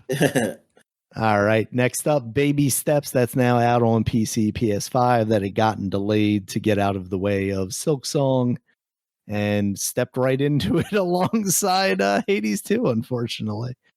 I haven't seen too many reviews on that. I saw some people playing it, but I don't know what the consensus is on Baby Steps. Let's see. After that, we got Bleepo Plus. This is a weird thing. It's out on PC and the Switch. It's basically like an intergalactic TV station. I don't know what elements of the actual video game there are to it, but I've been hearing some people talk about it in a positive way. We also have Hades 2. That's out on PC, Nintendo Switch, and Nintendo Switch 2. We talked about that earlier. Silent Hill F, Dominic, that's out on PC, PS5, and Xbox Series X. And from everything that I hear, that's getting some pretty positive reviews. Yep. It seems like Konami is actually, I think the only getting back on negatives, the straight and narrow. The only negative about it that people are saying is that he plays a woman. No. The combat, the combat. Oh, okay. I mean, I think you played as weapons a few times in that game. I mean, these people on the internet are freaks, Dominic. What do you want? They're gonna find ways to complain about it every time. I mean, that's interesting. I wonder how much combat there is, because to that's me, what somebody said. Somebody said because I heard Silent Hill game said, isn't a combat game. Yeah, exactly. Like some people say, like if that's the worst, is like I'm okay with that because that's not what I'm really playing it for. Is the combat. Like the combat has to be atrocious. Like it has to be so bad that to make it those type of games bad. It's. I never got that from Silent Hill either. Was like, oh, the combat's really nice. Like I never really thought about that game in that way. All right, Dominic. And then the last game we got here, Sonic Racing Cross Worlds, out on PC, best Nintendo racing Switch, game PS4. Since Crash Bandicoot Racing. It's got some pretty solid reviews, right? Kart racing. Cross Worlds.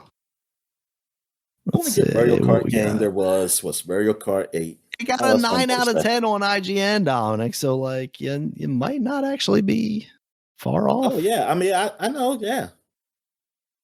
I've been fighting. Fires on all cylinders with a fantastic roster, excellent courses, and lengthy list of customizations.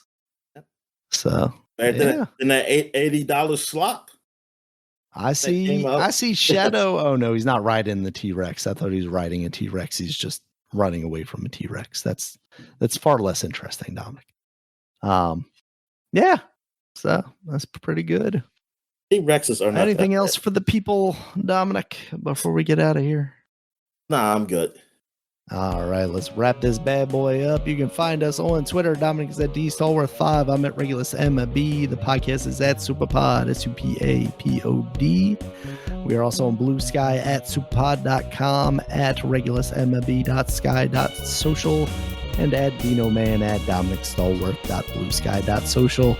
You can find us on our website. It is superpod.com. It has links to all the places you can find us, including YouTube, where there's a video version of this podcast, as well as all of the audio places like iTunes, YouTube Music, Spotify, Amazon Music, and Audible. And until next time, guys, talk to you later.